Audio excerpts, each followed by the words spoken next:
Yahweh's 613 laws, a reference guide, the 248 positive commandments, the worship of Yahweh. Law number 1, believe in Yahweh as the only source of power in the universe. Exodus 20 verse 2, I'm Yahweh, your heavenly Father, who have brought you out of the land of Egypt, out of the house of bondage. See Genesis 1, Exodus 3:13 and 15, Deuteronomy 32:39. Law number 2, submit to Yahweh as the supreme head to be in unity with Yahweh. Deuteronomy 6 verse 4, hear, O Israel, Yahweh is our Father, Yahweh is one. Law number 3, love Yahweh with all our hearts, with all our soul, and with all our might. Deuteronomy 6 verse 5, and you must love Yahweh with all your heart, with all your soul, and with all your might. Law number 4, reverence Yahweh by keeping his laws. Deuteronomy 6:1-2, 13, and 25.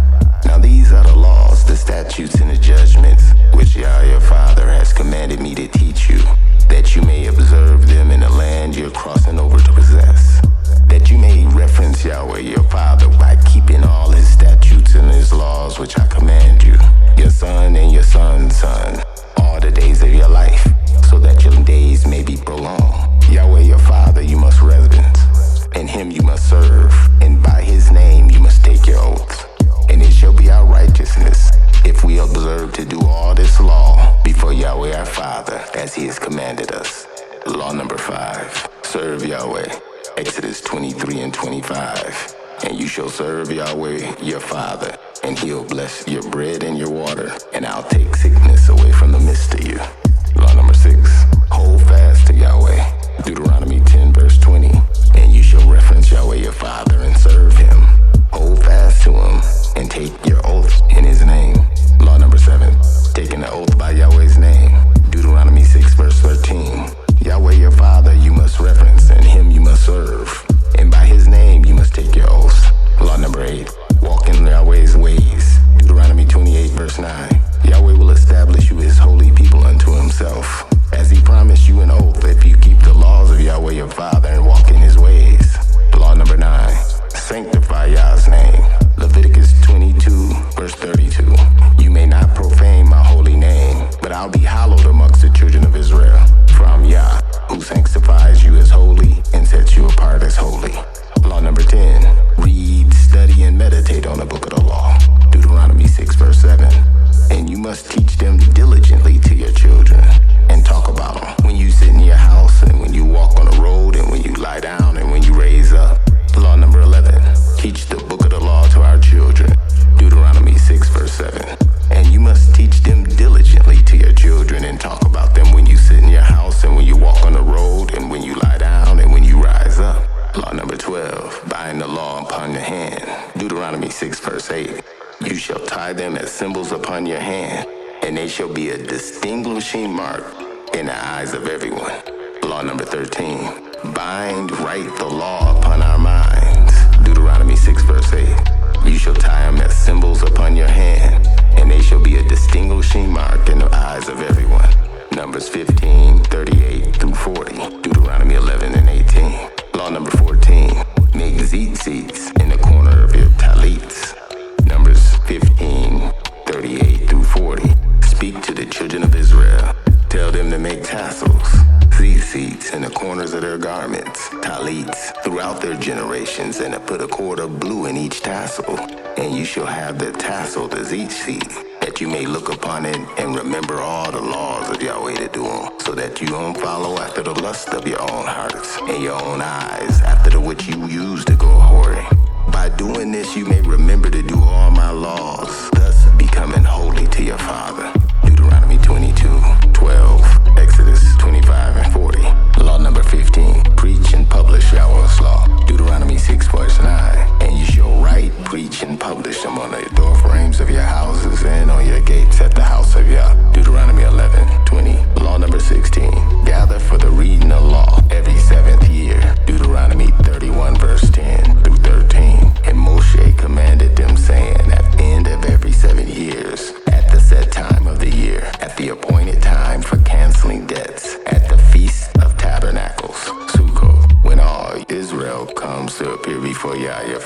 at the place he shall choose. You must read this law before all Israel in their hearing. Gather the people together, men, women, and children, with the strangers in your cities, that they may listen, so that they may learn to reverence Yah, your Father, by carefully observing to do all the words of this law. In the same way, their children who do not know this law may listen to it, thereby learning to reverence Yahweh, your Father, as long as you live in the land which you're going over, the Jordan, to possess. Law number 17. A king must acquire and apply the book of the law. Deuteronomy 17:18-20. When he sits on his throne of his kingdom, then he shall write for himself a copy of this law, borrowed from the priests who are Levites, on a scroll.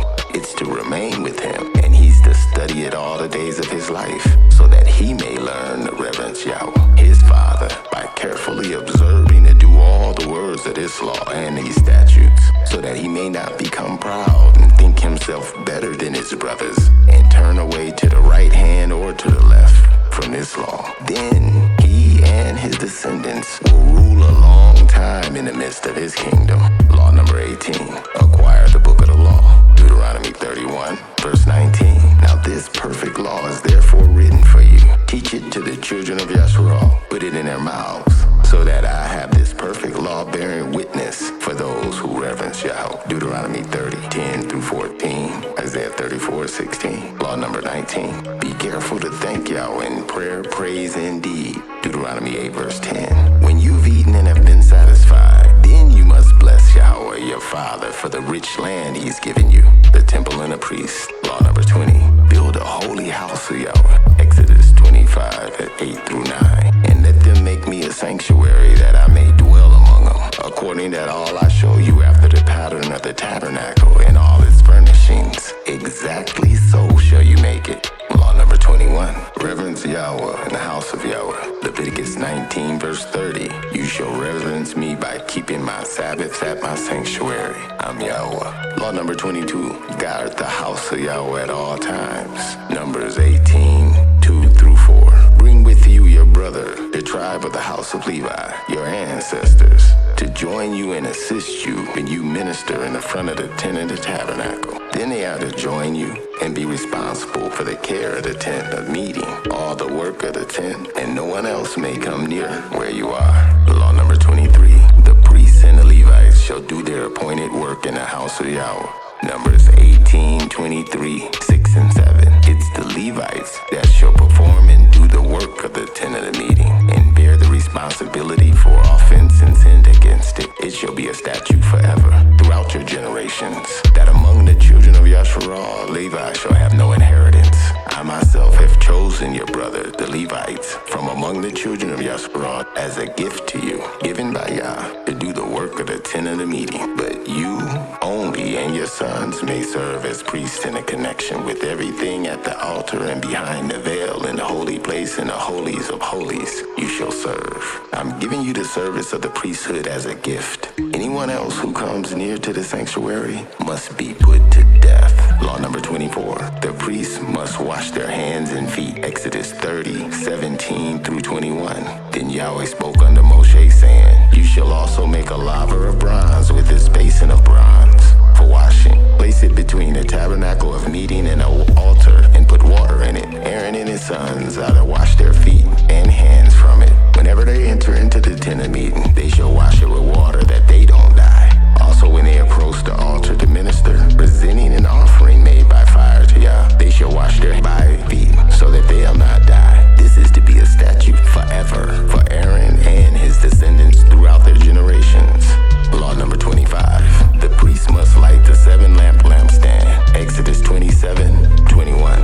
In the tent of meeting, which is outside the veil, which is in front of the testimony, in the holy place, Aaron and his sons are to keep the lamps burning in front of Yahweh from the evening to the morning. This is to be a statute forever through their generations on behalf of the children of Yasharah. Law number 26. The priest must bless the people with the name of Yahweh. Number 6:23-27. Speak to Aaron and his sons, saying, This is how you're to bless the children of Israel. Say unto them, Yah bless and keep you. Yah make his face shine upon you and be merciful to you. Yah lift up his countenance upon you and give you peace. So they shall put my name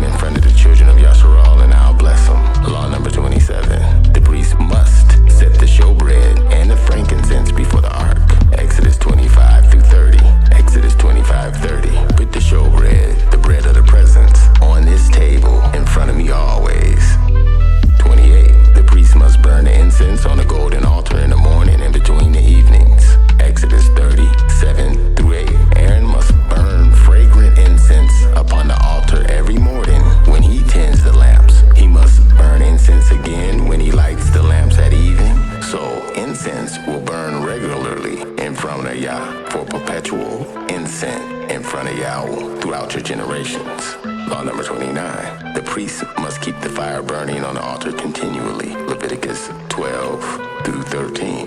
The fire on the altar shall be kept burning on it. It shall not be put out.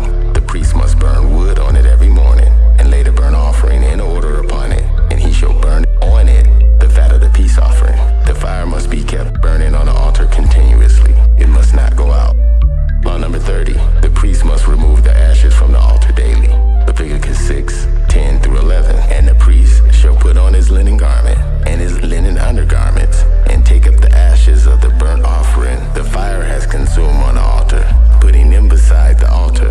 Then he shall take off his garments, putting on the other garments, and carry the ashes outside the camp to the clean place.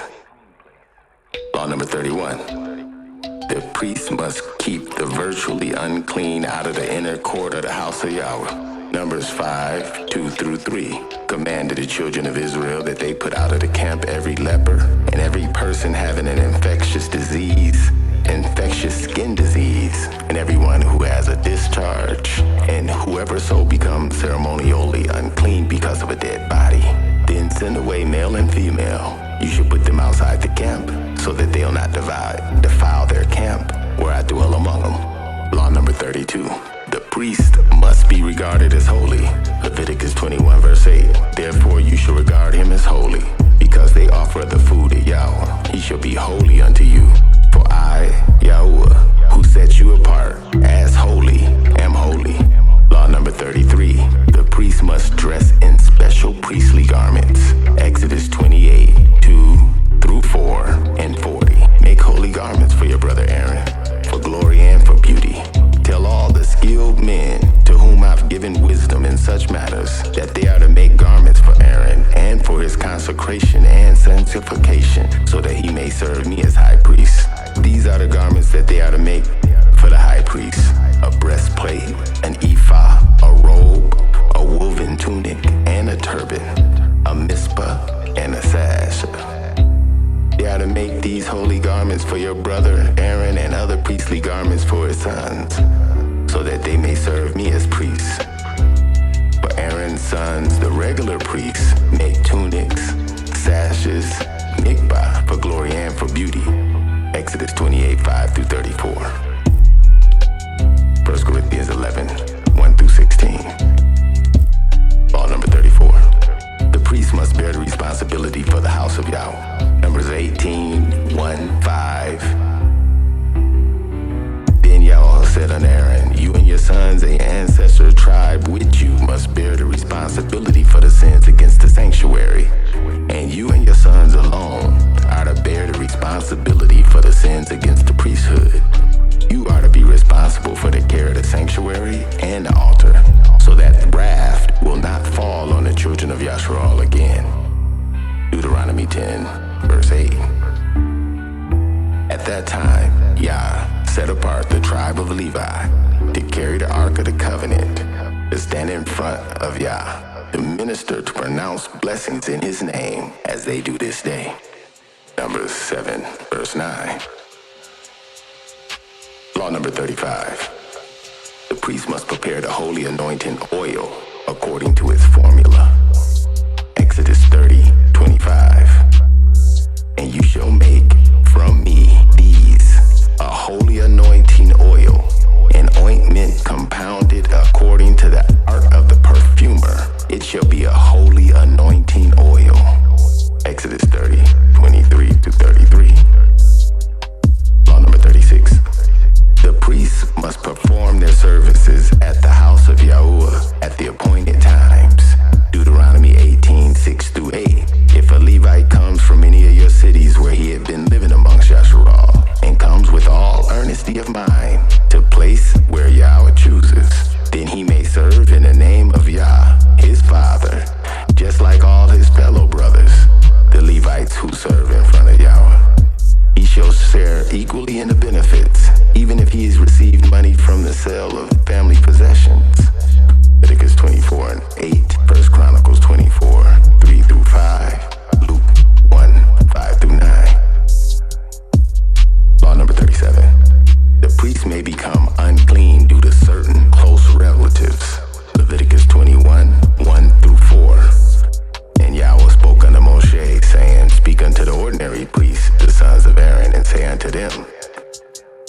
shall make himself unclean for those who die among his people, except for his relatives who are nearest to him, his wife who is his own body, his mother, his father, his son, his daughter, and his brother.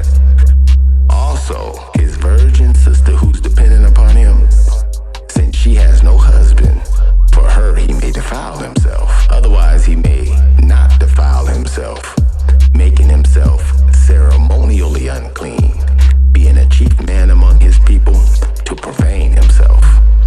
Law number 38. The high priest may only marry a virgin. Leviticus 21, verse 13. The woman the high priest marries must be a virgin. Sacrifices. The continual burnt offering, Talmud sacrifice, must be offered twice daily. Numbers 28, 2 through 6. Command the children of Israel and say unto them, see that you present to me at the appointed time the food for my offering made by fire as an aroma pleasing to me. And you shall say to them that this is an offering made by fire that you represent to Yahweh. 2 lambs of the first year without blemish as a regular burnt offering each day.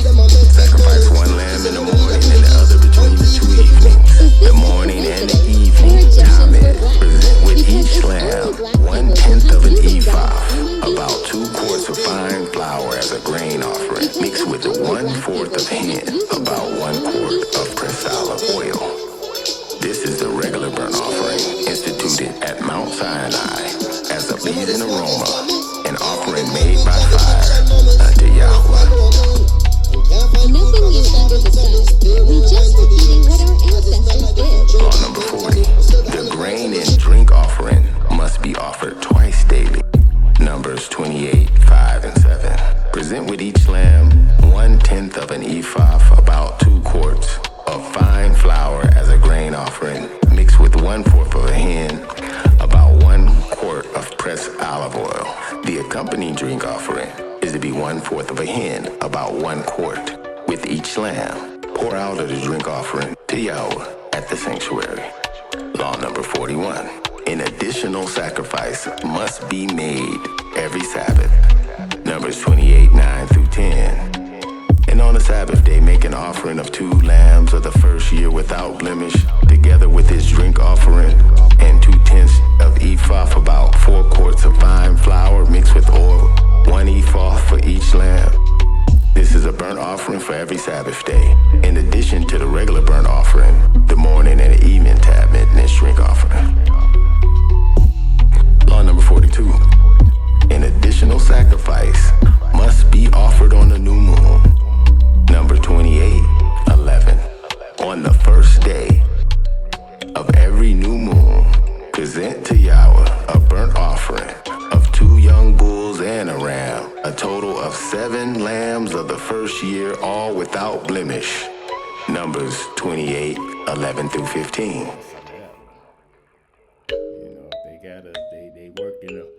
Law number 43. An additional sacrifice must be ordered and offered every day of the Feast of Unleavened Bread. Numbers 28, 18 through 24.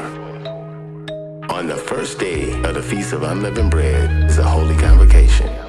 You shall do no work, but you shall present an offering made by fire to Yahweh as a burnt offering of 2 young bulls and a ram, a total of 7 lambs of the first year. Be sure that without blemish.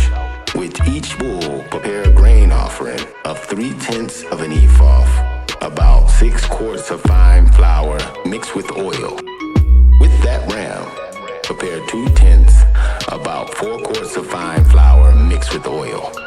And with each of the 7 lambs, offer 1/10, about 2 quarts of fine flour mixed with oil as a grain offering. Also include 1 male goat as a sin offering to make an atonement for you. Prepare and sacrifice these in addition to the regular morning burnt offering, the morning Talmud, Passover. In this way, prepare the food for the offering made by fire every day for 7 days as an aroma pleasing to Yahweh throughout the Feast of Unleavened Bread. It shall be offered besides the regular burnt offerings, the morning and evening atonement, with its prescribed drink offering. Law number 44. The Omar offering of the first barley must be brought on the first day of the Feast of Unleavened Bread, Passover. It must be weighed by the priests on the second day of the feast. Leviticus 23:10 through 14. Speak unto the children of Yasharal and say unto them, when you come into the land that I'm giving to you, and you reap its harvest, you shall bring a sheaf of the first fruits of your harvest to the priest. And he shall wave the sheaf in front of Yahweh to be accepted for you on the day after the first holy day, Sabbath. The priest shall wave it, and he shall wave the sheaf in front of Yahweh to be accepted for you on the day after the first holy day, Sabbath. The priest shall wave it. You shall offer on that day when you wave the sheaf a male lamb of the first year without blemish or defect as a burnt offering unto Yahweh. The Omar grain offering shall be 2/10 of an ephah, about 4 quarts of fine flour mixed with oil, an offering made by fire to Yah as a pleasant aroma, and its drink offering shall be 1/4 of a hin, about 1 quart of wine.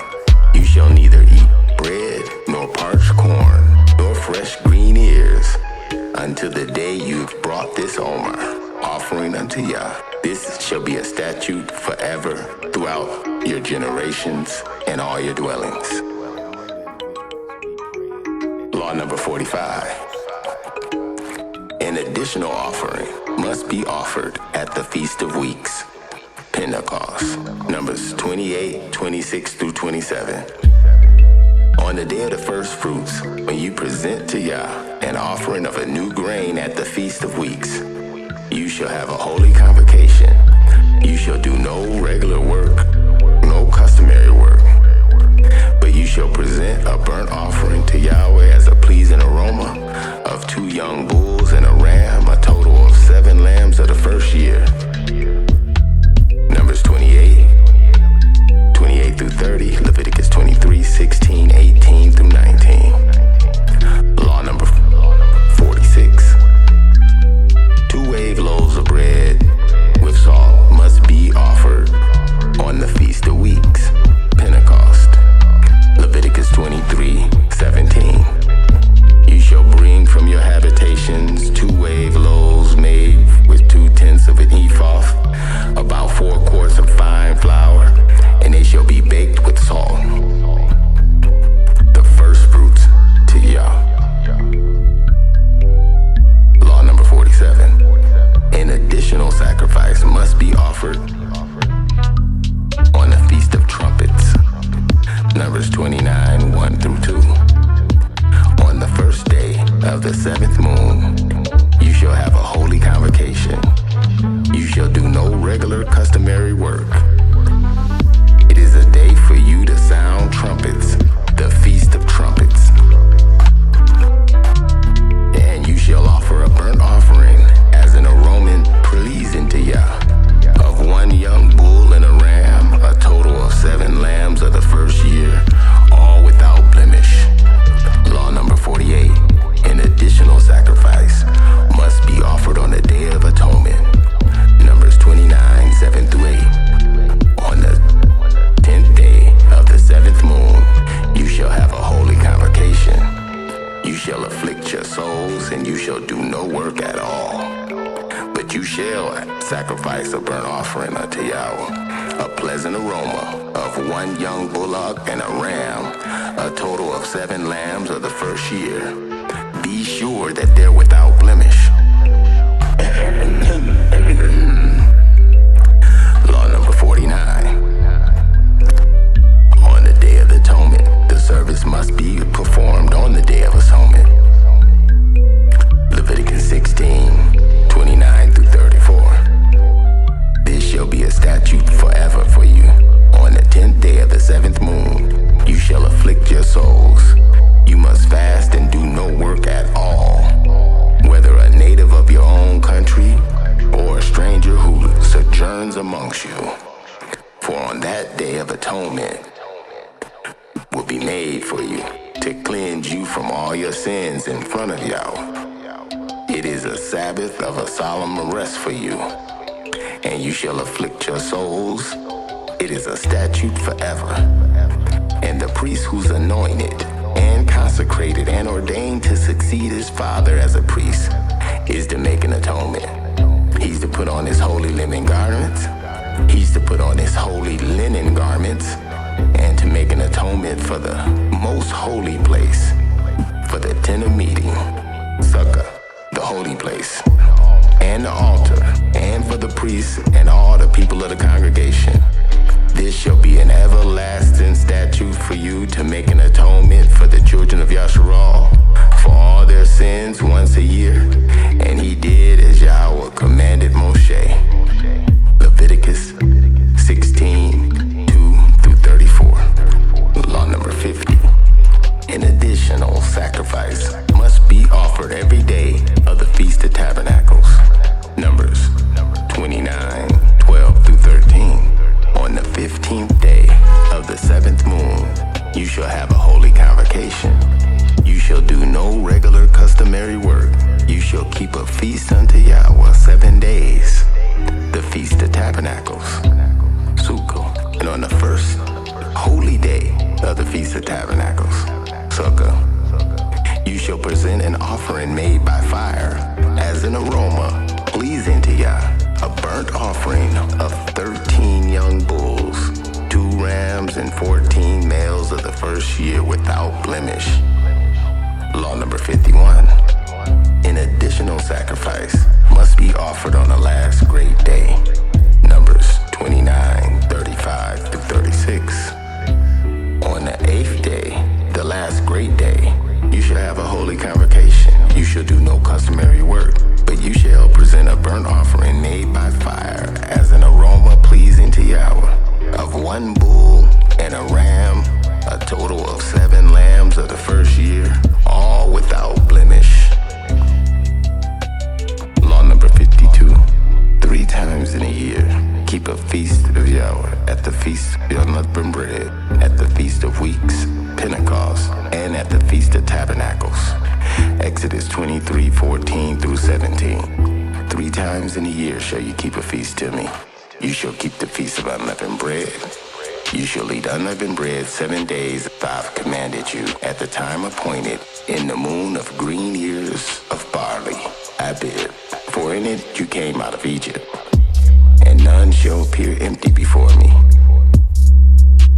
And you shall keep the Feast of Harvest, with the first fruits of the crops that you sow in your field, and the Feast of Ingathering at the end of the year, when you gather in your crops from the field. 3 times in a year, all your males shall appear before me. I'm Yahweh. Law number 53. The Feast of Yahweh must be kept only at the place where Yahweh chooses, at the house of Yahweh. Deuteronomy 12:5-7 and 14.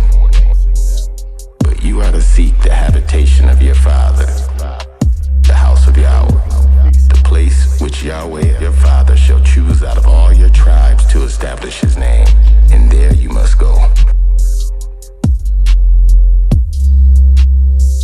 There you must bring your burnt offerings and sacrifices, your tithes and your special gifts which you vowed to give, your free will offerings, and the firstborn of your herd and of your flocks. In front of Yahweh, your father, and your family shall eat, and you shall rejoice in all that you have put your hand to do, because Yahweh your father has blessed you, but only in a place which Yahweh chooses out of one of your tribes. There you must offer your burnt offerings, and there you must do all that I command you.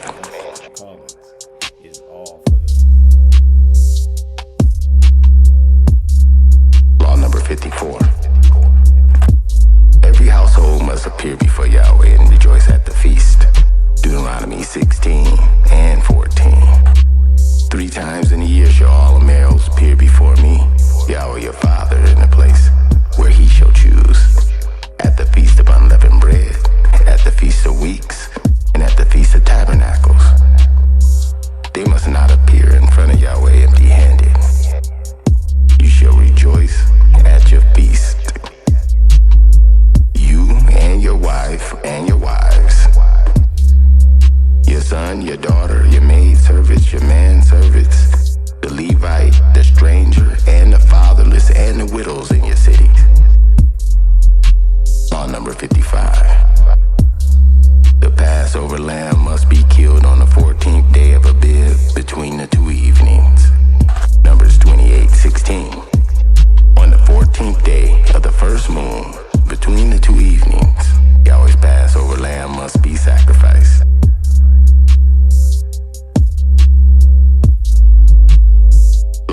56. The Passover lamb must be eaten on the night of the 15th day of Abib. Exodus 12, 8 through 11. Then they must eat the meat in that night, roasted in fire, with unleavened bread, bitter herbs, they shall eat it. Do not eat it raw, nor boiled at all with water. Only roasted in fire. Its head with its legs and its entrails. And you must let nothing of it remain until the morning. That which remains of it until morning you must burn with fire. And in this way you shall eat it with your belt on your waist and your sandals on your feet and a staff in your hand. Eat in haste is Yahweh's Passover. Law number 57. Those who are unclean from a dead body or on a journey must kill the Passover lamb in a second moon. Numbers 9, 10 through 11. Speak unto the children of Israel and say unto them, if any one of you, of your descendants, is unclean because of a dead body or on the way of a journey, he may still sacrifice Yah's Passover on the 14th day of the second moon between the two evenings, around 3 in the afternoon and sunset. They shall sacrifice it. They must eat the lamb with unleavened bread and with bitter herbs.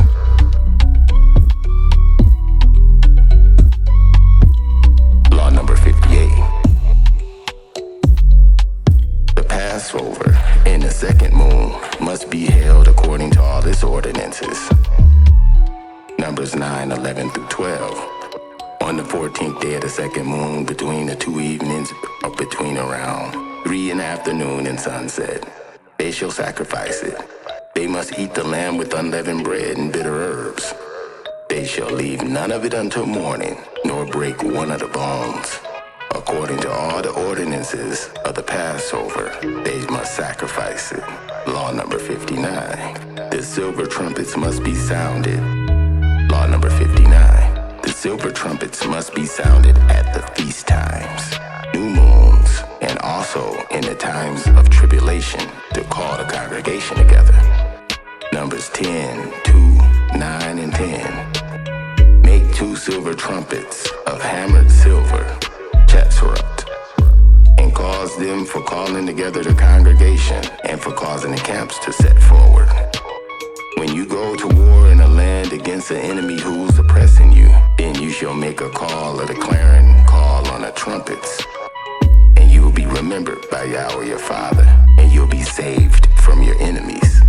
And also in the day of your gladness, and in your appointed feasts, and at your new moon festivals, you shall make a call on the trumpets over the burnt offering and over the sacrifice of the peace offerings, and it shall be a memorial remembrance for you in front of Yahweh your Father, and I, Yahweh your heavenly Father, will remember you.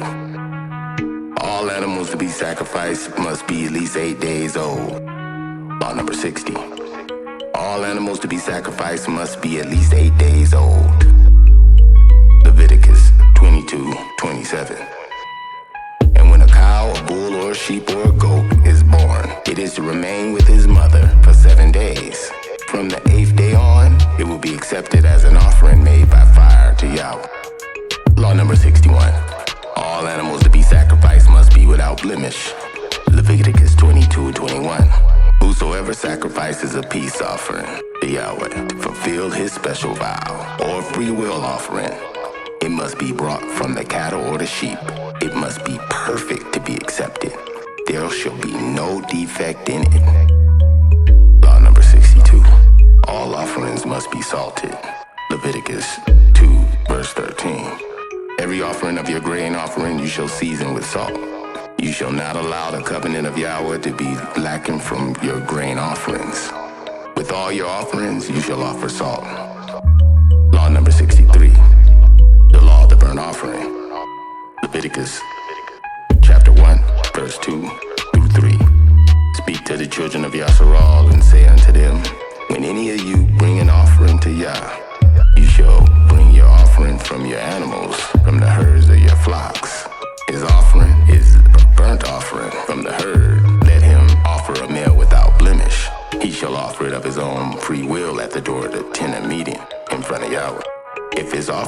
a burnt offering from the herd. Let him offer a male without blemish.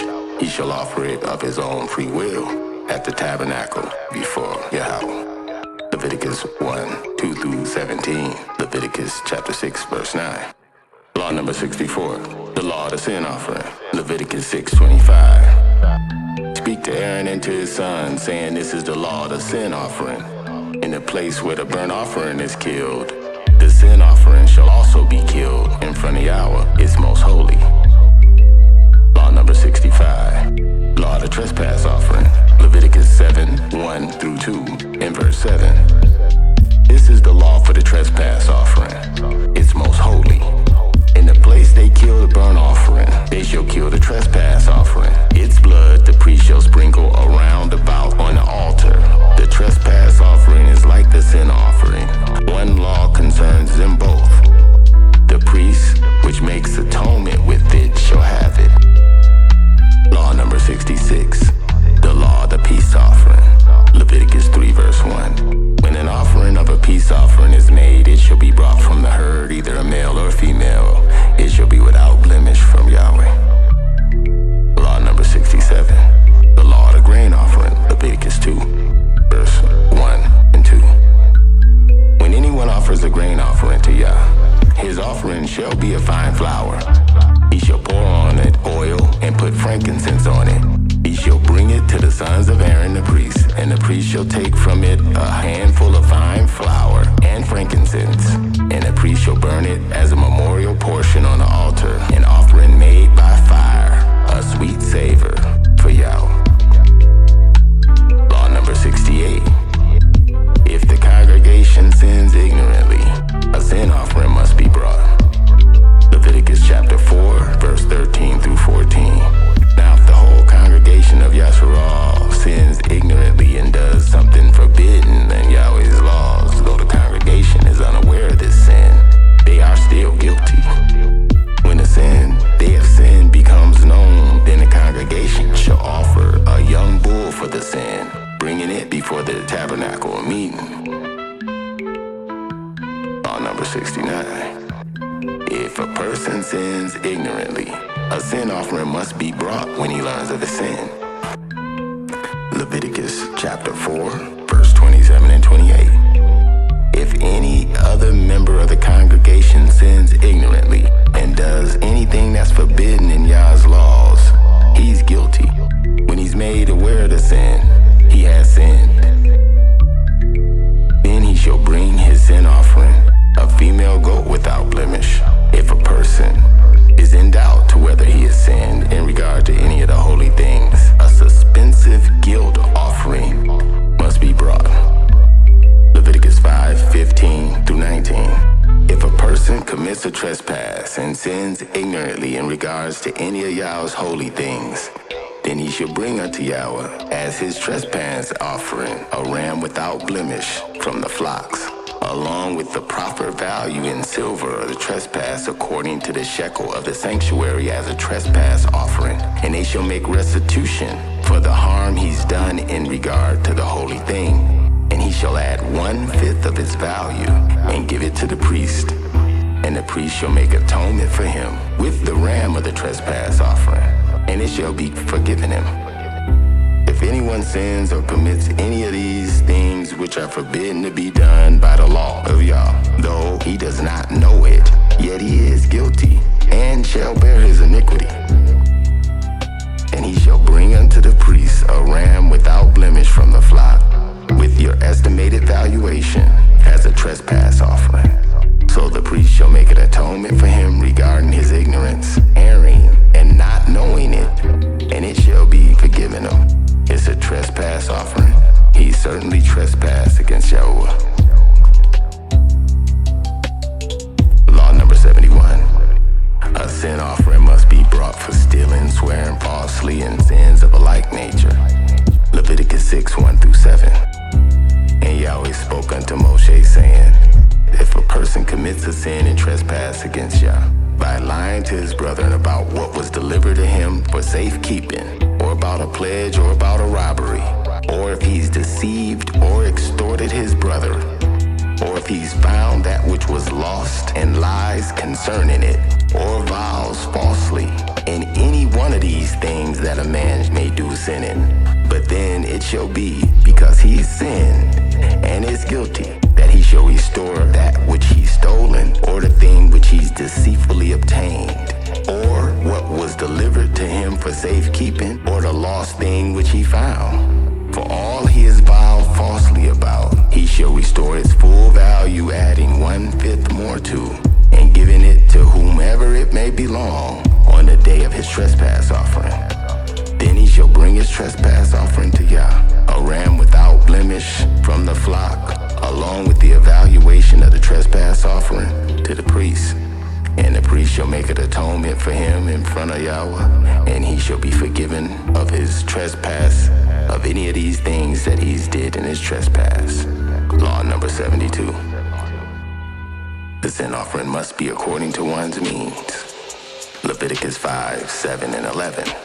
If he's not able to bring a lamb, then he shall bring to Yahweh 2 turtle doves or 2 pigeons for his trespass which he committed, one as a sin offering and the other one as a burnt offering. But if he's not able to bring 2 turtle doves or 2 young pigeons, then he who sinned shall bring forth his trespass offering 1/10 of an ephah of fine flour, probably about 2 quarts as a sin offering. He shall put no oil on it, nor shall he put frankincense on it, for it's a sin offering. Leviticus 5, 7 through 13. Law number 73.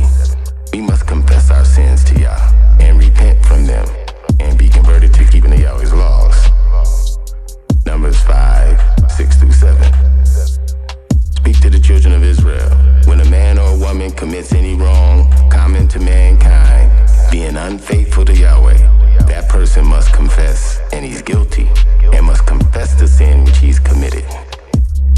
A trust or wrongful misappropriation of a property of another, living or dead, he shall make restitution for his trespass in full value, plus 1/5 of the evaluation, and given to the one he's wronged.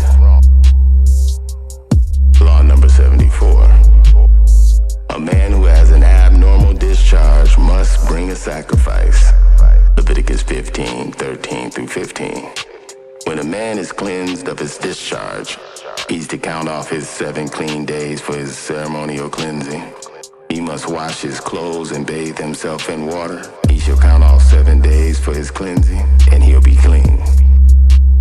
And on the 8th day, he must take 2 turtle doves or 2 young pigeons, and come in front of Yahweh to the entrance of the tent of meeting, Sukkah, and give them to the priest. And the priest shall kill them for a sin offering, and the other one for a burnt offering. So the priest shall make an atonement for them in front of Yahweh based on his discharge. Law number 75. A woman who has an abnormal discharge, Zaba, must bring a sacrifice. Leviticus 15, 28 through 30. When her discharge has finally stopped, she must count off 7 clear days. Then she'll be clean. And on the 8th day, she may take 2 turtle doves or 2 young pigeons and bring them to the priest at the entrance of the Sukkah, the tent of meeting, the tabernacle. The priest is to kill one for a sin offering and the other for a burnt offering. In this way, he'll make an atonement for her before Yah, for her uncleanness of her discharge, Zava. Law number 76. A woman must bring a sacrifice after childbirth. See law number 109. Leviticus 12, 6 through 8. When the days of her purification are over, whether for a son or for a daughter, then she may bring to the priest a male of the first year as a burnt offering, or a turtle dove or pigeon as a sin offering to the entrance of the tent of meeting, tabernacle, and Sukkah. Then he shall offer in front of Yah to make an atonement for her, and she'll be clean from her flow of blood. This is the law for her who is giving birth to a male or a female. If she's not able to bring a lamb, then she may bring 2 turtle doves or 2 young pigeons, one as a burnt offering and the other as a sin offering. In this way, the priest shall make an atonement for her, and she'll be clean. A leopard must bring a sacrifice after he's been cleansed. Leviticus 14:2 and 10. This shall be the law for the leprous or diseased person on the day of his cleansing, when he shall be brought to the priest. On the 8th day he must bring 2 male lambs and 1 ewe lamb, each of the first year, each without blemish, along with 3/10 of an ephah, about 6 quarts of fine flour mixed with oil for a grain offering, and a log of oil, about 2/3 of a pint of oil. Leviticus 14:1-34. Law number 76. The first tithes is holy and belongs to Yah. Leviticus 27:30-33. And all the tithes, that is 1/10 of everything from the land, of the seed of the land, of the fruit of the tree, belongs to Yah. It's holy to Yahuwah. If a man will at all redeem any of his tithes, he must add 1/5 to the value of it. The entire tithe, 10th of the herd or of the flock, of all things that pass under the rod, every 10th is holy to Yahweh. He must not pick out the finest from the bad, nor make any substitution. If he does make a substitution, both the chosen animal and also its substitute become holy and cannot be redeemed. Law number 79.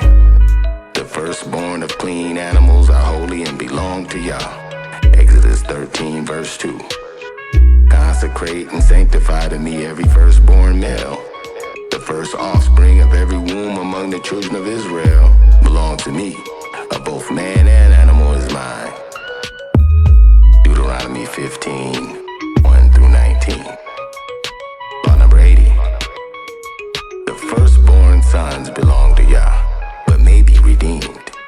Exodus 34:19-20. The first offspring of every womb belongs to me, including the firstborn males of your livestock, whether from your herd or your flock. But the first of a donkey you shall redeem with a lamb. If you redeem him not, then you shall break his neck. All the firstborns of your sons shall be redeemed, and none shall appear before me empty-handed. Law number 81. The firstlings of a donkey must be redeemed. Exodus 34:20. But the firstlings of a donkey you shall redeem with a lamb. If you will not redeem him, you shall break his neck. All the firstborns of your sons you shall redeem, and none shall appear in front of me empty-handed. Law number 82. If the firstling of a donkey is not redeemed, his neck must be broken. Exodus 13:13. But every firstling of a donkey you shall redeem with the lamb. If you will not redeem it, you shall break his neck. And all the firstborn of man with your sons you must redeem. Law number 83. All the tithes and offerings must be brought to the house of Yah. Deuteronomy 12:5-6. But you to seek the habitation of Yahweh, your house, your father, in the place Yah chooses for the tribes established of his names, you must go there. There you must bring your burnt offering and your sacrifices, your tithes and your special gifts that you vowed to give, your free will offerings and your firstborn of your herds and flocks. Law number 84. The house of Yah is the only place that Yah has chosen to receive tithes and offerings. Deuteronomy 12:13-14-26. Be careful not to sacrifice your burnt offerings in every place you please, but only in the place that Yah chooses out of one of your tribes. There you must offer your burnt offerings, and there you must do all that I command you. Take only the holy things you have and your vowed offerings, and go to the place where Yah chooses. Law number 85. The blood of the sacrifices must be poured out on the altar of Yah for your atonements. Deuteronomy 12:27. There you must offer your burnt offerings, both the meat and the blood, on the altar of Yah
substitute one animal for another, both it and the substitute animal become holy. He must not pick out the finest from the bad, nor make any substitution. If he makes any substitution, both the chosen animal and its substitute come holy and cannot be redeemed. Law number 88. The priests are to eat the meat of the consecrated offerings. Exodus 29:33. They are to eat these things of which the atonement was made to consecrate and to sanctify them. But the stranger shall not eat these, because they're holy. Leviticus 7:6-7, 16-17, Leviticus 10:14-15. Law number 89. The priests are to eat the remainder of the grain offering. Leviticus 10:12-13. He spoke to Moshe and Aaron and Azar and Ithamar, his sons who were left. Take the grain offerings which remain of the offerings made by fire to Yah and eat it without leaven beside the altar, for it is most holy, and you must eat it in the holy place, because it's your share and your son's share of the offerings made by fire to Yah. For so I've been commanded. Law number 90. Consecrated meat of an ox which becomes unclean must be burned. Leviticus 7:19. The meat that touches any unclean thing shall not be eaten, it must be burned with fire. As for the other clean meat, all who are clean may eat of it. Law number 91. Consecrated meat of an offering not eaten within its appointed time must be burned. Leviticus 7:17. The remainder of the meat of this offering must be burned with fire on the third day. Vows. Law number 92. A Nazirite must let his hair grow during a period of separation.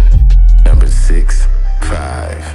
During the period of his vow, tire period, no razor can be used on his head. Must be holy until the period of his separation to Yah is over. Must let the hair of his head grow long. Law number 93. A Nazirite must shave his head and bring a sacrifice when the period of his separation is over. 6:18. Then at the entrance of the tent of meeting, tabernacle, sukkah, the Nazirite must shave off his hair that he's dedicated. He is to take the hair and put it in the fire that's under the sacrifice of the peace offering. Numbers 6:13-18. Law number 94. Vows and oath to Yahweh must be kept. Deuteronomy 23:21-23. If you make a vow to Yahweh, you must not delay to pay it. For Yah, your Father, will certainly demand it of you, and you'll be guilty of sin. But if you refrain from making the vow in the first place, you'll not be sinning.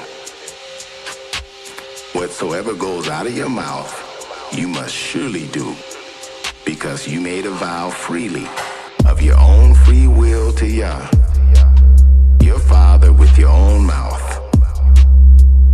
Numbers 30:2. Law number 95. The law of binding and losing a vow. Numbers 32-16. When a man vows a vow to Yah, or vows an oath to bind himself with some pledge, he shall not break his word. He must do everything that he said he'll do.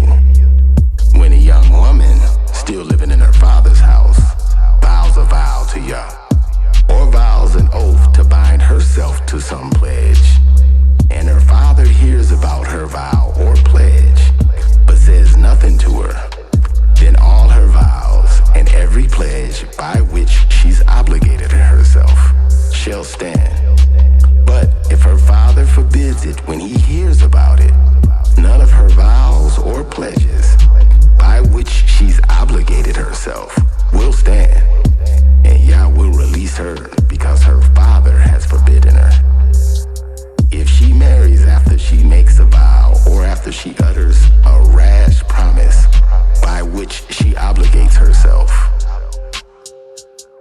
husband hears about it, but says nothing to her, then her vows or the pledges by which she's obligated herself will stand. But if her husband forbids her, when he hears about it, he nullifies the vow that obligates her, or the rash promise by which she's obligated herself, and Yahweh will release her. But any vow or pledge taken by a widow or divorced woman will be binding upon her. If a woman living with her husband makes a vow or obligates herself by a pledge or an oath, and her husband hears about it, but says nothing to her, and does not forbid her, then all her vows or the pledges which she's obligated herself to will stand. But if her husband nullifies them when he hears about them, then none of her vows or pledges that come out of her mouth will stand. Her husband has forbidden them, and Yahweh will release her. Her husband may confirm her vow, or her husband may make it void. But if her husband says nothing to her about it from day to day, then he confirms all her vows or her pledges binding upon her. He's confirmed them by saying nothing to her when he hears about them. If he, however, nullifies them sometime after he hears about them, then he's responsible for her guilt. These are the statutes Yah gave Moshe concerning relationships between a man and his wife, and between a father and his young daughter still living in his house. Ritual purity. Law number 96. Anyone who touches or eats the carcass of any unclean animal becomes ritually unclean. Leviticus 11:8-24. Their meat you shall not eat, and their carcasses you shall not touch. They're unclean to you. And by these you'll make yourself become unclean. Whoever touches the uncleanness of a carcass will be unclean till sunset. Law number 97. Anyone who touches or eats the carcass of a clean animal that dies of itself, or is torn by a wild beast, becomes unclean. Leviticus 39-40. If an animal you're allowed to eat dies, he who touches its carcass shall be unclean until sunset. Anyone who eats of his carcass shall wash his clothes, and shall be unclean until sunset. He also who carries its carcass shall wash his clothes and be unclean until sunset. Leviticus 17:15. Anyone, whether he's a native of your own country or a stranger who eats anything found dead or torn by wild animals, he shall both wash his clothes and bathe in water and be unclean until sunset, then he shall be clean. Law number 98. Articles that come in contact with sources of uncleanness become ritually unclean. Leviticus 11:32-34. When one of them dies or falls on something, that article, whatever its use, shall be unclean. Whether an item of wood or clothing or skin or sack, whatever item it is that is to be used in work must be put in water, and it shall be unclean until sunset. Then shall it be clean.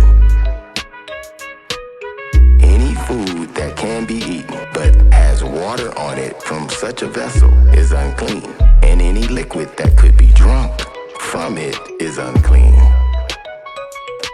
Leviticus 15:12.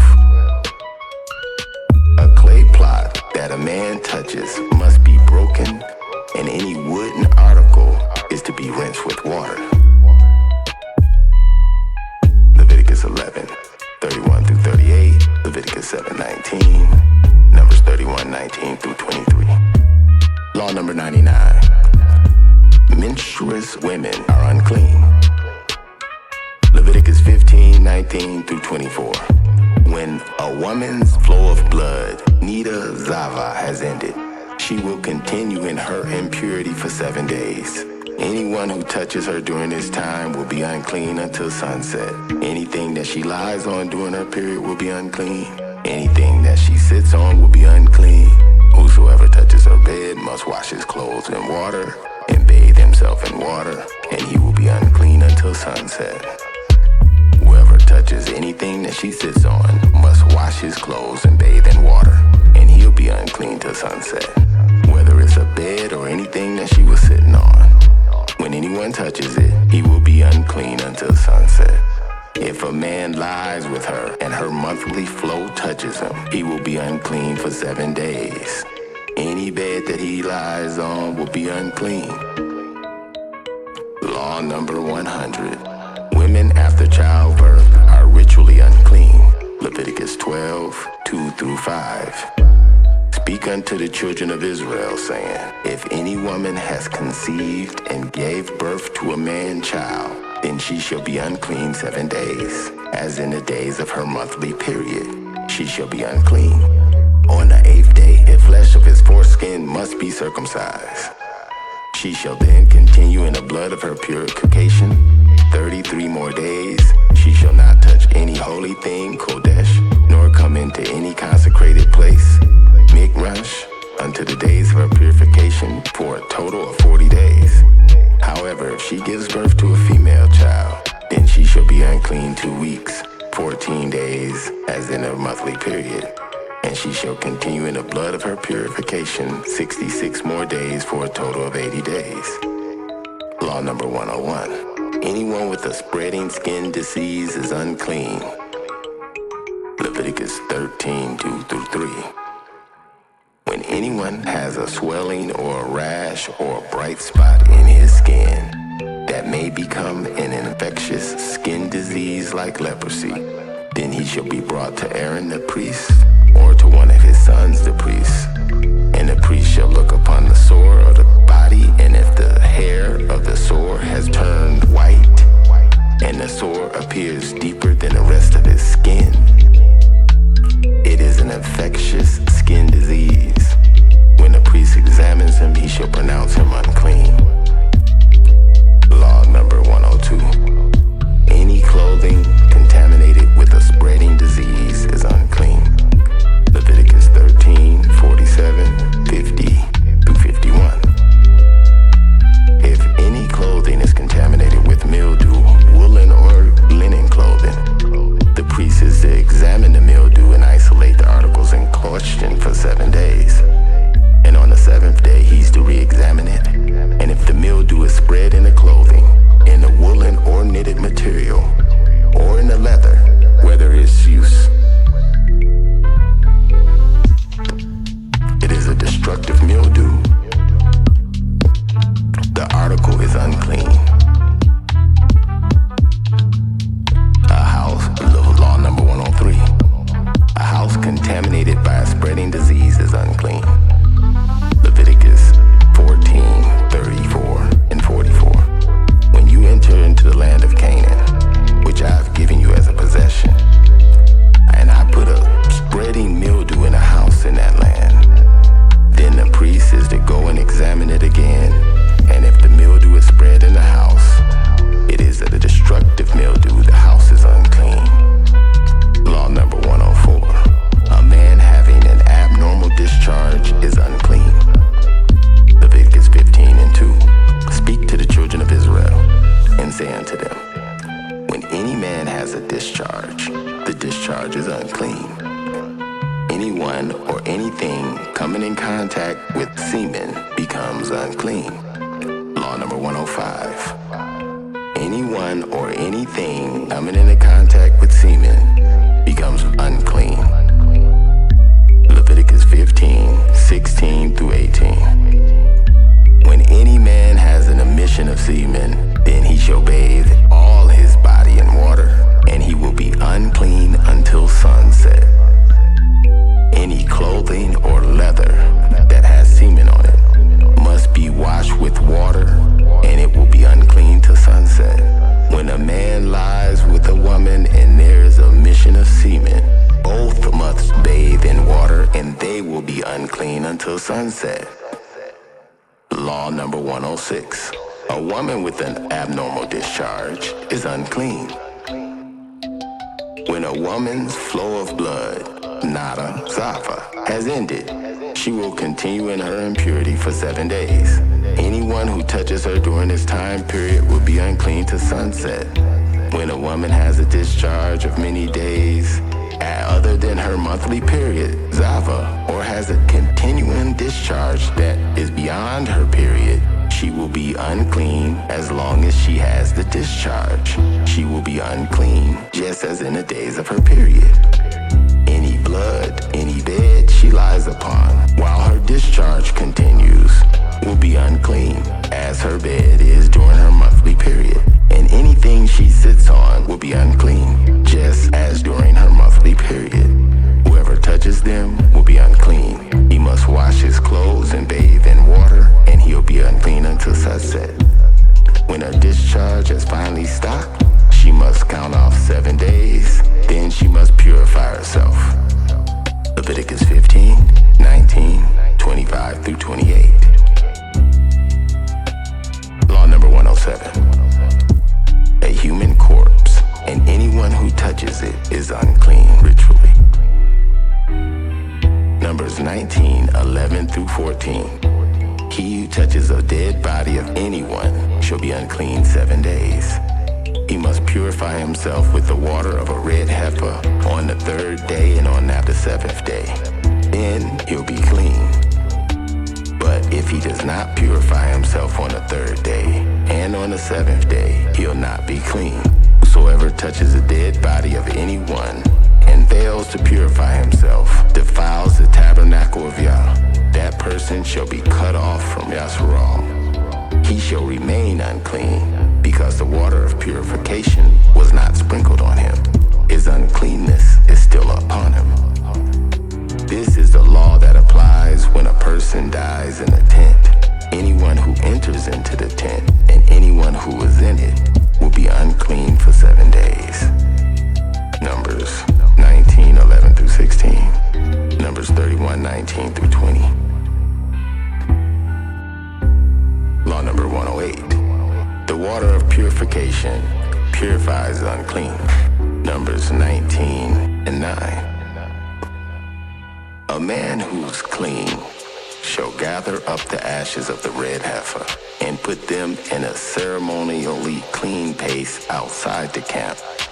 They shall be kept for them for the congregation of the children of Israel, for the water of purification from impurity. It is for the purification of sin. Law number 109. The purification must be by laundering, and making atonement must be done by the priest.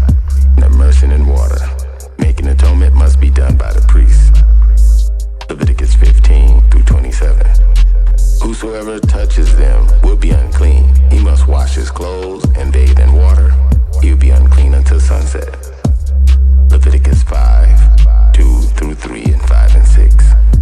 Or a person that touches anything, whether the carcass of an unclean beast, or the carcass of an unclean livestock, or the carcass of an unclean creepy thing, even though he's unaware of it, he becomes unclean and is guilty.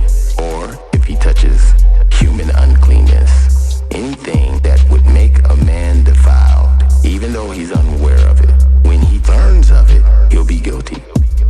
And when anyone is guilty of any of these matters, he shall confess he sinned in that thing, and he shall bring his trespass offering unto Yah with his sin which he sinned, a female from the flock or lamb.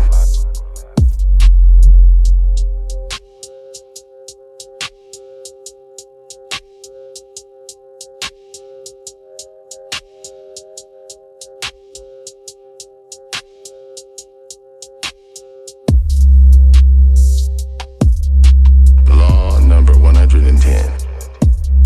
Those unclean from a spreading disease must follow the specified purification procedure.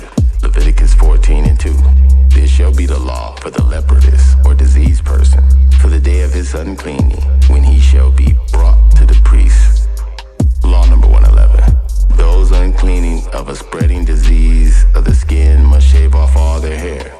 Leviticus 14 and 9.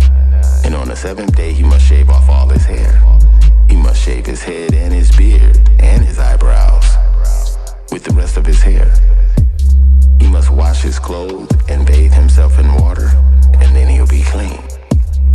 Law number 112. Those unclean of a spreading skin disease must be easily distinguishable. Leviticus 13:45. A person with such an infectious skin disease must wear torn clothes, uncover his head, and cover the lower part of his face, and cry out, unclean, unclean. Law number 113. The ashes of the red heifer must be used in ritual purification. Numbers 19:2 and 9.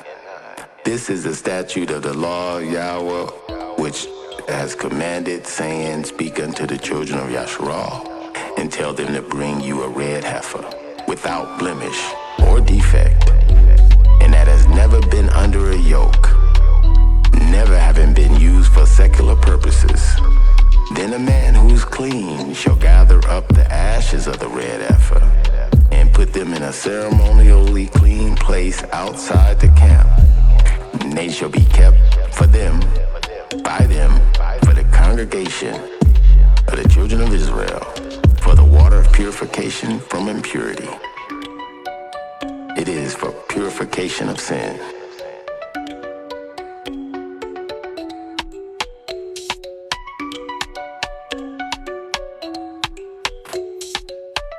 Tithes and offerings unto the house of Yah. Law number 114. The priest must set the value of a person dedicated to Yah. Leviticus 27:2, 8, and 25. Speak to the children of Yahshua and say to them, when a man consecrates by a special vow certain persons to Yahweh by giving equivalent values, if anyone making the vow is too poor to pay the specified amount, he's to present to the person, to the priest, who will set the value for him according to what the man making the vow can afford. Every value shall be set according to the sanctuary shekel, 20 gerahs to a shekel, about 1/50th of an ounce of silver to each gerah. Law number 115. The priest must set the value of an animal dedicated to Yahweh. Leviticus 27:11-13 and 27. And if what he vows is a ceremonially unclean animal, one that's not acceptable as an offering to Yah, the animal must be presented to the priest, who will judge its quality as worthy or bad. Whatever value then the priest sets, then that's what it'll be.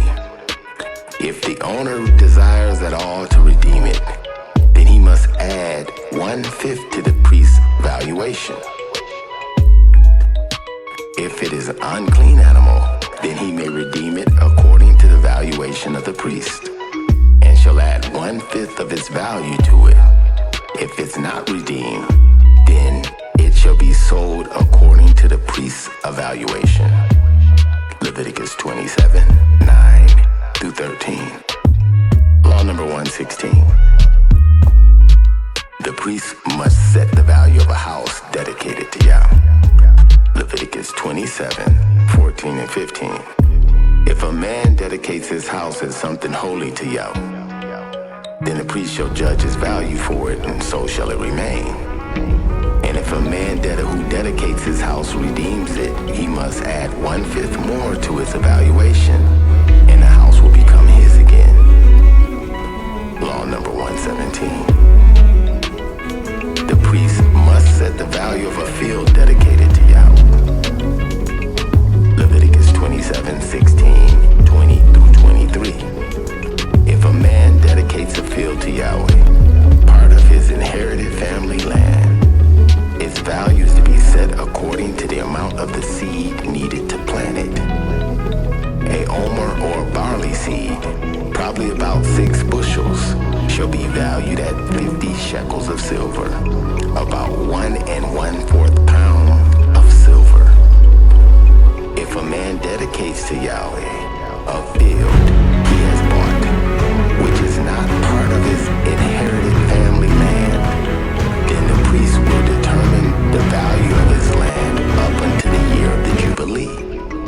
And the man must pay the priest's valuation on that day as holy offering unto Yahweh. Law number 118. If one sins ignorantly regarding of the holy offerings, full restitution must be made, adding a fifth of the value to it. Leviticus 22 and 14. If anyone eats a holy offering by mistake, he must make restitution to the priest for the offering and add a fifth of the value to it. Law number 119. The fruit of the first year's growth is holy and must be given to the priest. Leviticus 19:23 through 25. When you've come into the land and plant any kind of fruit tree, regarding of its fruit is uncircumcised, that is forbidden for 3 years, it shall be forbidden to you and shall not be eaten. And in the 4th year, all its fruit shall be holy as a praise offering to Yahweh, which you will give to the priest. Then in the 5th year, you may eat its fruit. In this way, your harvest will be increased. I am Yahweh, your Father. Law number 120.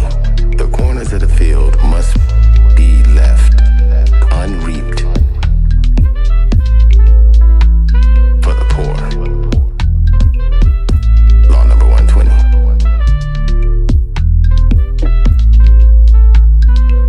Law number 120. The corners of a field that's reaped must be left for the poor. Leviticus 19 and 9. When you reap the harvest of your land, you shall not completely harvest the corners of your field, nor shall you gather all the gleanings of your harvest. Law number 121. The gleanings of a field that's reaped must be left for the poor. Leviticus 19 and 9. When you reap the harvest of your land, you shall not completely harvest the corners of your field, nor shall you gather the gleanings of your harvest. Law number 122. The forgotten sheaves of the field that's reaped must be left for the poor. Deuteronomy 24:19. When you gather in the harvest in your land and forget to pick up a sheaf, you must not go back and get it, for it shall be for the stranger, the fatherless, and the widow. So Yahweh your Father will bless all the work of your hands.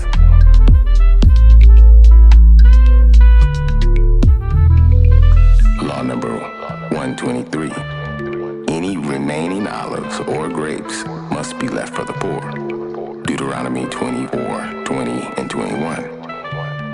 When you beat the olives from your trees, you must not go over the burrows twice. It shall be for the stranger, the fatherless, and the widow. When you harvest the grapes of your vineyard, do not go over the vines again. It shall be for the stranger, the fatherless, and the widow. Law number 124. Any fallen grapes must be left for the poor. Must be left for the poor. Leviticus 19 and 10. You shall not glean your vineyard, nor shall you gather every grape of your vineyard.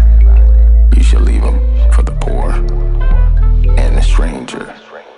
I'm Yahweh your Father.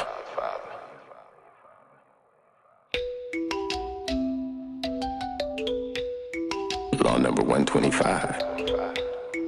The first fruits of all our labor must be separated and brought into the house of Yahweh. Exodus 23 and 19. The first fruits of your land you shall bring into the house of Yahweh. Law number 126.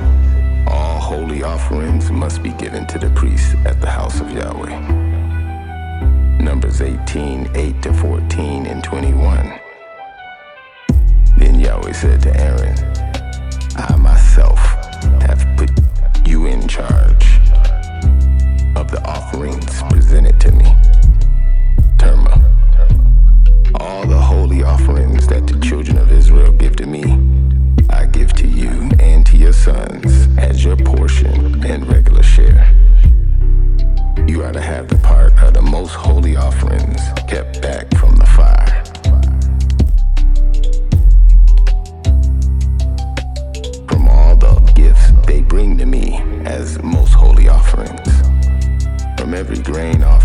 from every sin offering and from every trespass offering which they give to me, that part belongs to you and your sons.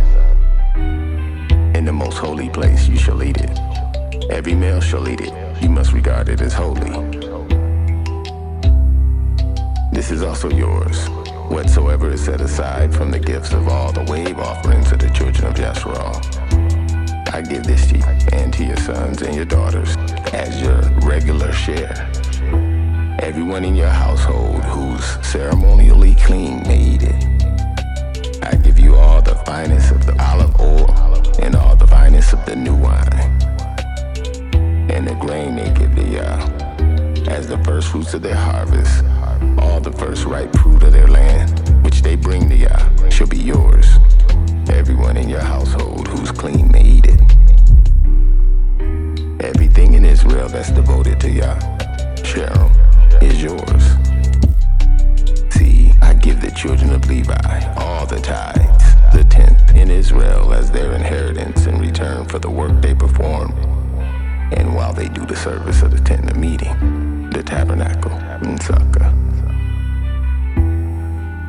Law number 127. The first tithes, the first tenth of all our increase must be given to the sanctuary of Yah for the work of Yah.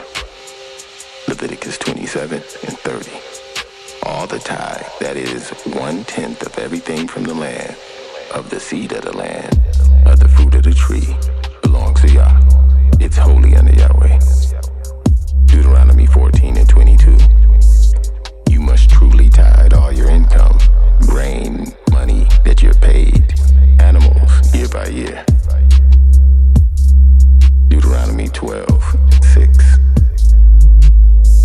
There you must bring your burnt offerings and sacrifices, your tithes and special gifts you vowed unto me, your free will offerings and the firstborn of your herds and flocks.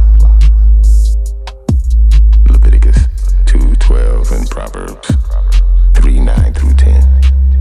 Haggai 1 and 9. Law number 128.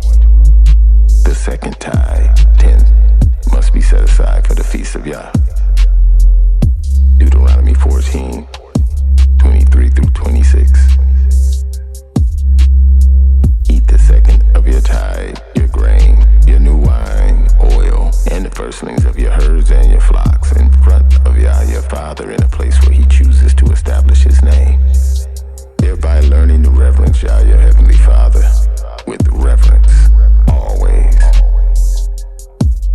But if the way is too long for you and you're not able to carry it, or if the place Yahweh your Father has chosen to set His name there be too far from you, when Yah your Father has blessed you, then you are to exchange it into money. Take the money in your hand, and you shall go to the place where Yah your Father chooses. Then you shall spend that money for whatsoever you desire to have, for oxen, for sheep, or for wine, or for strong drink, or for whatever so you desire to have. You shall eat it there in front of Yahweh your Father, and you shall rejoice, you and your household. Law number 129. The priests and the Levites must also tithe to the work of Yah. Numbers 18:25-28 through 29. Then Yah spake to Moshe, saying, in this way you shall offer an offering, terma, to Yah from all your tithes which you receive from the children of YHWH. From these tithes you must give Yahweh's portion, the first tithe to Aaron the priest. You must present as Yahweh's portion the 10th, the best and holiest part of everything that's been given to you. Numbers 18:24 through 32. Law number 130. The third 10th must be set aside for the poor in the 3rd and 6th year of the 7th year cycle, for the poor to come to the feast. Deuteronomy 14:28 and 29. Towards the end of every 3rd year, you shall bring forth all your income that year, the 3rd tithe, and store it within your gates at the house of Yah. So the Levite, who's also allotted the first tithe, has no portion or inheritance with you, and a stranger and a fatherless and widow who are with you in your gates may come to Yahweh's feast and eat and be satisfied, so that Yah your Father may bless you in all the work of your hands. Law number 131. Tithes and offerings must be presented to Yahweh with prayer. Deuteronomy 26:13 through 14. Then you shall vow in front of Yah your Father, I have removed this holy portion, my first tithe, from my house, and I've also given my third tithe for the Levite, the stranger, the fatherless, and the widow, according to all your laws which you have commanded me, and I have not transgressed your law, nor have I forgotten them. I've not eaten the tithe in reverence to any Elohim, God, El Turpah, nor have I removed the tithe while I was unclean, nor have I offered any of the tithe to the dead.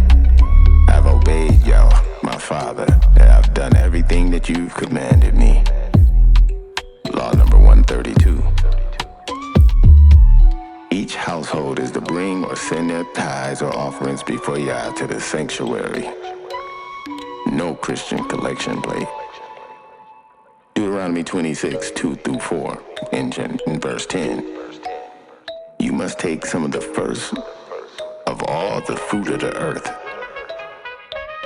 which you shall bring from your land of Yahweh has given you, and you shall put it in a basket and take it to the place where Yah your Father has chosen to establish his name, and say to the one who was priest in those days, I declare unto Yahweh my Father this day that I have come to the country which Yah, my Elohim, has vowed an oath to our forefathers to give us. Then the priest shall take the basket out of your hand and set it down in front of the altar of Yah, your Father. And now behold, I've brought the first fruits of the land, which you, O Yah, have given me. Then you shall set it before Yahweh your Father, and worship before Yah your Father. Law number 133. The first portion of the grain offering must be given to the sanctuary of Yahweh, to the priest. Numbers 15, 20, 21. Present a cake, challah, from the first of your ground meal, and present it as an offering, from the threshing floor. Throughout your generations you shall give this offering to Yahweh, first of your ground meal, from the first of your ground meal. The sabbatical year. Law number 134. Every seventh year is a Sabbath of rest for the land. Leviticus 25:2 through 5. Speak to the children of Israel and say to them, when you come into the land which I shall give you, then the land shall keep a Sabbath unto Yah. 6 years you shall sow your field, and 6 years you shall prune your vineyard and gather in its fruit. But in the 7th year there shall be a Sabbath of solemn rest for the land.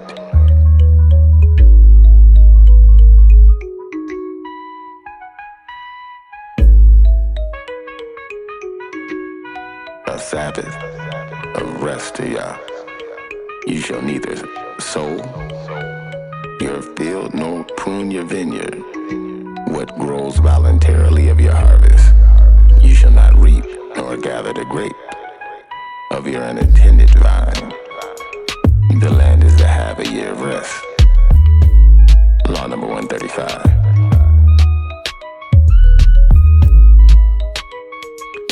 Whatsoever the land yields in the Sabbath year shall be for food. Exodus 23:10 through 11. 6 years shall you sow your land and gather in all its produce. But the 7th and gather in its produce.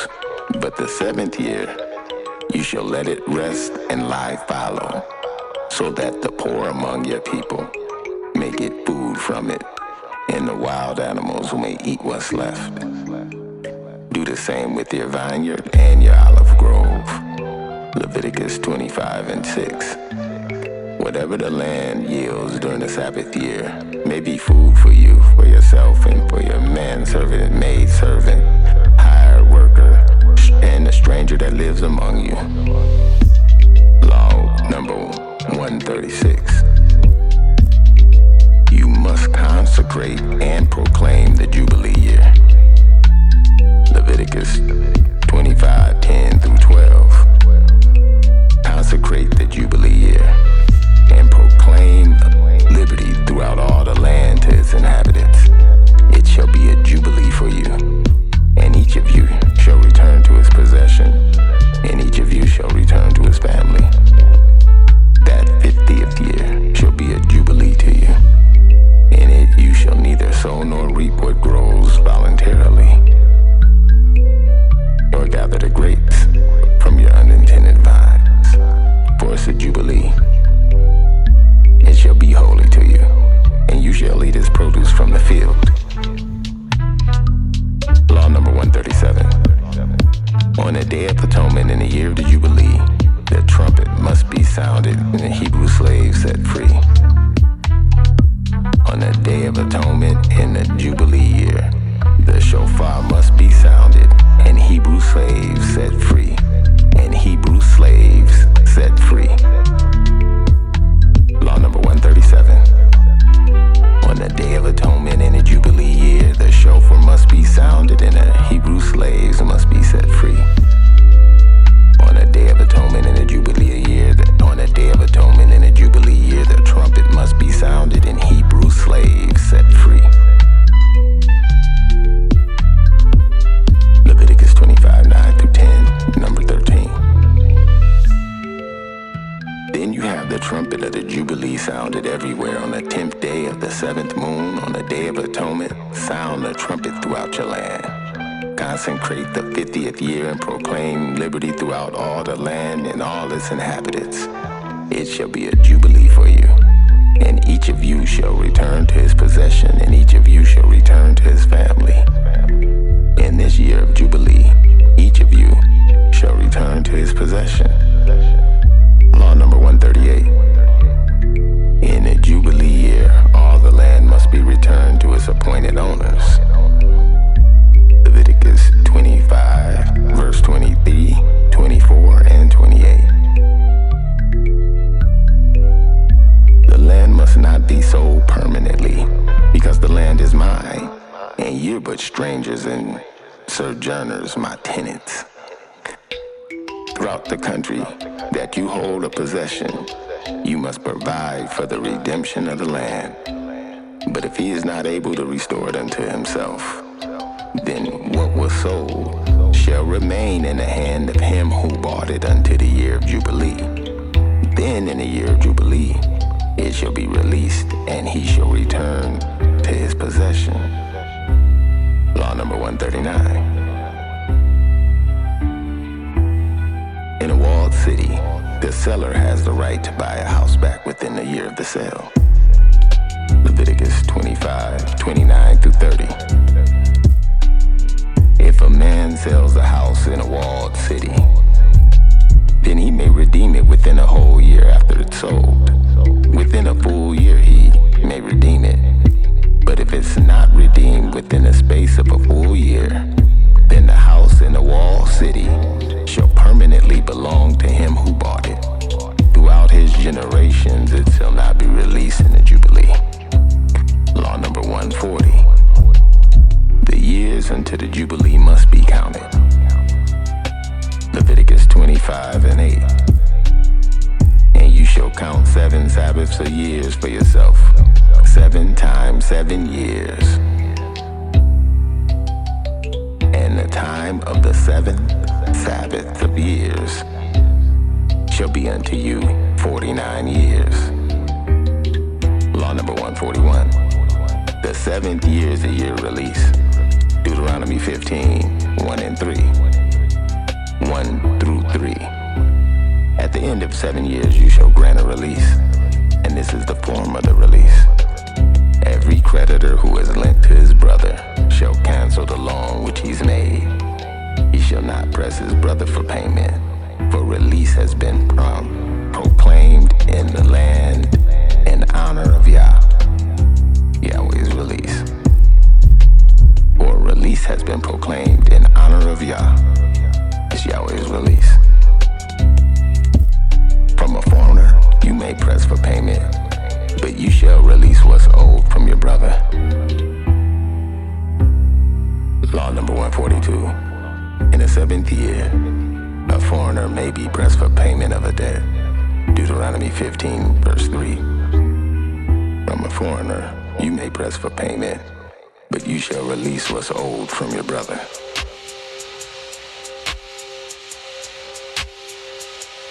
Clean animals fit for consumption and offerings. Law number 143. The priest must receive their share of all clean animals that are slaughtered for sacrifice. Deuteronomy 18 and 3. This shall be the priest's share from the people who kill a bull or a sheep. One more time. This shall be the priest's share from the people who kill a bull or a sheep. The shoulder, the cheeks, and the inner parts. Law number 144. The priest must receive the first fleece from the shearing of sheep. Deuteronomy 18, verse 4. You're to give them the first fruits of your grain, new wine, oil, and the first fleece of your shearing of your sheep.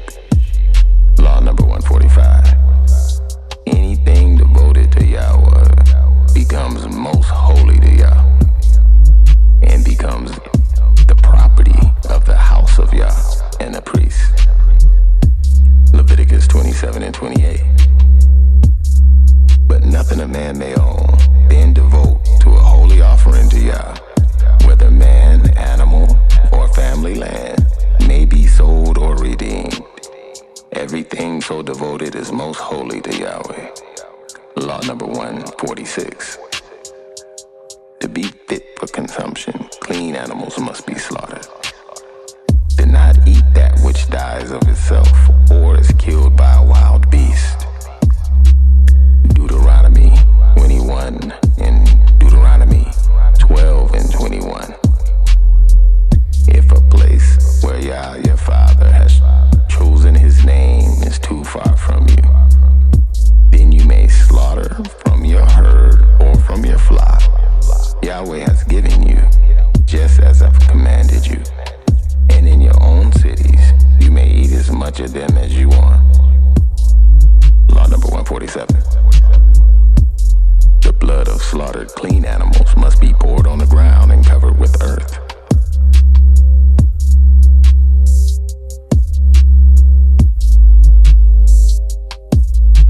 In order to ensure the removal of blood from clean meat, it must be soaked in salt water or roasted over an open fire that allows all the blood to drain from the meat. In any event, the meat must be fully cooked. Law number 17, verse 13. Leviticus 17, verse 13.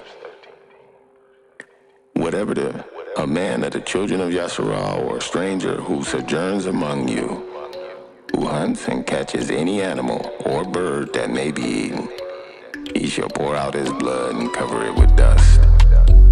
Law number 148. Set the mother bird free when taking a nest, or the young. Deuteronomy 22, 6 and 7. If you come across a bird's nest beside the way, either in a tree or on the ground, and the mother is sitting on the young or on the eggs, don't take the mother with the young. Be sure to let the mother go, then take the young for yourself, that it may go well with you, and that you may have a long life. Law number 149. Examine the meat of animals that is permitted for consumption. Leviticus 11, verse 2 and 3.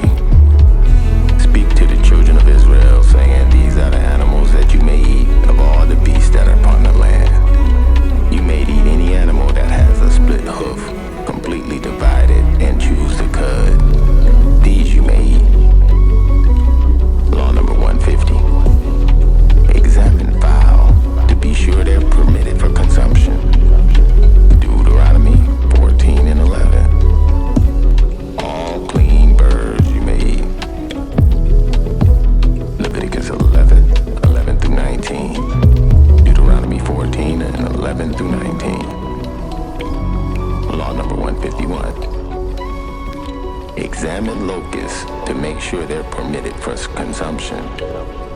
Leviticus 11:21 through 22. Yet these you may eat of every flying insect that walks on all fours. Those that have jointed legs above their feet for hopping on the ground. These you may eat. The locust after its kind, the destroying locust after its kind, the cricket after its kind, and the grasshopper after its kind. Law number 152. Examine fish to make sure they're permitted for consumption. Law number 152. Examine fish to make sure they're permitted for consumption. Leviticus 11, verse 9. These you may eat of all that are in the waters, whatsoever has both fins and scales in the water, whether in the seas or in the rivers, that you may eat. The feast and the Sabbath. Law number 153. The new moons are to be observed to set Yahweh's feast. Exodus 12, verse 2. This moon shall be the beginning of moons. It shall be the first moon of the year to you. Deuteronomy 16, verse 1. Watch for the moon of green ears and barley, Abib. Genesis 1:14, Psalms 104:19, Isaiah 66:23. Law number 154.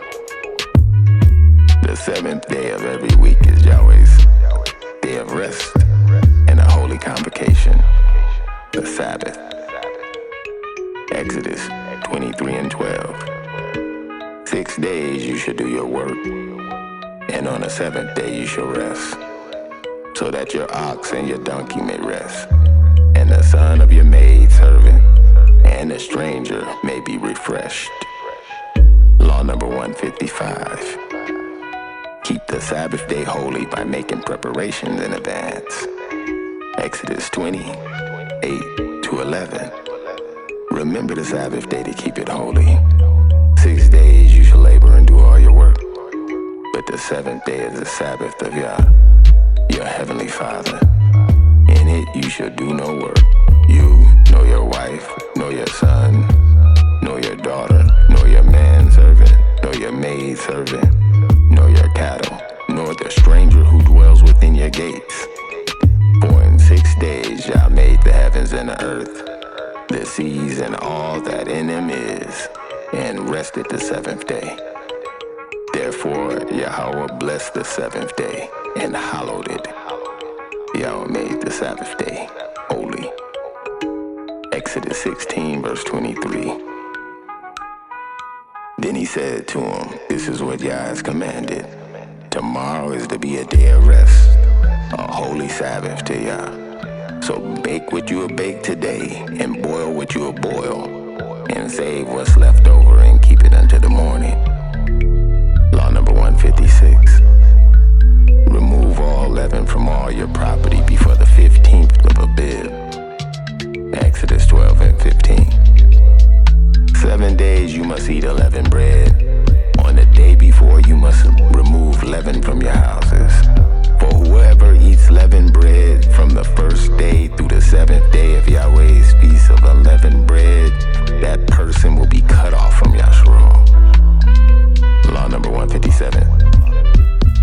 On the 15th day of Abib. On the 15th day of Abib, teach our children a story of the Exodus from Egypt. Exodus 13, verse 8. And in that day you should tell your son, saying, this is done because of what Yahweh did for me when I came out of Egypt. Law number 158. Eat unleavened bread from the 15th through the 21st of Abib. Exodus 12, verse 18. In the first moon, on the 14th day at evening, you must eat unleavened bread until the 21st day of the moon at even. Law number 159.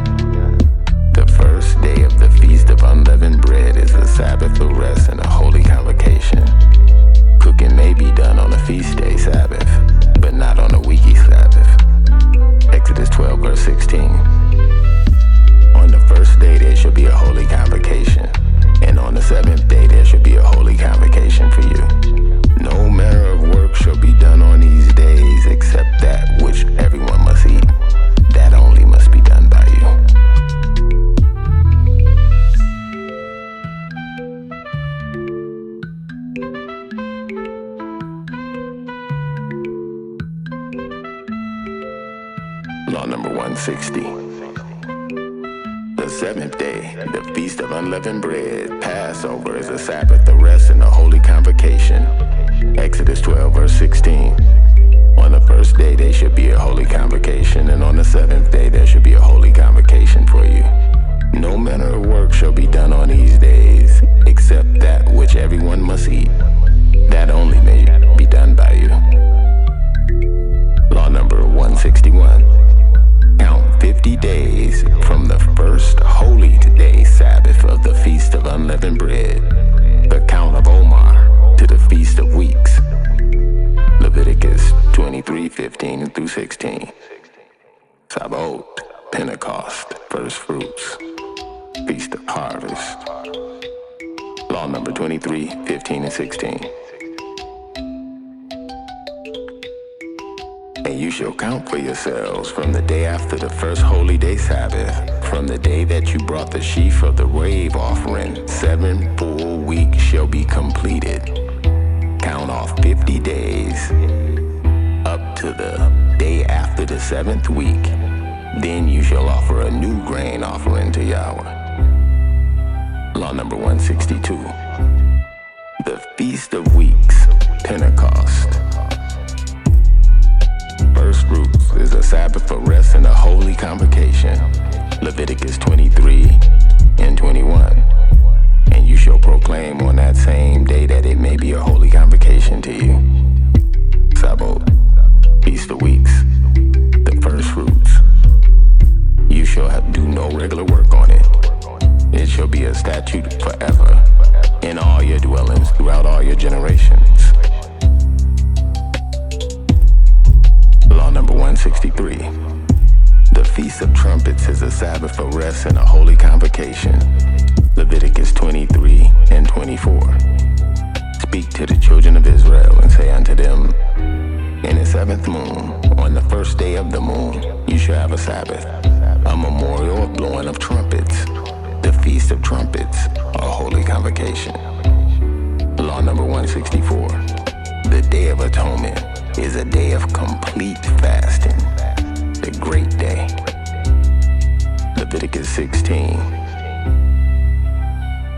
29 through 31. This shall be a statute for you forever. On the 10th day of the 7th moon, you shall afflict your souls. You must fast and do no work at all, whether a native of your own country or a sojourner, a stranger among you. For on that day atonement will be made for you to cleanse you from all your sins in front of Yah. It is a Sabbath of solemn rest for you, and you shall afflict your souls. It's a statute forever. Law number 165. The Day of Atonement is a Sabbath of rest and a holy convocation.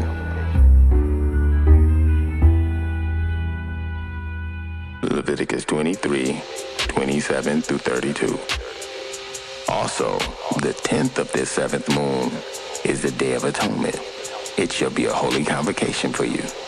You shall afflict your souls and make an offering made by fire unto Yah. You shall do no servile work on the same day. You shall do no work at all on the same day. One more time.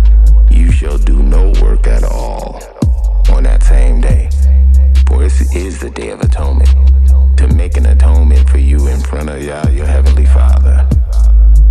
Any person that's not afflicted on that same day, he shall be cut off from his people. Any person that does any work on that same day, he shall be cut off from among his people. You shall do no manner of work at all. It shall be a statute forever throughout your generations, in all your dwellings, wherever you may live. It's to you a Sabbath of rest, and you shall afflict yourselves. On the 9th of the moon at evening, at the setting of the sun, through the 10th of the moon at evening, at the setting of the sun, from evening to evening you shall celebrate your Sabbath. Law number 166. The first day of the Feast of Tabernacles, Booths, Sukkah, Ingathering, is a Sabbath of rest and a holy convocation. Leviticus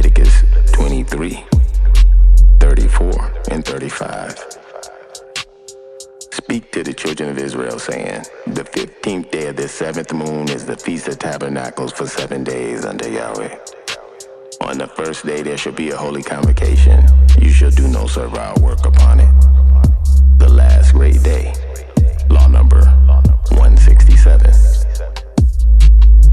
The last great day is a Sabbath of rest and a holy convocation. Leviticus 23 verse 36.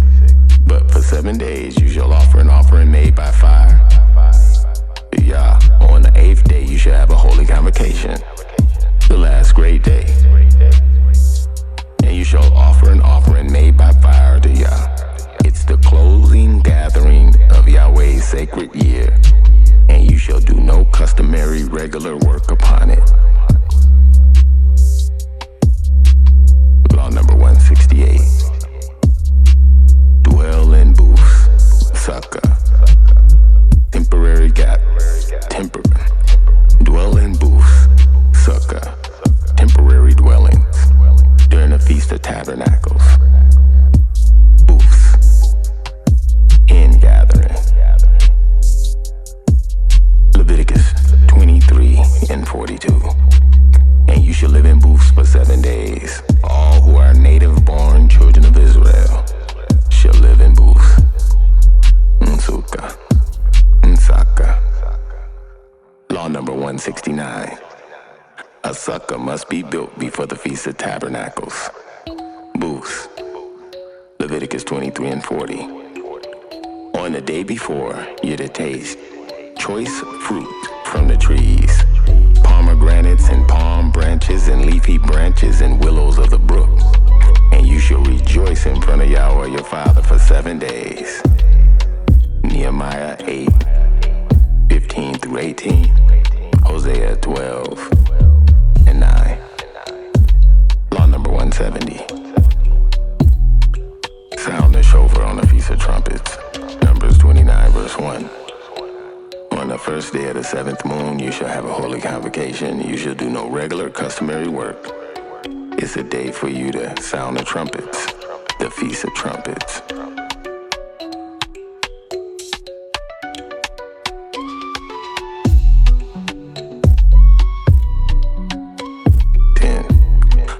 Concerning the duty of the community and observing the authority of the laws of Yah and the anointed of Yahweh. Law number 171. Every male 20 years old and above must give half a shekel to the sanctuary of Yahweh annually. Exodus 20, 12 through 16. Wrong. Exodus 30, 12 through 16. When you take a census of the children of Israel to count them, each one must pay Yahweh a ransom for his life at the time he's counted. Then no plague will come on them when you number them. This is what every one of them whose number shall give. Half a shekel according to the shekel of a sanctuary, about 1/5 an ounce. The half shekel is an offering to Yah. Everyone, including among those who are numbered, being 20 years old and above, shall give an offering to Yahweh. The rich shall not give more, and the poor shall not give less than a half a shekel. Giving an offering to Yah to make an atonement for yourselves. And you shall take the atonement money of the children of Israel, and you shall appoint it for the service of the tabernacle of meeting, that it may be a memorial for the children of Israel in front of Yah, to make an atonement for yourselves. Law number 172. Listen to and obey the anointed servant of Yahweh, the overseer of the house of Yahweh. Deuteronomy 18, 15 through 19. And Yahweh your Father will raise up for you a prophet like me from the midst of your brothers. Him you must listen to. For this is what you asked of Yah at Horeb in the day you gathered together, saying, let us not hear the voice of Yahweh, our Father, nor see this great fire anymore, or we'll die. Then Yahweh said to me, what they've spoken is the truth. I will raise up for them a prophet like you from among their brothers, and I'll put my words in his mouth, and he'll tell them everything that I command him. Whoever will not listen to my words, which he speaks in my name, I'll judge him for it. Law number 173. The king must be appointed by Yahweh. Deuteronomy 17 through 15. Be sure to set a king over you, whom Yah your father chooses. He must be up from among your own brothers. He must not be a foreigner who's not your brother. Law number 174. Listen to and obey Yah's anointed priests, the body of elders of the sanctuary of the house of Yah, under the direction of the overseer of the sanctuary of Yahweh. Deuteronomy 17, 9 through 11. Go to the priests who are Levites and to the judge who's in office at that time. Ask for their decision, and they'll give you sentence of judgment. You must act according to the sentence they pronounce for you in the place Yah chooses. Be careful to do all that they order you to do.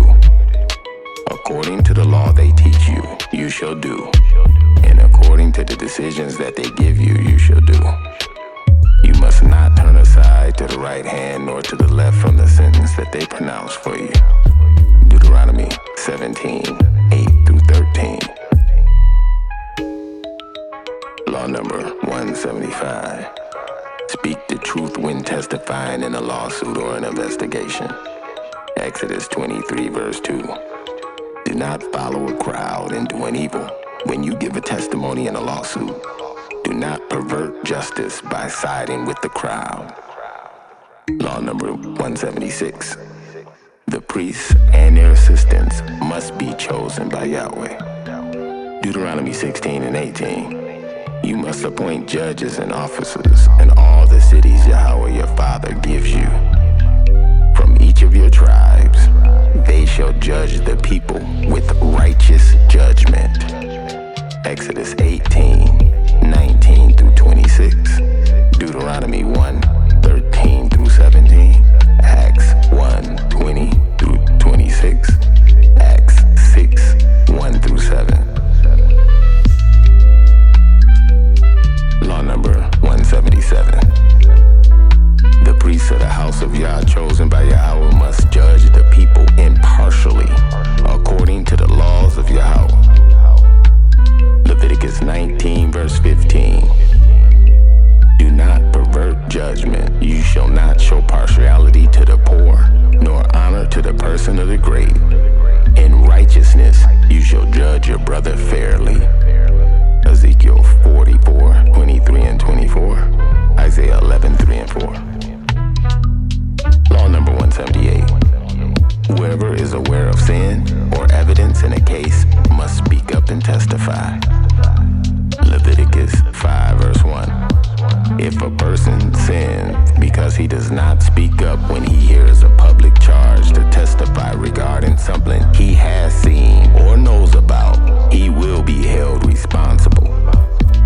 Law number 179. The testimony of witnesses shall be examined thoroughly by the priest. Deuteronomy 13, verse 14. Then you must inquire, probe, investigate it thoroughly. And if the thing be true, and it has been proven that such an abomination has been committed among you, Deuteronomy 19 and 18. Law number 180. False witnesses shall be judged according to the law, Deuteronomy 19, verse 19. Then do to him as he intended to do to his brother. In this way, you must purge the evil from among you. Also see Matthew 7, 1 through 5. Law number 181. When a person is found murdered and the murderer is unknown, the prescribed ritual procedure must be performed. Deuteronomy 21, 1 through 9. If anyone is found slain, lying in a field in the land Yah your father has given you to possess, and it's not known who killed him, then your elders and your judges shall go out and measure the distance from the body to the neighboring cities. Then the elders of the cities nearest the body shall take a heifer that has not been worked and which has not been pulled with a yoke, and lead her down to a valley that's not been plowed or planted. And where there's a flowing stream, there in the valley there to break the heifer's neck. The priests, the sons of Levi, shall come near, for Yah your Father has chosen them to minister and to pronounce blessings in the name of Yahweh, and decide all cases of controversy and assault. And all the elders of the city nearest the body shall wash their hands over the heifer, whose neck was broken in the valley. And they shall declare, our hands did not shed this blood, nor did our eyes see it done. Accept this atonement for your people Israel, whom you've redeemed, O Yahweh. And don't hold your people guilty of the blood of an innocent man, and the bloodshed shall be atoned for. In this way you will purge from yourselves the guilt from shedding innocent blood, since you've done that which was right in the sight of Yahweh. Law number 182. 6 cities of refuge in the land of Yasharal may be established, must be established. Numbers 35:11-13. Then appoint cities to serve as your cities of refuge, where a person who accidentally kills someone may flee. They shall be cities of refuge from the blood avenger, so that a person accused for murder may not die before he stands judgment before the congregation. Of all the cities you give, 6 shall be cities of refuge. Numbers 35, 6-15. Deuteronomy 19, 2-7. Law number 183. The priests and Levites must be given cities to live in. Numbers 35, 2-3. Command the children of Israel to give the Levites cities to live in, from the inhabitants they will possess. Also give the Levites the common land around these cities. They shall have these cities to live in, and the open land around the cities shall be for their cattle, herds, and animals. Law number 184. Build a guardrail around a roof if it's flat and used for its living spaces.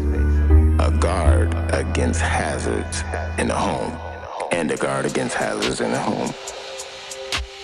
Deuteronomy 22, verse 8. When you build a new house, you must make a parapet for your roof, that you may not bring the guilt of bloodshed upon your house if anyone falls from it. 11. God worship, the worship of Elohim. Law number 185. The practice of God worship must be destroyed. Deuteronomy 12, verse 2-4. You must utterly destroy all the places where the nations you shall drive out worship their gods, Elohim, on the high mountains, on the hills, and under every spreading tree. You must destroy all their altars and break down their pillars and sacred pillars, an image of the sun god Baal, and burn their sacred poles, Ashtaroth poles, and cut down the images of their gods, their Elohim, their teraphim, and wipe out their names from those places. You must not worship Yahweh, your Father, in such ways. Yahweh, your Father, is not a god. Hell. Also see Deuteronomy 7:2. Law number 186. A city which turns to God worship must be treated according to the law. Deuteronomy 13:12-15. If you hear it said about one of the cities that Yah given you to live in, that corrupt men have risen up among you and has enticed inhabitants of their own cities astray, saying, let us go worship gods, Elohim, which you have not known, then you must inquire, probe, and investigate it thoroughly. And if it is true, and it has been proven that such an abomination has been committed among you, you shall surely kill the inhabitants of that city with the edge of the sword, utterly destroying all that's in it with its livestock. Deuteronomy 13.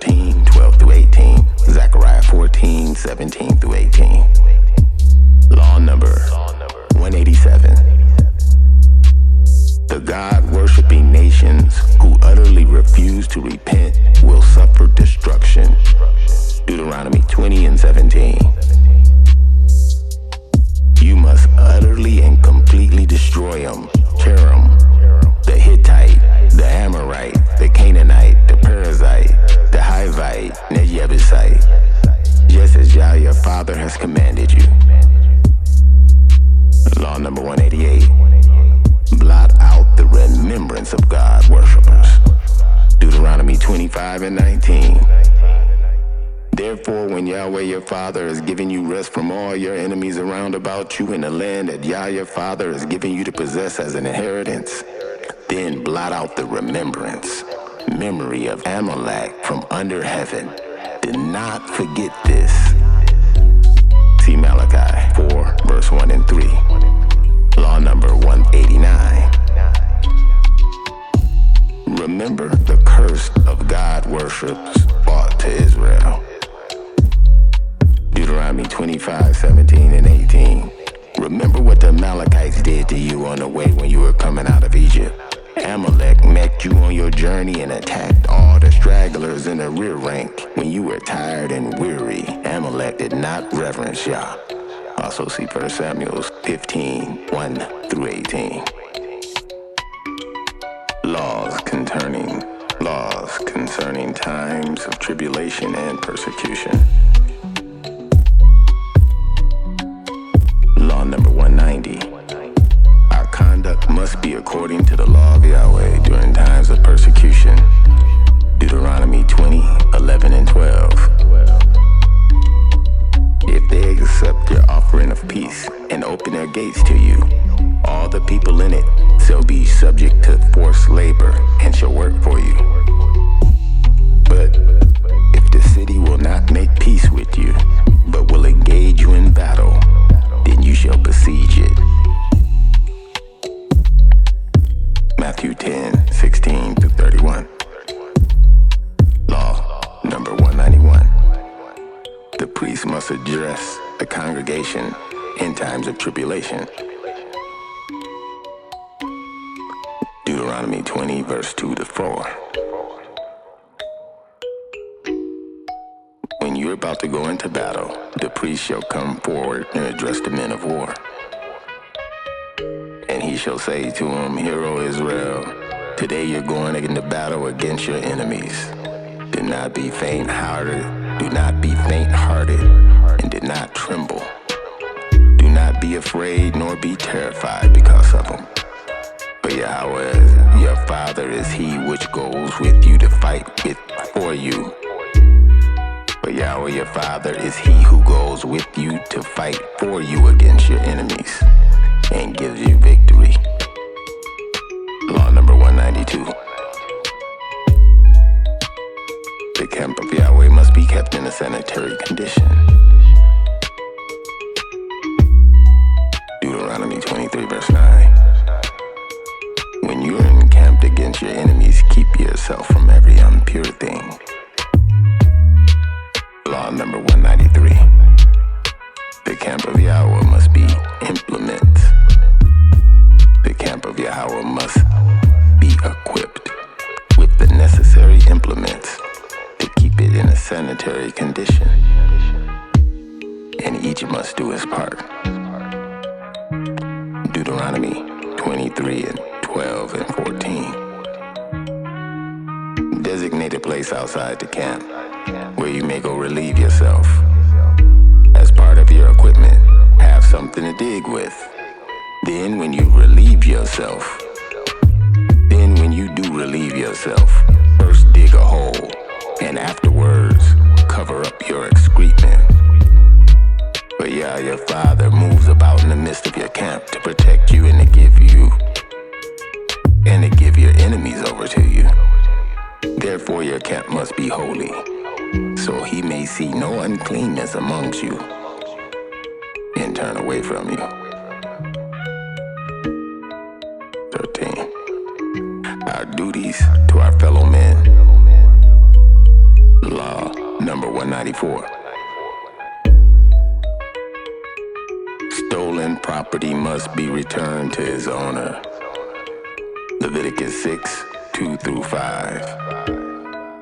If a person sins and commits a trespass against Yahweh by lying to his brother about what was delivered unto him for safekeeping, or about a pledge, or about a robbery, or if he has deceived and extorted his brother, or if he found what was lost and lies concerning it, or vows falsely in any one of these things that a man may do sinning, it may be because he sinned and is guilty, that he may restore that which he's stolen, or that thing which he's deceitfully obtained, or what was delivered to him for safekeeping, or the thing lost, or which was found, or the lost thing which he found,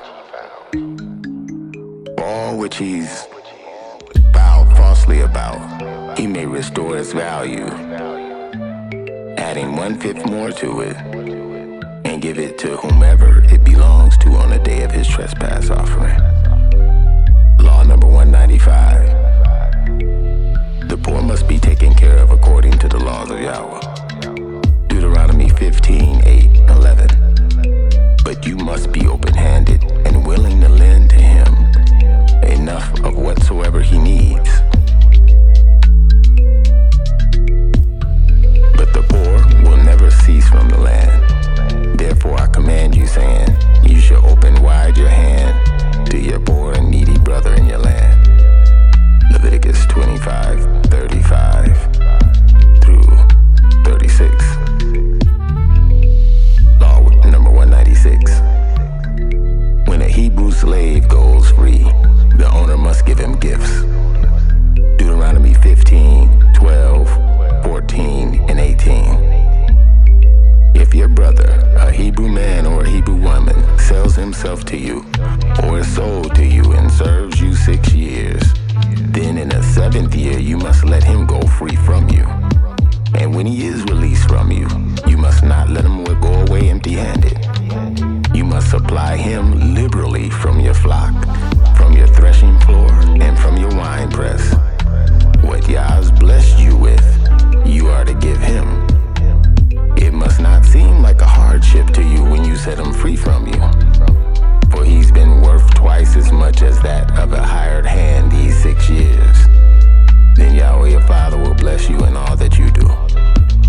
See Leviticus 25 and 39 through 42, Exodus 21, 2 through 6.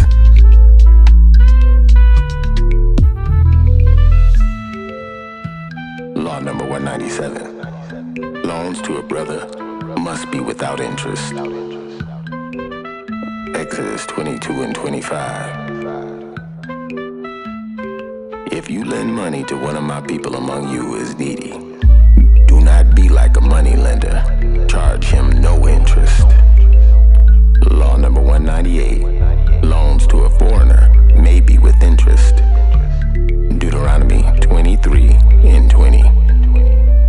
You may charge interest to a foreigner, but to your brother you may not charge interest, so that Yahweh your Father may bless you in all that you set your hand to do, in the land you're entering to possess. In the land you're entering to possess. We're stopping at 199, law number 199.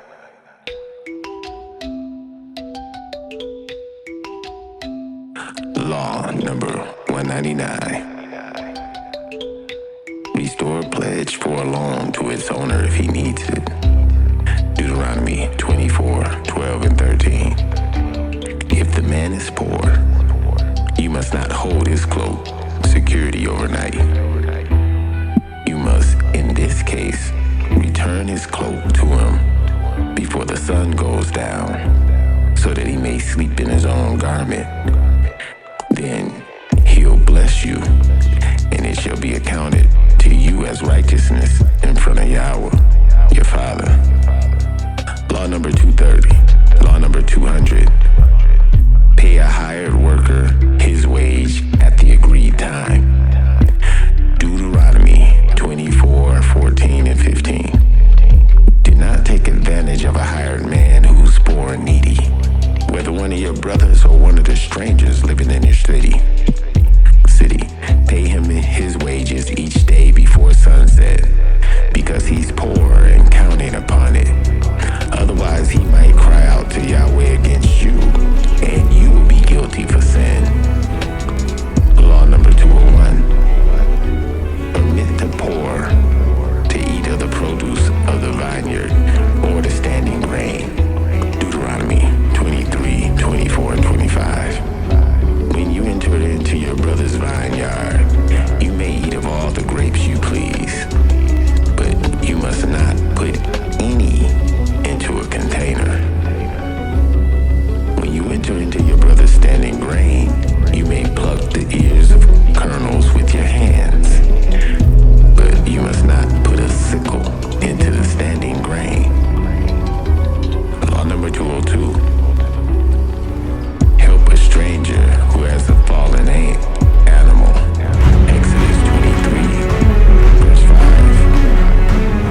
If you see a donkey or someone who hates you lying under its burden, you might refrain from helping it.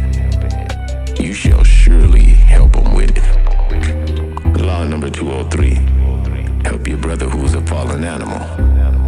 Deuteronomy 22, verse 4. You must not see your brother's donkey or ox fallen on a road and not restore it. Be sure to help it and ignore it. Be sure to help it get to its feet. Law number 204.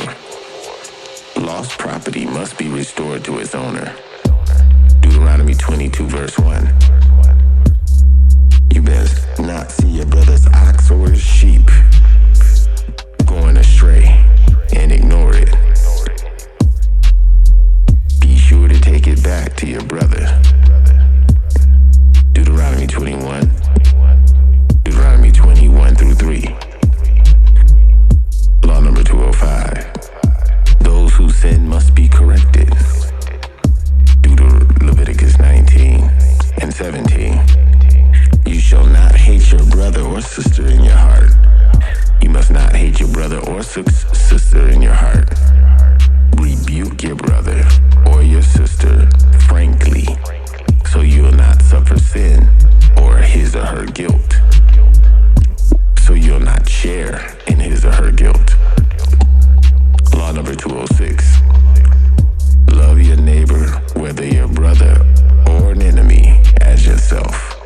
Leviticus 19, verse 18. Do not seek revenge nor bear a grudge against one of your own people, but you shall love your brother as your own self. I'm Yahweh. Law number 207. Love the stranger and the new convert among you. Leviticus 19, verse 34. The stranger living with you must be treated as one of your native born, and you shall love him as yourself, for you were strangers in the land of Egypt. I'm Yahweh. Law number 208. Use only honest weights and measures. Leviticus 19:36. You shall have honest weights and balances, an honest ephah, a dry measure, and an honest hand, and a liquid meat measure. I'm Yahweh, your father, who have brought you out of the land of Egypt. Family. Law number 209. Show honor and respect to Yahweh's appointed teachers. Leviticus 19, verse 32. You shall stand up before the gray-headed, and you shall honor the presence of an elder or a teacher, thereby giving reverence to your heavenly Father. I'm Yahweh. Show honor. Law number 210. Show honor and respect to your present. Show honor and law number 210. Show honor and respect to your parents. Exodus 20. Exodus 20 and 12. Start again. Law number 210. Show honor and respect to your parents. Exodus 20, verse 12. You shall honor your father and your mother, that your days may be long upon the land which Yahweh your father has given you. See Leviticus 19 and 3. Law number 211. Become holy as Yah is holy. Leviticus 19 verse 2. Speak to the congregation of the children of Israel and say to them, you should be holy, for I, Yah, your Father, am holy. For I, Yahweh, your heavenly Father, am holy. Law number 212. Bring forth the holy seed, the 144,000 holy priesthood promised to Abraham. Genesis 1:26-28. Then Yahweh said, I'll make man in my image, according to my likeness, and they'll have rulership over the fish of the sea, over the birds of the air, and over the cattle, and over all the earth, and over every creeping thing that creep upon the earth. So Yahweh created man in his image. In the image of Yah created the man. Then he created the woman from the man. Then Yahweh blessed him and said to him, be fruitful and multiply and fill the earth and rule it. Have rulership over the fish of the sea, of the birds of the air, and over every living thing that creepeth upon the earth. So Yahweh created a man in his own image. In the image of Yah created he him.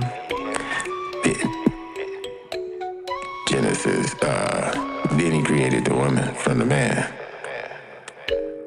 And Yahweh blessed them. And Yahweh said to him, be fruitful and multiply and fill the earth and subdue it, and have rulership over every fish of the sea, and over the birds of the air, and over every creeping thing that liveth and moves on the earth.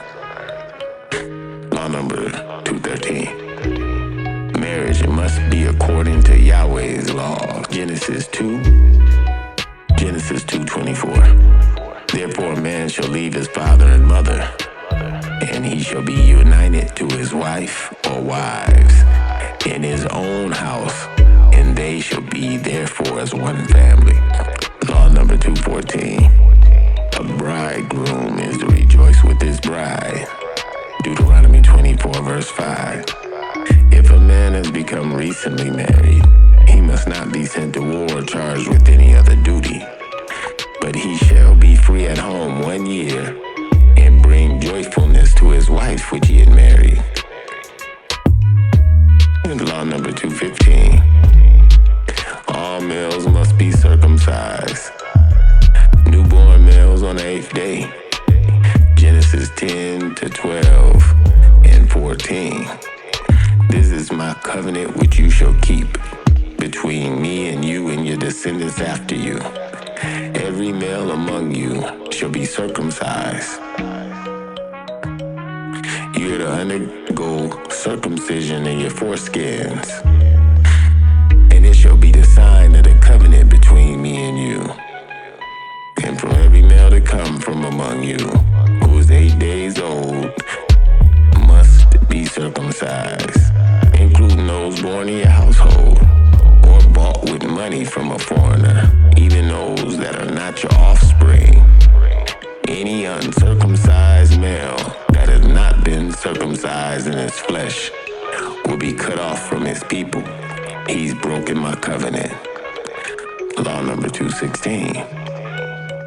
Should a man die childless, his brother must marry the widow, or Deuteronomy 25, 5-6.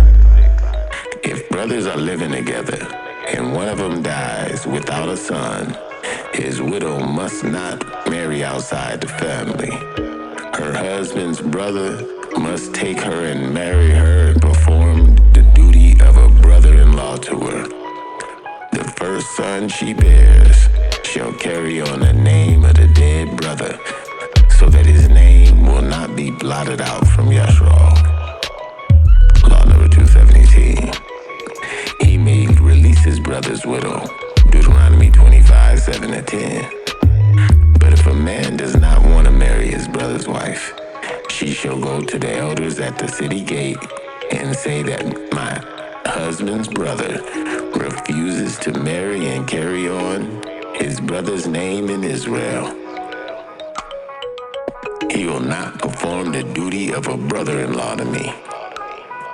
Then the elders of the city shall summons him and shall summon him and talk to him. And if he stands firm and says, I don't want to marry her, then his brother's widow shall go up unto him in the presence of the elders, take off one of his sandals and spit in his face and say, this is what is done to a man who will not build up his brother's house. Then his name in Yahshua shall be called the house of him who had his sandal removed. Law number 218. The law concerning a virgin. The man who defiles a virgin must pay the bride price. If her father permits, marry her and never divorce her. Deuteronomy 22 verse 29.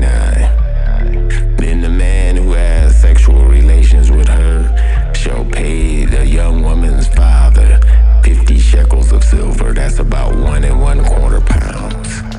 Then she shall be his wife, because he's humbled her. He shall not be permitted to divorce her as long as he lives. Law number 219. The priest must judge in a case of premarital promiscuity. Deuteronomy 22:13-15.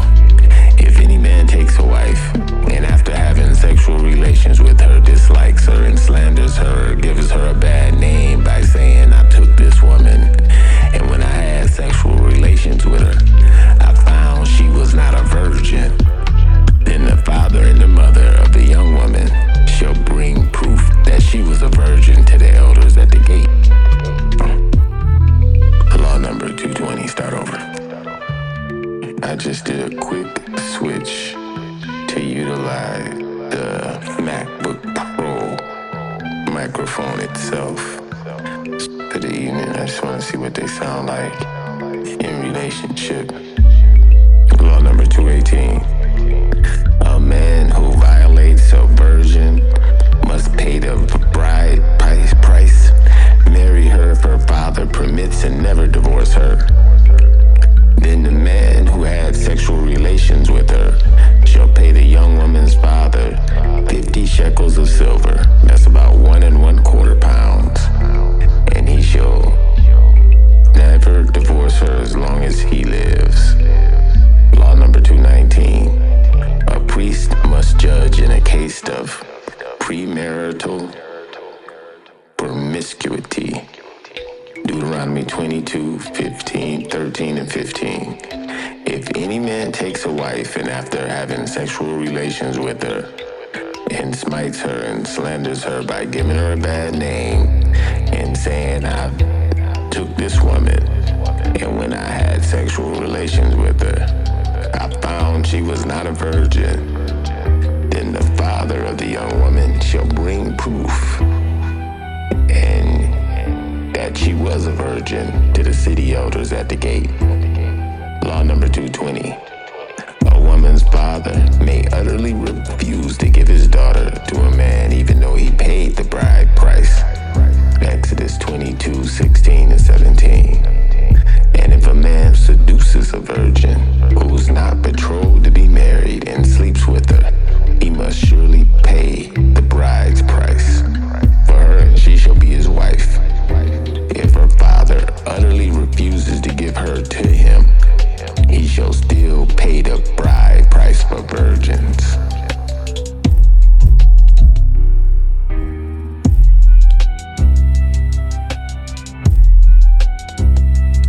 Law number 221. A female captive must be treated in accordance with special regulations according to repentance and conversion. Deuteronomy 21:11-14.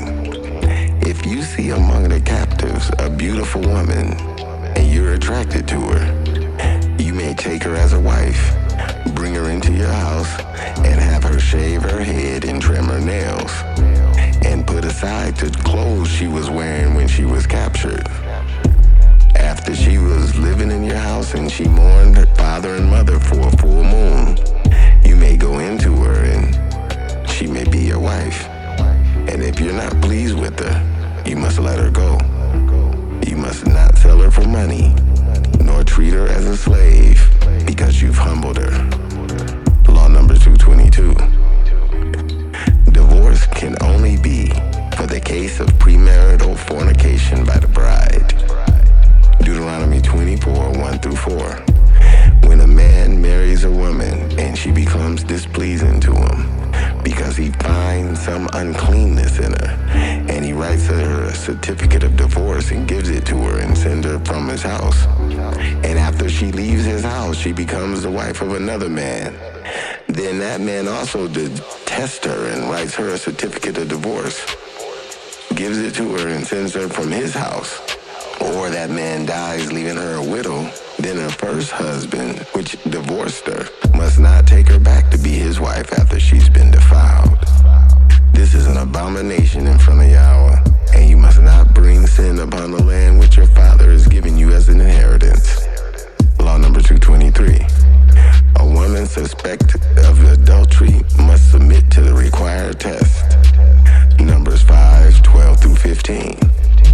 Speak unto the children of Israel and say unto them, if any man's wife goes astray and behaves unfaithfully towards him by sleeping with another man, and it's hidden from her husband, and her impurity undetected, since there was no witness against her, nor was she caught in the act, and if the spirit of jealousy comes upon her husband and he suspects her wife, and she's impure, or if he's jealous and he suspects her, even though she's not impure, then the man shall bring his wife unto the priest, and he shall also bring the offering required for her.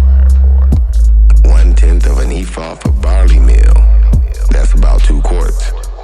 He shall pour no oil on it, nor put frankincense on it, because it's a grain offering of jealousy, an offering of remembrance, to bring sin to remembrance.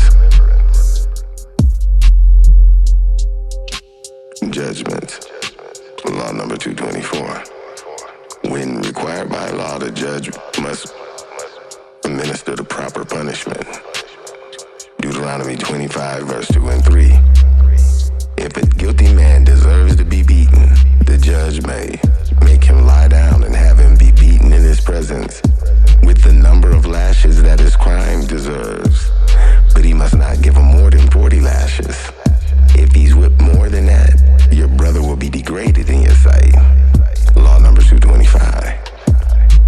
The law concerning unintentional homicide. Numbers 35, 22 through 25.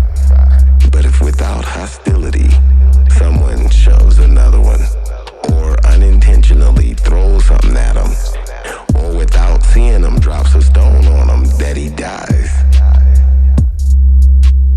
And since he was not his enemy, and he did not intend to harm him, the congregation must judge between him and the blood avenger according to these judgments. In these cases, the congregation must protect the one accused of murder from the man of blood avenger and send him back to the city of refuge to which he fled. And he must stay there until the death of the high priest, who was anointed with the holy oil. Law number 226. The law concerning murder. Deuteronomy 19, 11 through 13. However, if someone hates his brother and lies in wait for him and attacks and kills him, then flees to one of these cities, the elders of the cities which he came from shall send for him and bring him back from the city of refuge and hand him over to the blood avenger to die. You must not show pity to him. You must purge from Israel the guilt of shedding innocent blood, so that it may go well with you. Law number 227. Numbers 15, 15 through 16. One ordinance shall be for you of the congregation, and for the stranger that sojourns with you as an ordinance forever throughout your generations. As you are, so shall the stranger be in front of Yahweh. One law and one matter shall be for you and for the stranger that sojourns with you. Law number 228. One that sins or breaks any of Yahweh's laws, whether unintentionally or intentionally, is guilty. Leviticus 5:17. If anyone sins and commits any of these things that are forbidden to be done by the law of Yahweh, though he does not know it, yet he's guilty, he shall bear his iniquity. Law number 15, verse 30.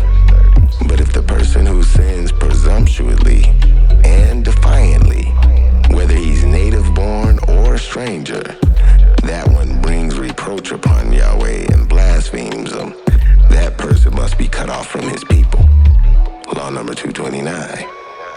The penalty of sin, which is the breaking and transgression of the law, Yahweh's law. The penalty of sin, which is the breaking or transgression of Yahweh's law, is death. Numbers 15 through 30. The person who sins defiantly, whether he's native born or a sojourner, that one brings reproach amongst Yahweh and blasphemes him, that person must be cut off from his people. Law number 229. The penalty of sin, which is the breaking or transgression of Yahweh's laws, is eternal death. Numbers 15, 30, and 31. But the person who sins presumptuously or defiantly, whether he's native born or a stranger, that one brings a reproach upon Yahweh and blasphemes him, that person must be cut off from his people, because he's despised the word of Yah and must be cut off, and his guilt shall be upon his own head. Deuteronomy 29, verse 20. Yahweh will never be willing to spin after Yahweh breaks forth with a destructive fire, and his jealousy will burn against that man.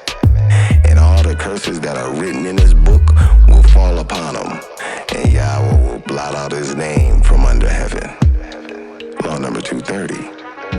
Atonement can be made through the righteous high priest for those who truly repent from sin and turn to complete obedience to Yahweh's laws. Leviticus 16 and 16, 32 through 34. In this way he'll make atonement for the most holy place because of the uncleanness and rebellion of the children of Israel. Whatever their sins have been, he is to do the same for the tent of meeting, the holy place, which remains among them in the midst of their uncleanness. And the priest who's anointed and consecrated and ordained to succeed his father as high priest must make the atonement. He is to put on the holy linen garments and make an atonement for the most holy place, for the tent of meeting and the altar, and for the priest and for all the congregation. This shall be an everlasting statute for you to make an atonement for the children of Israel for all their sins once a year. And he did as Yahweh commanded Moshe. Law number 231. The body of him that's executed must be buried the same day. Deuteronomy 21, verse 23. His body must not remain overnight on a tree.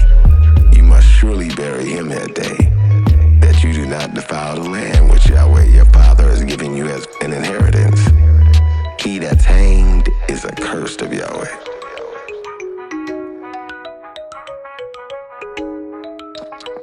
Laws concerning slaves. Number 232.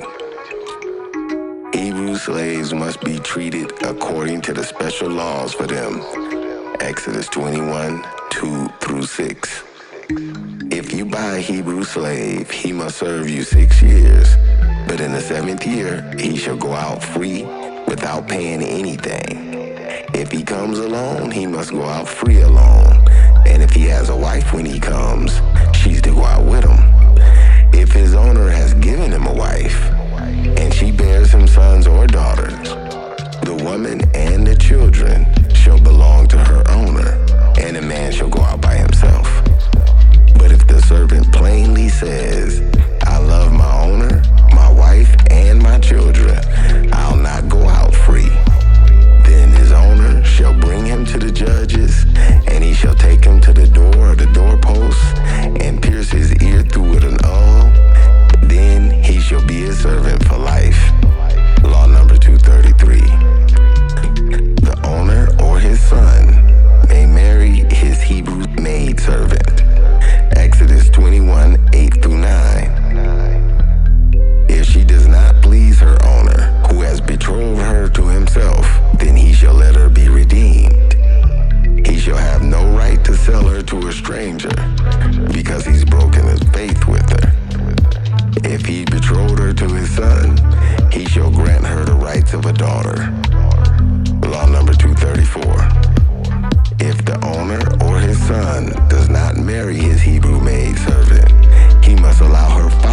redeemer.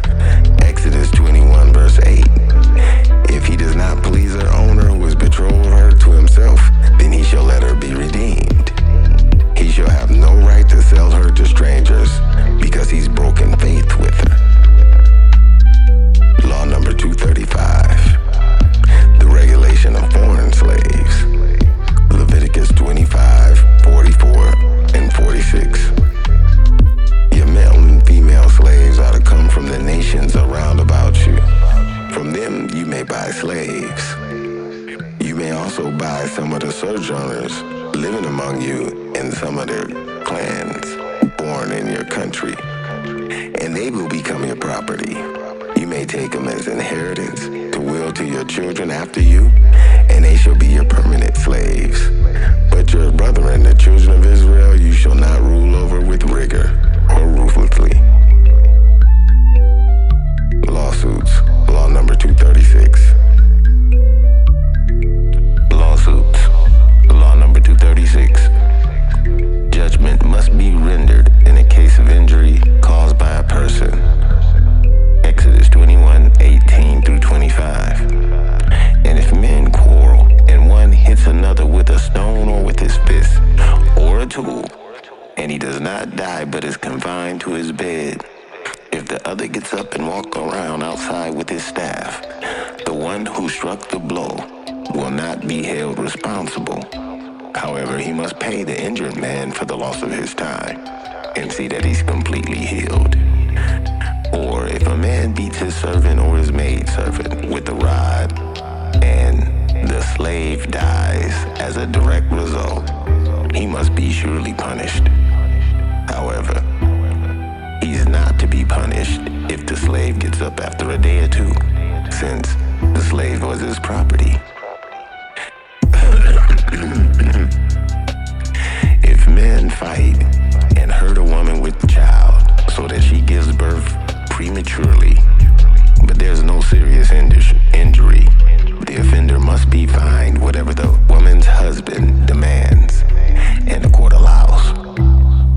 But if there is serious injury, you gotta take life for life, eye for eye, tooth for tooth, hand for hand, foot for foot, burn for burn, wound for wound, and stripe for stripe. See Leviticus 24, 17 through 21. Deuteronomy 19 and 21. Judgment must be rendered in a case of injury caused by an animal. Law number 237. Judgment must be rendered in a case of injury caused by an animal. Exodus 21, 28 through 29.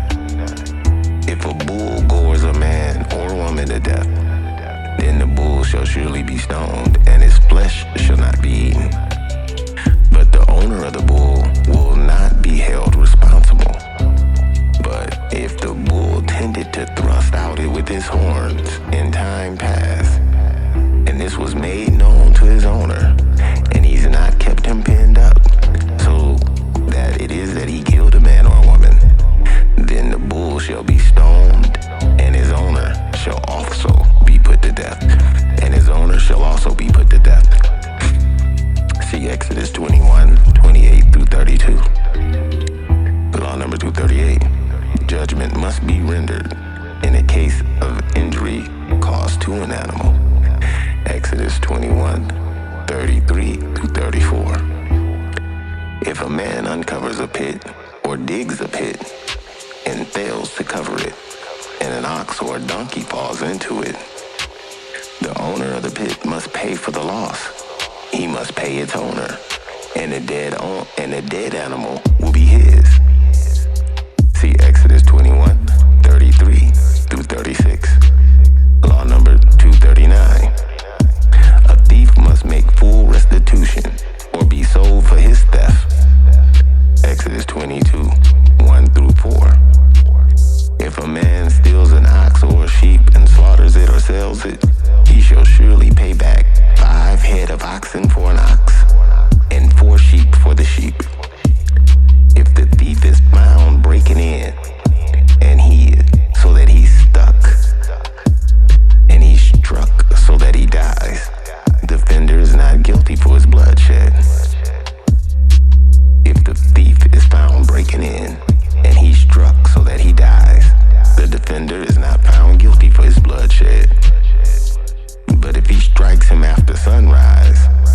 guilty of bloodshed. A thief must make full restitution, but if he has nothing, then he shall be sold for his theft. If the theft is found alive in his possession, whether it's an ox or a sheep or a donkey, he shall pay it back double. Law number 240. Judgment must be rendered in cases of property damage caused by animals. Exodus 22 verse 5. If a man cause a field or vineyard to be grazed and lets loose his animal in the field in another man's field, and he shall make restitution from the best of his own field and the best of his own vineyard. Law number 241. Judgment must be rendered in cases of fire damage. Exodus 22 verse 6. If a fire breaks out and catches in thorn bushes so that it burns stacks of grain, standing grain, or a field, he who kindled the fire shall surely make restitution. Law number 242. Judgment must be rendered in cases involving items held for safekeeping. Exodus 22, 7 through 8. If a man gives his brother silver or possessions for safekeeping, one more time. Exodus 22, 7 through 8. If a man gives his brother silver or possessions for safekeeping, and they're stolen from his brother's house, the thief, if he's caught, must pay back double. But if the thief is not found, then the owner of the house must appear in front of the judges to determine whether he's laid his hand on the other man's property. Law number 243. Judgment must be rendered in cases involving animals held for safekeeping. Exodus 22, 10 through 13. If a man gives a donkey or an ox or a sheep or any other animal unto his brother for safekeeping, and it dies or is injured, or is driven away while no one is looking, the issue between them shall be settled by an oath of Yah, that the brother did not lay his hands on the other brother's possession or property. The owner is to accept this, and no restitution is required. But if the animal was stolen from his brother, he must make restitution to the owner. If it was torn to pieces by a wild animal, he shall bring the remains as evidence, and he will not be required to pay for the torn animal. Law number 244. Judgment must be rendered in claims against the borrower. Exodus 22, 14 through 15. And if a man borrows an animal from his brother and is injured or dies while the owner is not present, he must make restitution. But if the owner is with the borrower, he will not pay. If the animal was hired, the money paid for the hire covers the loss. Law number 245. Judgment must be rendered in disputes arising out of sales. Leviticus 25, 14 through 17. And if you sell anything to your brother or buy from your brother's hand, you ought not to oppress one another. You're to buy from your brother on the basis of the number of the years to the Jubilee. And he's to sell unto you based on the number of years left for harvesting crops. When the years are many, you are to increase the price. And when the years are few, you are to decrease the price. Because what he's really selling you is the number of crops. Do not take advantage of each other, thereby reverencing your Father. For I'm Yahweh, your heavenly Father. Law number 246. Judgment must be rendered in disputes over property. Exodus 22, verse 9. In all cases of illegal possession of an ox, a donkey, a sheep, or a garment, or any other lost property, which another claims to be his, both parties are to bring it in front of the judges. Bring their cases in front of the judges. The one whom the judges shall declare guilty must pay back double to his brother. Law number 247. Monetary restitution must be paid involving cases of bodily damage. Deuteronomy 25, 11 and 12. If two men are fighting, and the wife of one of them comes to rescue her husband from the one attacking him, and she reaches out and seizes him by the genitals, you shall cut off her hand, show her no pity. Law number 247. Judgment must be rendered concerning monetary restitution in cases involving bodily damage. Deuteronomy 25, 11 through 12. If two men are fighting, and the wife of one of them comes to rescue her husband from the one attacking him, and she reaches out her hand and seizes him by the genitals, you shall cut off her hand, show her no pity. Exodus 21, 23 through 25. But if there is serious injury, you are to take life for life, eye for eye, tooth for tooth, hand for hand, foot for foot, burn for burn, wound for wound, and stripe for stripe. Also see Exodus 21, 18 through 25. Law number 248. Judgment must be rendered in disputes arising out of inheritance. Numbers 27, 8 through 11. And you shall speak to the children of Israel and say, if a man dies and has no son, then you shall cause an inheritance to pass to his daughter. If he has no daughter, then you shall give his inheritance to his brothers. And if he has no brothers, then you shall give his inheritance to his father's brothers. And if his father has no brothers, then you shall give his inheritance to the nearest kinsman in his clan, and he shall possess it. And this shall be unto the children of Israel as a statute of judgment, just as Yahweh commanded Moshe. Deuteronomy 21, 15 through 17.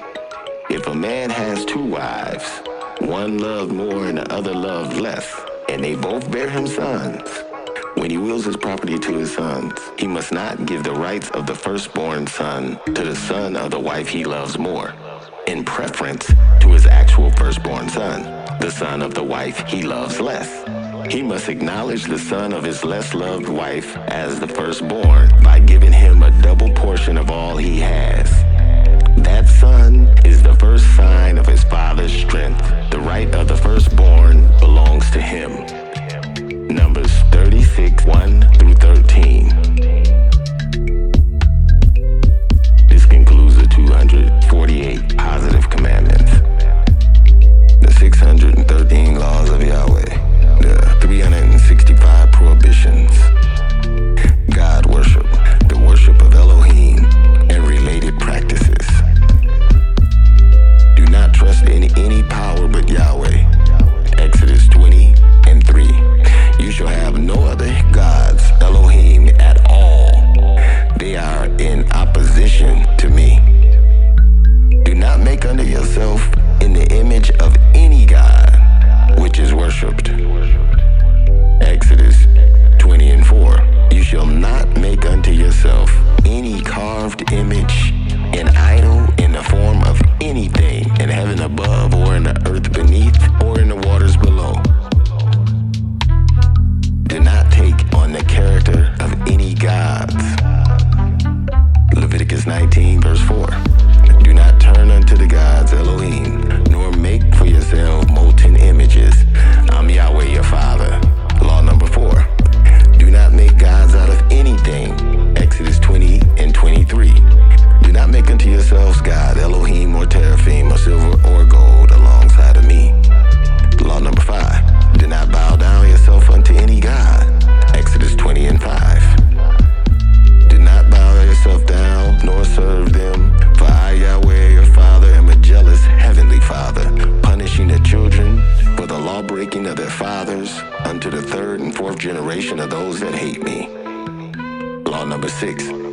Do not worship, serve, obey, nor follow the ways, laws of other gods, of the gods. Deuteronomy 4, 15 through 19. Take careful heed unto yourselves, for you saw no form when Yahweh spoke unto you at Horeb from the midst of the fire. Watch that you do not become corrupt and make to yourselves a god, El,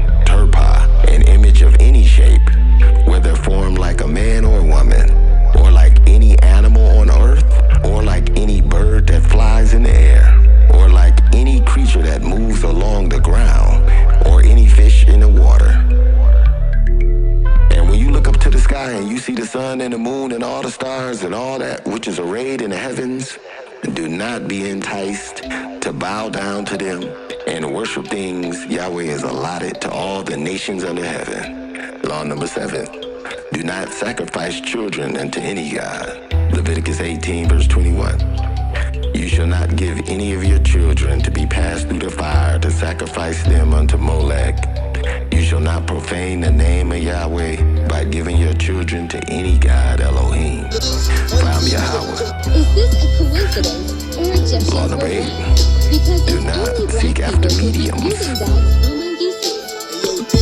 Leviticus 19, verse 31. Do not turn to medium nor to familiar spirits. Do not seek after them to be defiled by them. I'm Yahweh. Nothing Law new number under 9. the sun. We just Do repeated not. what our ancestors Leviticus did. 19 and 31. Do not turn unto mediums nor familiar spirits. Do not seek after them.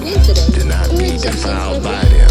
Because it's I'm only Yahweh. black people who hunt using dogs among you. Law number 10. Do not. Because it's Do only not black seek to people who learn keep the ways using of dogs gods in among order you. to follow them. Deuteronomy 20. Deuteronomy 12, verse 30. Be careful not to be ensnared into following them by asking about their gods, Elohim, saying, how do these nations serve their gods, Elohim? I also do the same. Law number 11. Do not use a sacred pillar or pole for the worship of Yahweh, and don't set the feast by it. Deuteronomy 16, verse 21 and 22. You must not plant a tree to be used as a sacred pole, Ashtaroth pole, for setting pagan feasts beside the altar which you make unto Yahweh your Father. You must also not set a sacred pillar, an image to the sun god Baal, for these Yahweh your heavenly Father hates. Law number 12. Do not make gods out of carved stone. Leviticus 26, verse 1. You shall not make gods, Elohim, teraphim, for yourselves, neither an image nor a sacred pillar you shall not raise up for yourselves. Nor shall you set up a sacred carved stone in your land to bow down to it. For I'm Yahweh, your Father. Law number 13. Do not worship Asherah, Queen of Heaven. Deuteronomy 16, verse 21. You must not plant a tree to be used as a sacred pole, Ashtaroth pole, for setting pagan feasts beside the altar which you shall set up, which you shall make for Yahweh your heavenly Father. Ezekiel 8, 3 through 5. Law number 14.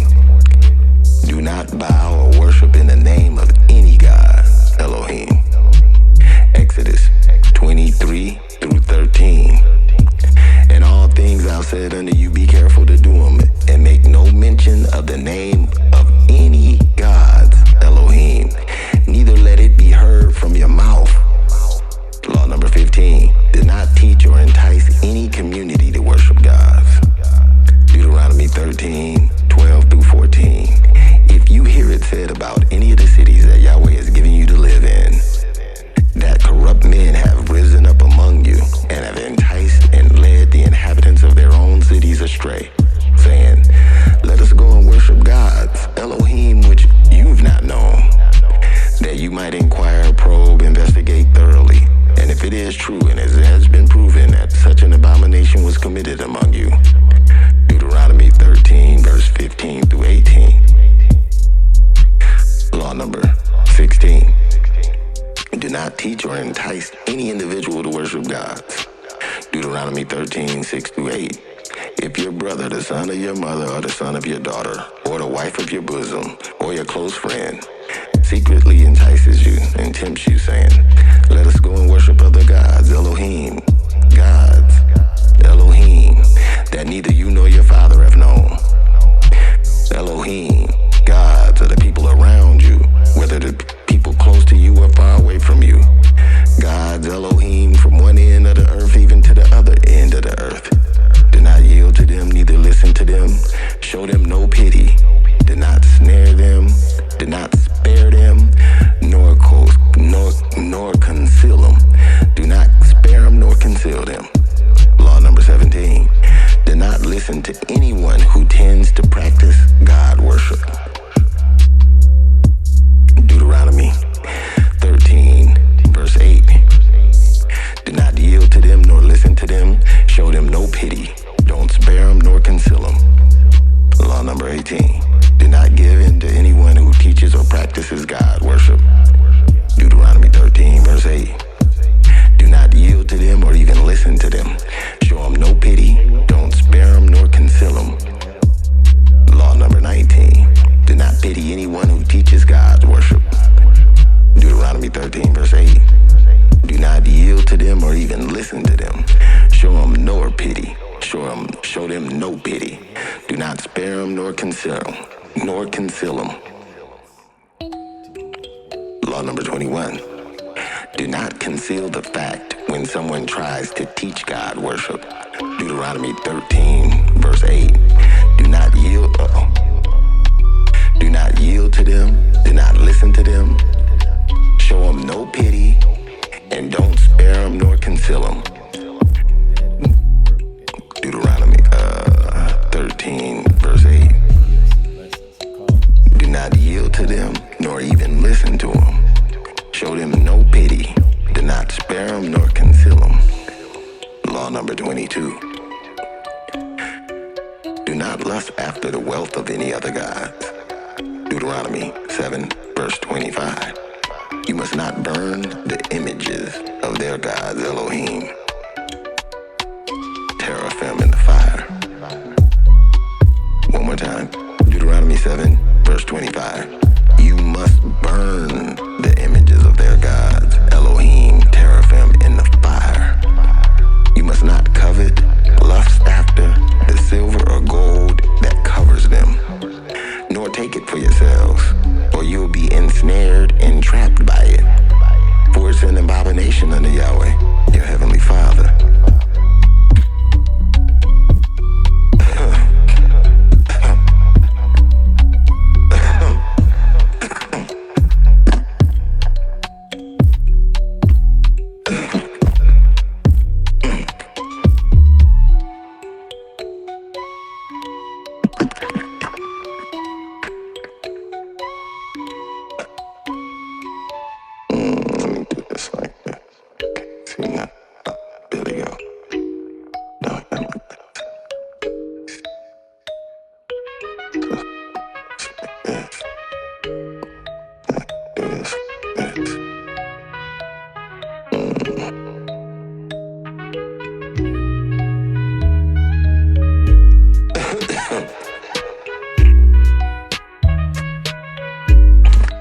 Check, 1, 2, check.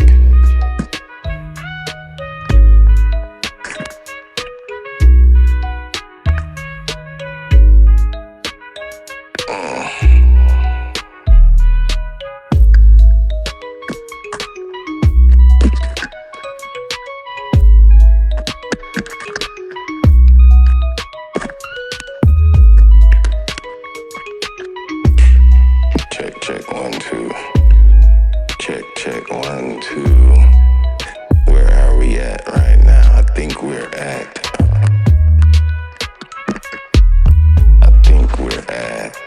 Let me see. Trying to get this thing.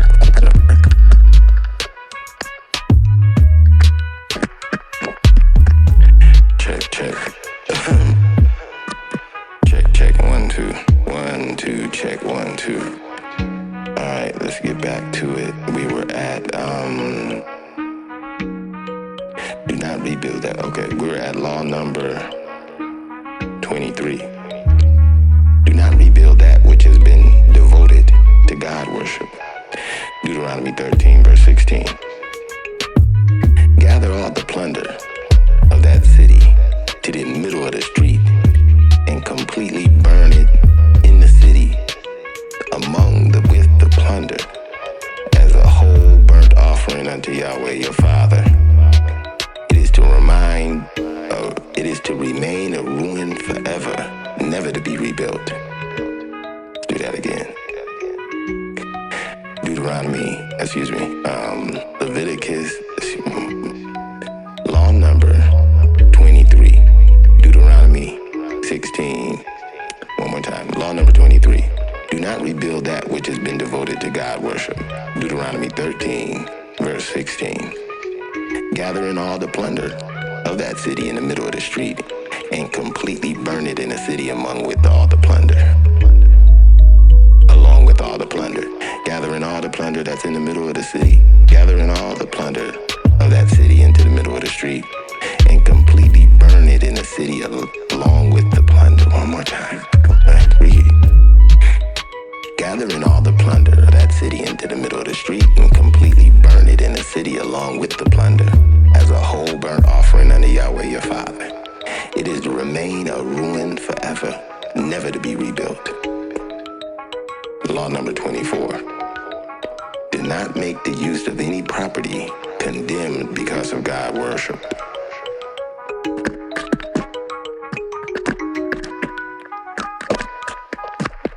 Do not make use of any property condemned because of God worship. Deuteronomy 13, verse 17. None of those condemned accursed things shall be found in your hands. So Yahweh will turn away from his fierce wrath and show you mercy, and will have compassion on you and multiply you, just as he's promised the oath to your fathers. Law number 25.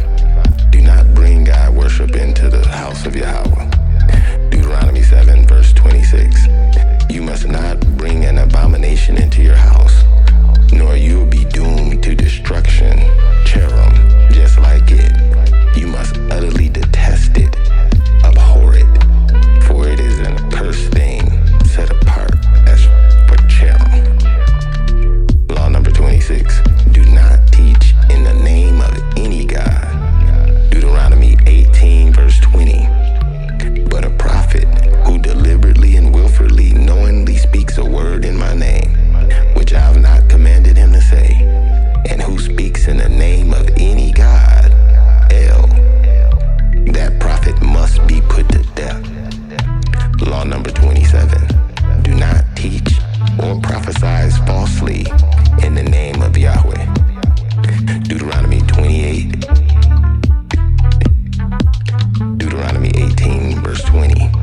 But a prophet who deliberately, willfully, and knowingly speaks a word in my name, which I have not commanded him to say, and he speaks a name in any God or that prophet must be put to death. Law number 28. Do not listen to anyone who teaches in the name of any God. Deuteronomy 13, 3 through 7. You must not listen to the words of that prophet or foreteller of dreams, for Yahweh your Father is testing you to know whether you love Yah your Father with all your heart and with all your soul, or whether you do not.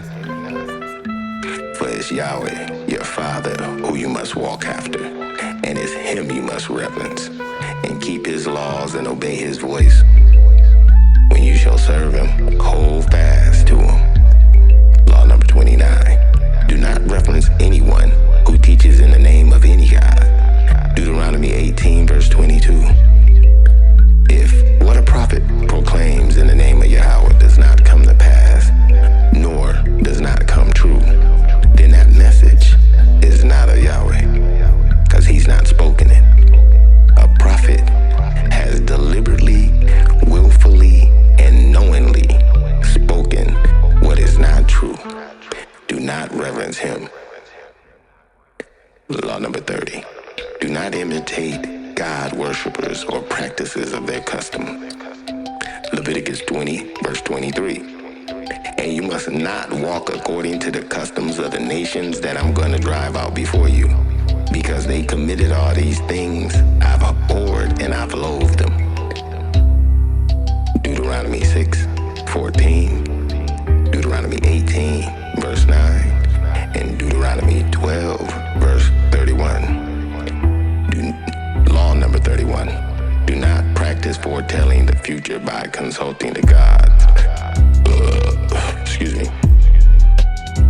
By consulting the gods. Leviticus 19, verse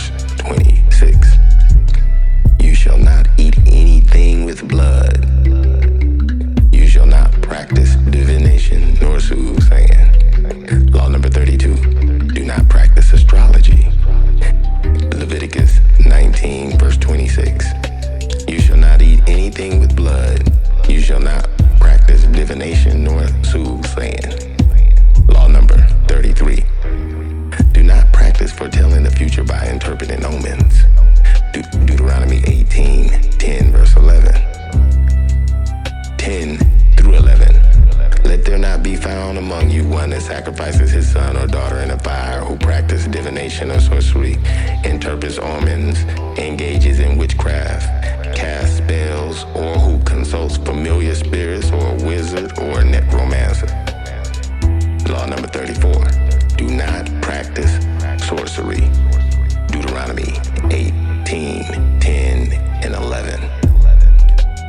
Let there not be found among you one who sacrifices his son or his daughter in a fire, who practices divination or sorcery, interprets omens, engages in witchcraft, casts spells, or who consults familiar spirits, or a wizard or a necromancer.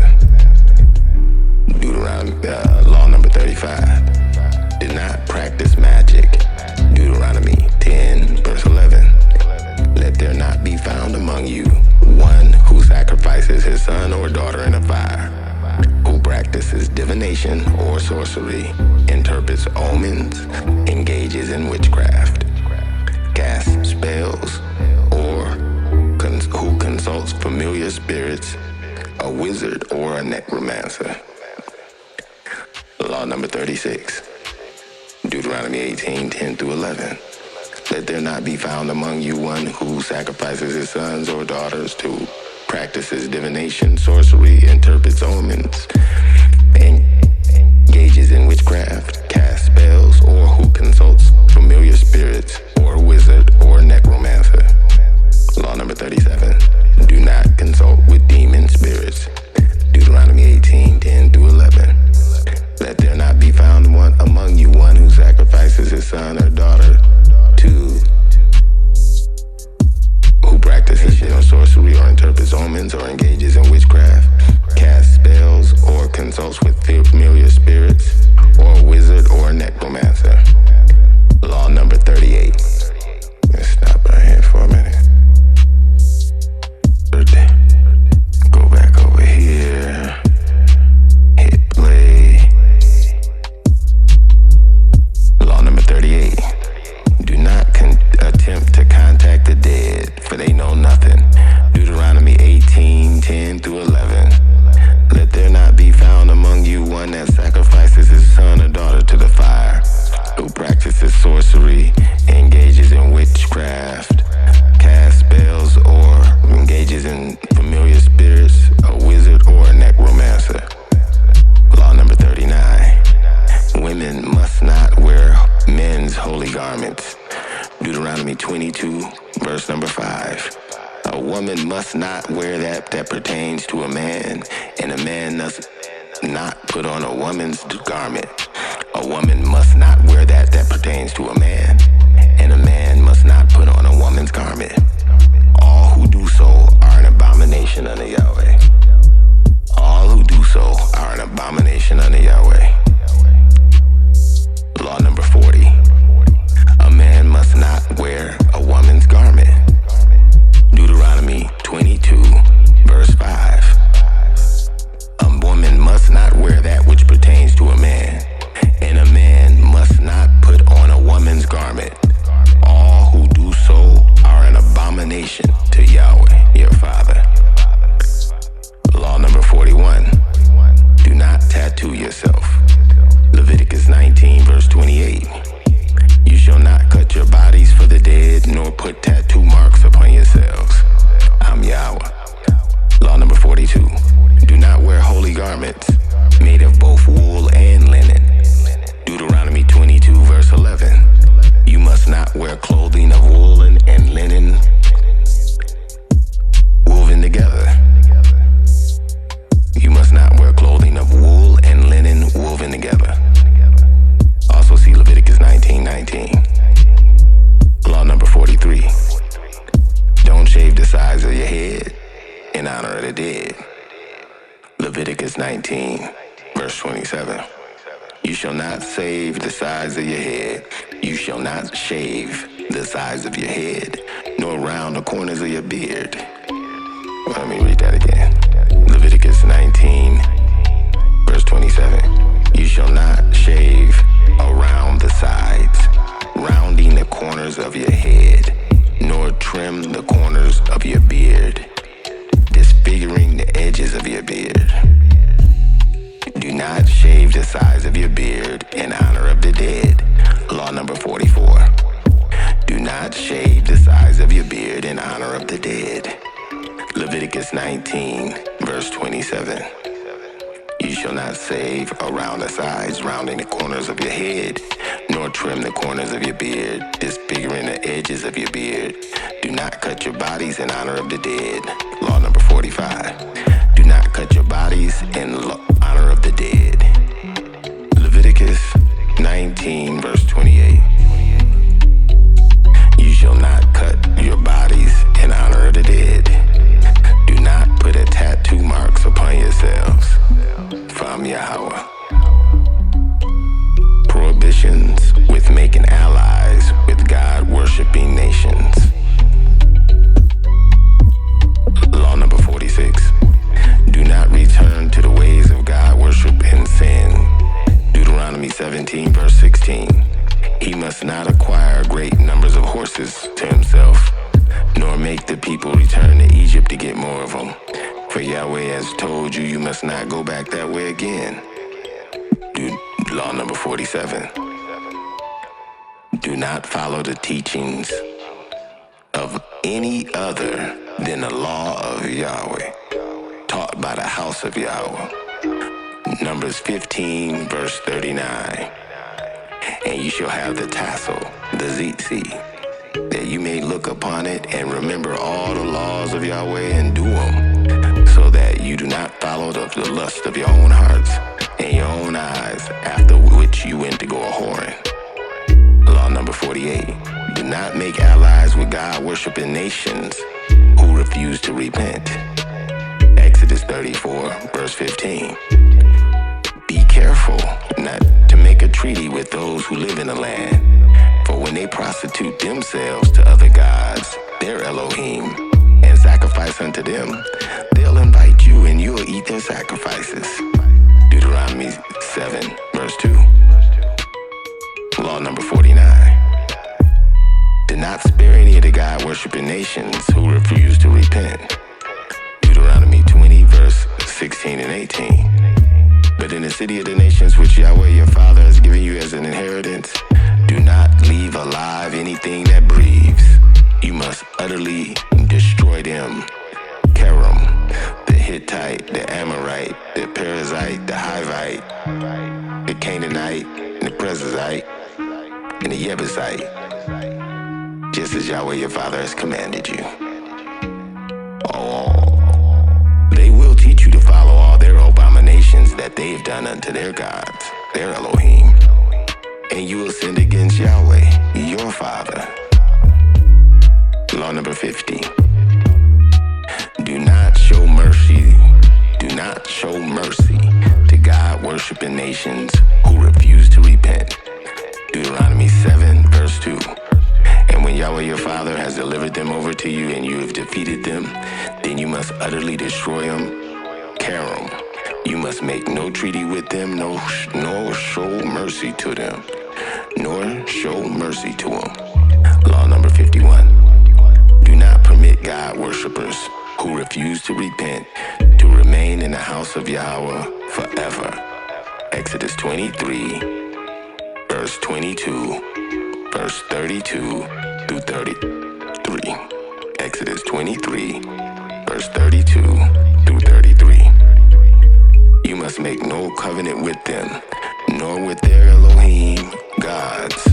Do not let them to live in your land, or they will cause you to sin against me. For if you worship their gods, Elohim, it will certainly be a snare unto you. Law number 52. Do not make marriages with God worshippers. Deuteronomy 7, verse 3. You must not make marriages with them. You must not give your daughter to their sons. You must not give your daughters to their sons, nor take their daughter for your sons. Law number 53. Do not allow God worshippers to join the sanctuary of Yahweh unless he repents. Deuteronomy 23, verse 3 and 4. An Amorite or Moabite or their descendants shall not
a siege, because you can use them for food.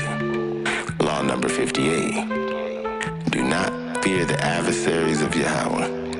Deuteronomy 7, verse 21. You must not have fear of them, for Yahweh your Father who is among you is a great and awesome power. Law number 59. Do not forget the evil done by the adversaries of Yahweh. Deuteronomy 25, verse 19. Therefore, when Yahweh your Father has given you rest from all the enemies around about you in a land where Yahweh your Father has given you to possess as an inheritance, then blot out the memory of Amalek from under heaven. Do not forget this. Exodus 17, 8 through 13. Deuteronomy 25, 17 through 19. 1 Samuel 15, 5 through 11. Part 20. Blasphemy. Law number 60. Do not blaspheme the holy name of Yah, professing to keep Yah's laws and practicing sin. Leviticus 24 through 16. Leviticus 24, verse 16. And anyone who blasphemes the name of Yah, he must be put to death. All the congregation must stone him. The stranger that's born in the land, and when he blasphemes the name of Yah, he shall be put to death. Law number 61. Do not break an oath or vow and in the name of Yahweh. Leviticus 19, verse 12. Do not vow falsely with my name and so profane the name of your Father. I'm Yahweh. Law number 62. Do not take the name of Yah by bringing it to nothing, by hiding the name of Yahweh and causing it to be forgotten. Exodus 20, verse 7. You shall not take the name of Yahweh in vain, your heavenly Father, and bring it to nothing. For Yahweh will not hold him guiltless who brings dishonor upon his name or profanes his name. For Yahweh will not hold him guiltless who brings dishonor upon or profanes his name. Law number 63. Do not profane the name of Yahweh. Leviticus 22, verse 32. You shall not profane my holy name, for I'll be hallowed amongst the children of Yasharal. Israel, I'm Yahweh, who sanctified you and set you apart as holy. Law number 64. Do not test Yahweh by doubting or rebelling. Deuteronomy 6, verse 16. You must not test Yah, your Father, as you tested him in Massah. Law number 65. Do not worship Yah in the ways of God worship. Deuteronomy 12, verse 4. You must not worship Yahweh your Father in such ways, for Yahweh your Father is not a God in El. Law number 66. Do not allow the body of one who's hanged to remain so overnight. Deuteronomy 21, verse 22.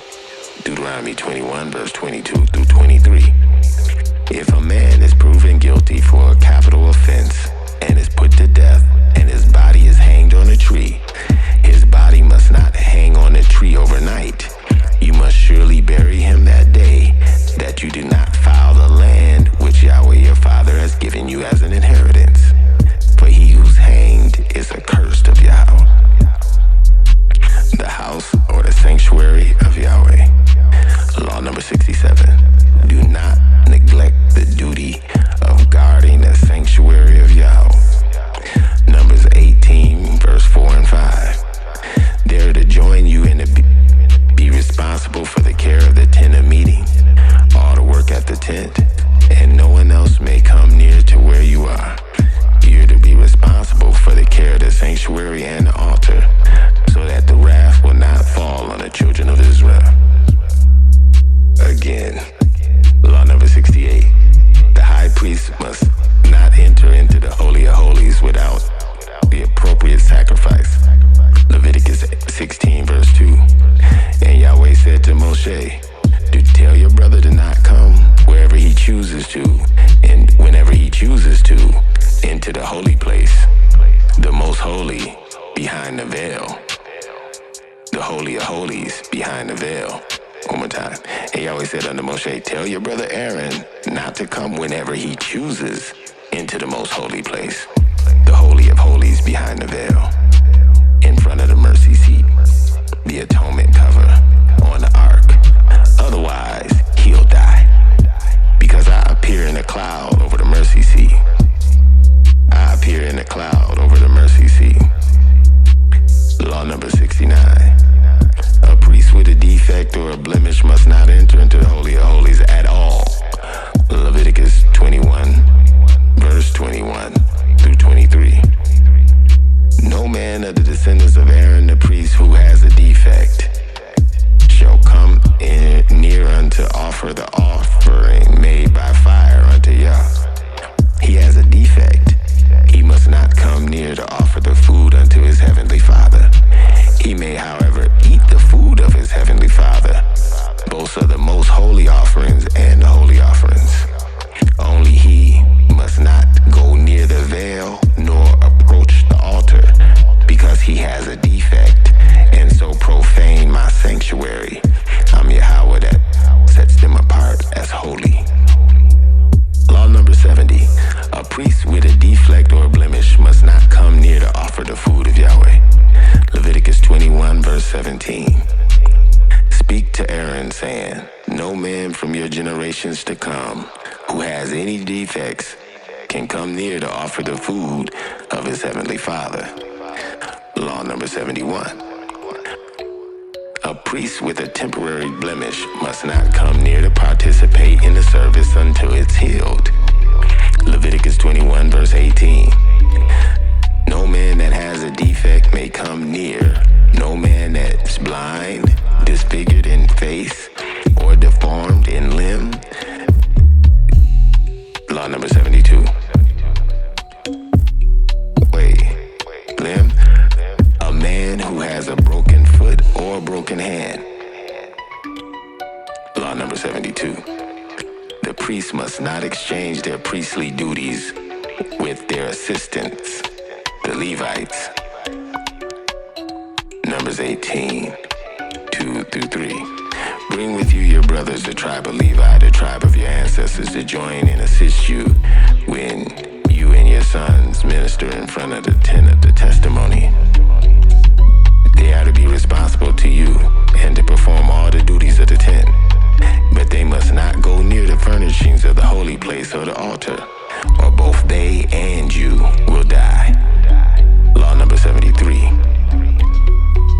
The priest must not drink wine nor strong drink before entering the inner court of Yahweh to do their duties to teach the law. Leviticus 10, 9 through 11. Do not drink wine nor strong drink, you nor your sons with you, when you go into the tent of meeting, or you shall die. It shall be a statute forever throughout your generations. You must distinguish between the holy and unholy, between the clean and unclean. You must teach the children of Yasharal all the statutes which Yah has spoken unto them by the hand of Moshe. Ezekiel 44 and 21. Law number 74. No one other than the priest may come near to minister unto Yahweh. Numbers 18, 4 and 22. They are to join you and to be responsible of the care of the tabernacle of meeting, all the work of the tent, and no one shall come near unto where you are. From now on, the children of Israel must not come near the tent of meeting, or they will bear the consequences of their sin and they'll die. The priest, law number 75. The priest must not serve in the inner court of the sanctuary of Yahweh while unclean. Leviticus 22, verse 2 and 3. Speak to Aaron and his sons that they treat with respect the holy offerings which the children of Israel consecrate to me, so that they will not profane my holy name. I'm Yahweh. Say to them, Whoever of all your descendants amongst all your generations that go amongst the holy things which the children of Israel consecrate and sanctify to Yahweh, while he is ceremonially unclean, that person shall be cut off from my presence. I'm Yahweh.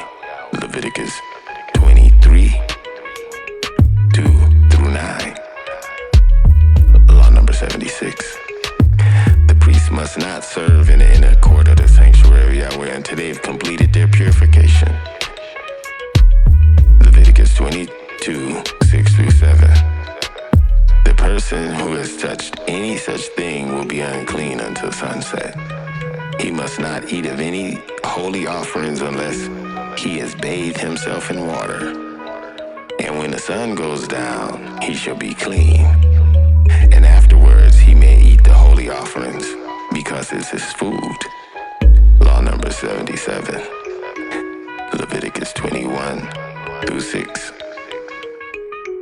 Law number 77. Do not enter into the inner court of the sanctuary of Yahweh while ritually unclean. Numbers 5, verse 3. Send away both male and female, and you shall put them outside the camp so that they'll not defile the camp, the inner court of the house of Yahweh, where I dwell among them. Leviticus 15:31, Deuteronomy 10-11. Law number 78. Do not fail to purify by laundering and bathing at going in to the priest for the atonement at the appointed time after becoming unclean. Numbers 19-20. But the man who's unclean and does not purify himself, that person shall be cut off from among the congregation, because he's defiled the sanctuary of Yahweh, because the water of purification, if not the water of purification, has not been sprinkled upon him, so he's unclean. Leviticus 17, verse 16. But if he does not wash his clothes, nor bathe his body in water, then he shall bear his iniquity. Law number 79. Do not build an altar of cut stones. Exodus 20-25. If you make an altar of stone unto me, do not build it with cut stones, for you will defile it if you use a tool upon it. If you use a tool on it. Law number 80. The priest must not go up by steps to the altar. Exodus 20, verse 26. Nor shall you go up to the altar by steps, so that your nakedness may not be exposed on it. Law number 81. The priest must not allow the fire on the altar to be extinguished. Leviticus 6, verse 13. The fire must be kept on the altar continuously. It must never go out. Law number 82. The priest must not burn any unauthorized incense on the golden altar. Exodus 30, verse 9. Do not alter on this altar any other incense, nor any burnt offering, nor grain offering, and do not pour drink offering upon it. Law number 83. Do not make oil according to the holy anointed oil for use outside the sanctuary of Yah. Exodus 30, verse 31-33. And you shall speak to the children of Israel, saying, this shall be a holy anointing oil to me throughout all your generations. Do not pour it upon men's body, and do not make any oil from the same formula. It's holy, and it shall be holy unto you. Whoever compounds any like it, or whoever puts it on anyone other than a priest, must be cut off from his people. Law number 84. The holy anointing oil must not be misused. Exodus 30, verse 32. Do not pour it on men's bodies, and do not make any oil with the same formula. It's holy, and it shall be holy to you. Law number 85. Do not make incense according to the formula of the holy incense personal use. Exodus 30, verse 37. Do not make any incense with this formula for yourselves. It shall be to you holy for Yahweh. It's only to be used for the holy works of the sanctuary. Law number 86. Do not remove the poles from the arks of the covenant. Exodus 25, verse 15. The poles shall remain in the rings of the ark. They shall not be removed from it. Law number 87. Do not remove the high priest's breastplate from the ephod. Exodus 28, verse 28. The rings of the breastplate ought to be tied to the rings of the ephod with a blue cord, connecting it to the waistband so that the breastplate will not swing out from the ephod. Law number 88. Do not make the holy garments improperly so that they tear. Exodus 28, verse 32. With an opening for the head in its center, and there shall be a woven edge like a collar around its opening so that it will not tear. The holy sacrifices, tithes, and offerings. Law number 89. The 365 prohibitions. Law number 89 through 157. The holy sacrifices, tithes, and offerings. Law number 89. The 365 prohibitions. Law number 89 through 157. Do not offer sacrifices or tithes and offerings except to the house of Yahweh. Deuteronomy 12, 13, and 14. Be careful not to sacrifice your burnt offerings in every place you please, but only in a place where Yahweh chooses out of one of your tribes. There you must offer your burnt offerings, and there you must do all that I command you. Law number 90. Do not offer consecrated animals except to the sanctuary of Yahweh. Leviticus 17, 3 through 7. Wherever a man chooses of the house of Israel who sacrifices a bull or a cow or a lamb or a goat in a camp or outside of it, and does not bring it into the entrance of the tent of meeting to present it as an offering to Yahweh in front of the tabernacle of Yahweh, that man shall be considered guilty of bloodshed. He's shed blood, and he must be cut off from his people. This is so that the children of ZACHARIAH will bring to Yah the sacrifices that they are now making in the open fields. They must bring them to the priest, that is, unto Yah, at the entrance of the tent of meeting, and sacrifice them as a peace offering. The priest is to sprinkle the blood against the altar of Yahweh at the entrance of the tent of the meeting, and burn it, the fat, as a pleasant aroma unto Yahweh. They must no longer offer their sacrifices to demons, gods, Elohim, after whom they have polluted themselves, playing the harlot. This shall be a statute forever for them throughout all their generations. Do not Law number 91. Don't sanctify a blemished animal as an offering unto Yahweh.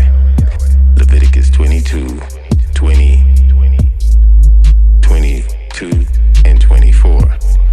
Whatever has a defect or a blemish, you must not offer it, or it'll not be acceptable on your behalf. Do not offer unto Yahweh the bird that's injured or maimed, neither anything with warts or festering or running sores. Do not place any of these on the altar as an offering made by fire unto Yahweh. You must not offer to Yahweh an animal whose testicles have been bruised or crushed, torn or cut. You must not do this in your own land. Law number 91. Law number 92. Do not slaughter a blemished animal as an offering unto Yahweh. Leviticus 22, 22. Do not offer to the blind to Yahweh. Do not offer to Yahweh the blind, the injured, nor the maimed, neither anything that has warts or festering or running sores. Do not place any of these on the altar as offerings made by fire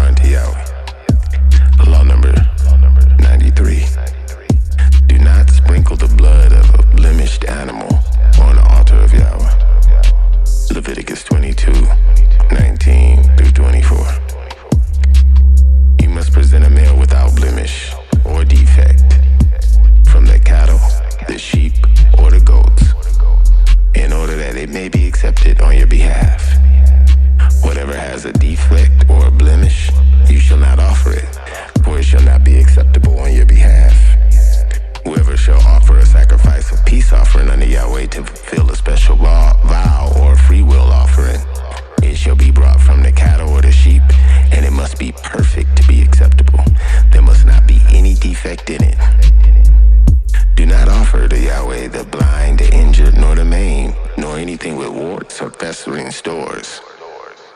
Do not place any of these on the altar as an offering made by fire unto Yahweh. You may, however, present as a freewill offering a cow or a bull or a sheep that's deformed or stunted, but it will not be acceptable in fulfillment of a vow.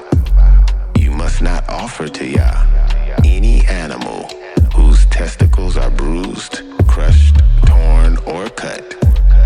You must not do this in your own land. Law number 94. Do not burn sacrificial portions of a blemished animal on the altar. Leviticus 22:22. Law number 95. Do not offer an animal with even a temporary blemish. Deuteronomy 17:1. Do not sacrifice unto Yah, your Father, a bull or a sheep which has any blemish or defect, for that is an abomination unto Yahweh, your Father. 96. Law number 96. Do not accept a blemish offering from a stranger or a Gentile. Leviticus 22:25. You must not accept such animals from the hand of a foreigner and offer them as food for your heavenly Father. They will not be accepted on your behalf, but they're deformed and have defects. Law number 97. Do not afflict a blemished or an animal consecrated as an offering. Leviticus 22:21.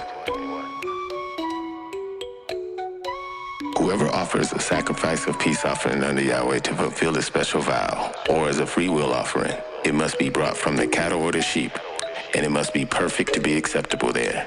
There should be no defect in it. Law number 98. Do not offer any leaven or honey upon the altar. Leviticus 2:11. No grain offering you bring unto Yah shall be made with leaven, for you shall burn no leaven or any honey in any offering to Yah made by fire. Law number 99. Do not offer a sacrifice without salt. Leviticus 2:13. Every offering of your grain offerings you shall season with salt. You shall not allow the salt of the covenant of Yah to be lacking from your grain offering. With all your offerings you shall offer salt. Law number 100. Do not bring the financial gain from God worship into the house of Yahweh. Deuteronomy 23:18. You must not bring the hire of a harlot, the earnings of a female prostitute, or the price of a dog, the earnings of a male prostitute, into the house of Yah, your Father, for any vowed offering. For both of these are an abomination unto Yahweh, your Father. Law number 101. Do not kill an animal and its young on the same day. Leviticus 22:28. Whether it's a cow or a ewe sheep, do not kill her and her young on the same day. Law number 102. Do not use olive oil in the sin offering for the poor man. Leviticus 5:11. But if he's unable to bring 2 turtle doves or 2 young pigeons, then he who has sinned shall bring for his trespass offering 1/10 of an ephah of fine flour, probably about 2 quarts. As a sin offering, he shall not put any oil on it, nor shall he put frankincense on it, for it's a sin offering. Law number 103. Do not use any frankincense in the sin offering for the poor man. Leviticus 5:11. But if he's unable to bring 2 turtle doves or 2 young pigeons, then he who sinned shall bring for his trespass offering 1/10 of an ephah of fine flour, probably about 2 quarts, as a sin offering. He shall put no oil on it, nor shall he put frankincense on it, for it's a sin offering. Law number 104. Do not use olive oil in the grain offering of jealousy. Numbers 5:15. Then the man shall bring his wife to the priest. He shall also bring the offering required for her, 1/10 of an ephah of barley meal, that is probably about 2 quarts. He shall pour no oil on it and put no frankincense on it, because it's a grain offering of jealousy and an offering of remembrance for bringing sin into remembrance. Law number 105. Do not use frankincense and a grain offering of jealousy. Numbers 5 verse 15. Then the man shall bring his wife to the priest. He shall also bring the offering required for her, 1/10 of an ephah of barley meal. That's about 2 quarts. He shall pour no oil on it and put no frankincense on it, because it's a grain offering of jealousy, an offering of remembrance for bringing sin into remembrance. Law number 106. Do not make any substitutes for any vowed offerings. Leviticus 27 verse 10. He must not exchange a substitute, a worthy one for a bad one, or a bad one for a worthy one. For if he should offer a substitute animal for another one, both it and the substitute become holy. Law number 107. Do not dedicate the firstborn of an animal, since it already belongs to Yahweh. It must be given to the priest. Leviticus 27:26. No one is to dedicate the firstborn of an animal, since it is the firstborn already. It belongs to Yah, whether from the herd or from the flock. It is your house. Law number 108. Do not redeem the firstborn of clean animals, since they belong to Yah, and they must be given unto the priest. Numbers 18:17 through 18. But you must not redeem the firstborn of an ox, a sheep, or a goat, for they're holy. Sprinkle their blood on the altar and burn their fat as an aroma made by fire unto Yahweh, as a pleasant aroma. The meat is to be yours, just as the breasts of the wave offering and the right thigh are yours. Law number 109. Do not redeem the tithes. They belong to Yahweh, and they must be given to the priest. Leviticus 27:32 and 33. The entire tithe, 10th of the herd of the flock, and all things that pass under the rod, every 10th is holy unto Yahweh. He must not pick out the finest from the bad, nor make any substitution. If he does make a substitution, both the chosen animal and also its substitute become holy and cannot be redeemed. Law number 110. Do not sell a dedicated property, for it belongs to Yahweh and must be given to the priest. Leviticus 27:21 and 28. When a field is released in a jubilee, it will become holy unto Yahweh. Like a devoted field, it will become the property of the priest. But nothing a man may own then devotes as a holy offering unto Yahweh, whether man, animal, or family land, may be sold or redeemed. Everything so devoted is most holy unto Yahweh. Law number 111. Do not redeem dedicated property after a specified time. It belongs to Yahweh and must be given to the priest. Leviticus 27 and 28.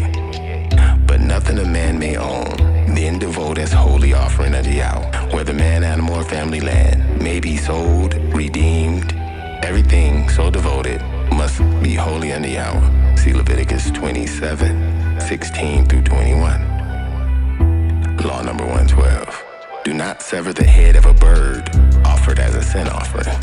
Leviticus 5:7 and 8. If he's not able to bring a lamb, then he shall bring unto Yahweh 2 turtle doves or 2 young pigeons for his trespass that he's committed, one as a sin offering and one as a trespass offering. And he shall bring them unto the priest, and offer that for the trespass offering first, and wring off his head from his neck, but must not divide it completely. Law number 113. Do not work with a dedicated animal. Deuteronomy 15 verse 19. All the firstborn males that come from the herd of your flock must be sanctified and set apart unto Yahweh, your Father. You must do no work with the firstborn of your herd, nor shear the firstborn of your flock. Law number 114. Do not shear a dedicated animal. Deuteronomy 15:19. All firstborn males that come from your herd or your flock must be sanctified and set apart unto Yahweh your Father. You must do no work with the firstborn of your herd, nor share the firstborn of your flock. Law number 115. Do not offer the Passover lamb with leaven. Exodus 34:25. You shall not offer the blood of my first sacrifice. You must not offer the blood of my sacrifice with leaven, nor shall the sacrifice of the Passover feast be left until morning. Law number 116. Do not allow the sacrificial fat of the Passover lamb to remain overnight. Exodus 23:18. You shall not offer the blood of my sacrifice with unleavened bread, nor shall the fat of my sacrifices remain until morning. Law number 117. Do not allow the meat of the Passover lamb to remain overnight. Exodus 12:10. And you must not leave anything until morning. That which remains until morning, you must burn with fire. Law number 118. Do not leave any part of the additional offerings overnight. Deuteronomy 16:4. No leaven shall be seen among you in all your territory for 7 days, nor shall any of the meat of your sacrifice on the evening before the first day remain overnight until morning. Law number 119. Do not allow any part of the second Passover lamb to remain overnight. Numbers 9:12. They shall not leave it until morning, nor break one of its bones. According to all the ordinances of the Passover, they must sacrifice it. Law number 120. Do not leave any part of the Thanksgiving offering until morning. Leviticus 22:29. Let me do that again. Law number 120. Do not leave any part of the Thanksgiving offering until morning. Leviticus 22:29 and 30. And when you offer a sacrifice of thanksgiving unto Yahweh, offer it that it may be acceptable for you. It must be eaten for that same day, and you shall leave none of it until that morning. I'm Yahweh. Law number 121. Do not break any bones of the Passover lamb. Exodus 12:46. It must be eaten inside of the house. Take none of the meat outside of the house. Neither shall you break any of its bones. Law number 122. Do not break any of its bones of the second Passover lamb. Numbers 9:12. They shall not leave any of it until morning, nor break any of its bones. According to all the ordinance of the Passover, they must sacrifice it. Law number 123. Do not remove the meat of the Passover lamb from the house where it was eaten. Exodus 12:46. It must be eaten inside one house. Take none of the meat outside of the house. Neither shall you break any of its bones. Law number 124. Do not bake the remainder of the grain offering with leaven. Leviticus 6:17. It shall not be baked with leaven. I have given unto them as their portion of my offerings made by fire. It's most holy, like the sin offering and the trespass offering. Law number 125. Do not eat the Passover lamb raw or boiled. Exodus 12:9. Do not eat it raw nor boiled with water, only roasted in fire, its head with its legs and its entrails. Law number 126. No stranger or hired servant may eat the Passover lamb.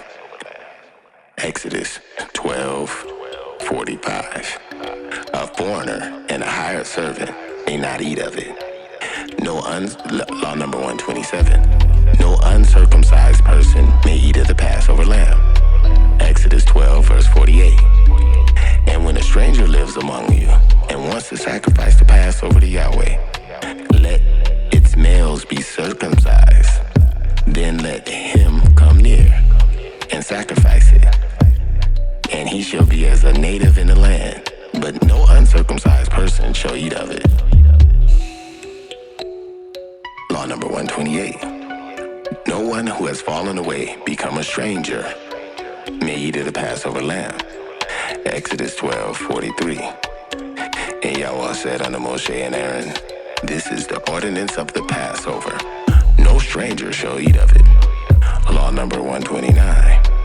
Do not eat of the holy offerings while unclean. Leviticus 22:2-3.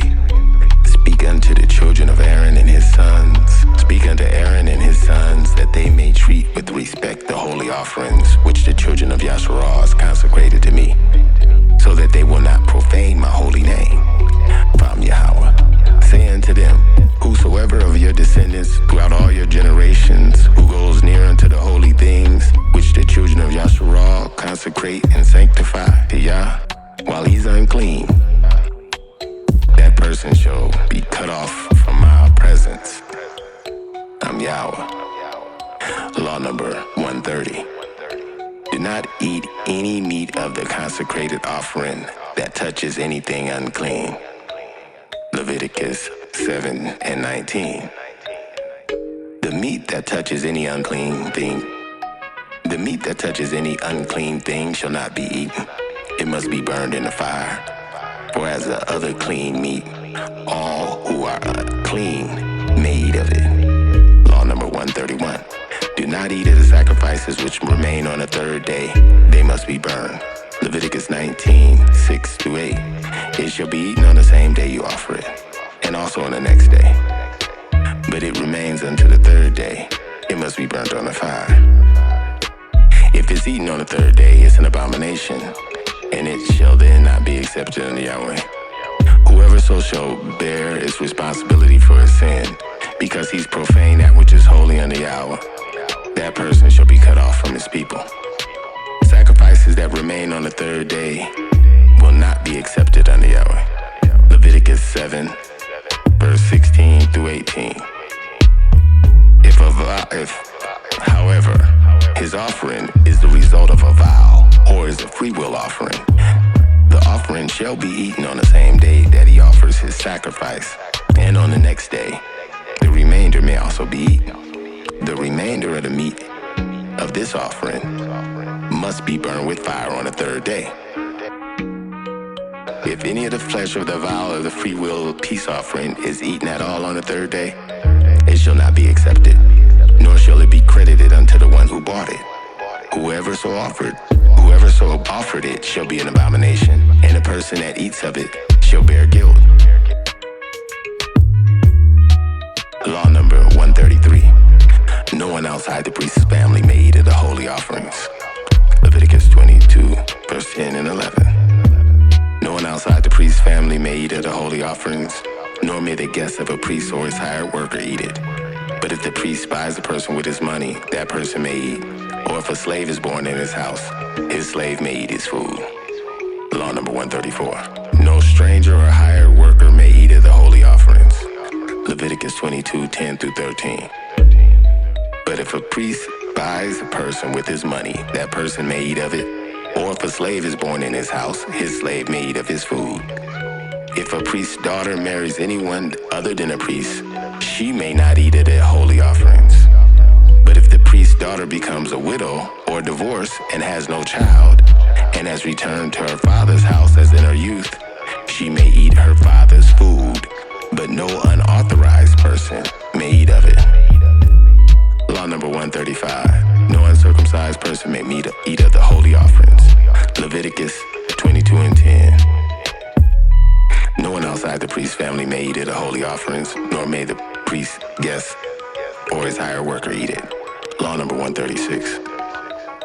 The priest must not eat of the holy offerings while virtually unclean. Leviticus 22:4. Whatever man of the descendants of Aaron who is a leopard or who is infectious skin disease or bodily discharge shall not eat the holy offerings until he's ceremonially clean. He will also be unclean or polluted by touching a corpse or if he has an emission of semen. Law number 137. The daughter of a priest who's married to a non-priest must not eat the holy offerings. Leviticus 22:12-13. Law number 137. Do not eat of the grain offering which the priest himself offers. Leviticus 6-23. Every grain offering of the priest shall be burned completely. It must not be eaten. Law number 139. Do not eat of the sin offering whose blood is sprinkled on the inner altar. Leviticus 6:30. But no sin offering whose blood is brought into the tent of meeting to make an atonement to the holy place shall be eaten. It must be burned completely in the fire. Law number 140. Do not eat any abominable thing, whether unclean food or blemished offering. Deuteronomy 14:3. You must not eat any abominable thing. Law number 141. Do not eat the second tithe of the grain except at the feast of Yahweh in the place where Yahweh is chosen. Law number 141. Do not eat the second tithe of the grain except at the feast of Yah, at the place where Yahweh is chosen. Law Deuteronomy 12:17-18. You must not eat the tithes of your grain, new wine and oil, or the firstborn of your herd or flocks, or whatever you have vowed to give, or your free will offerings, or special gifts in your cities. But you may eat of these in front of Yahweh your father in a place where Yah your father is choosing. You, your wife or wives, your sons and daughters, your manservant, your maidservant, and the Levite who lives within your gates. And you shall rejoice in front of Yahweh your father in everything you put your hand to do.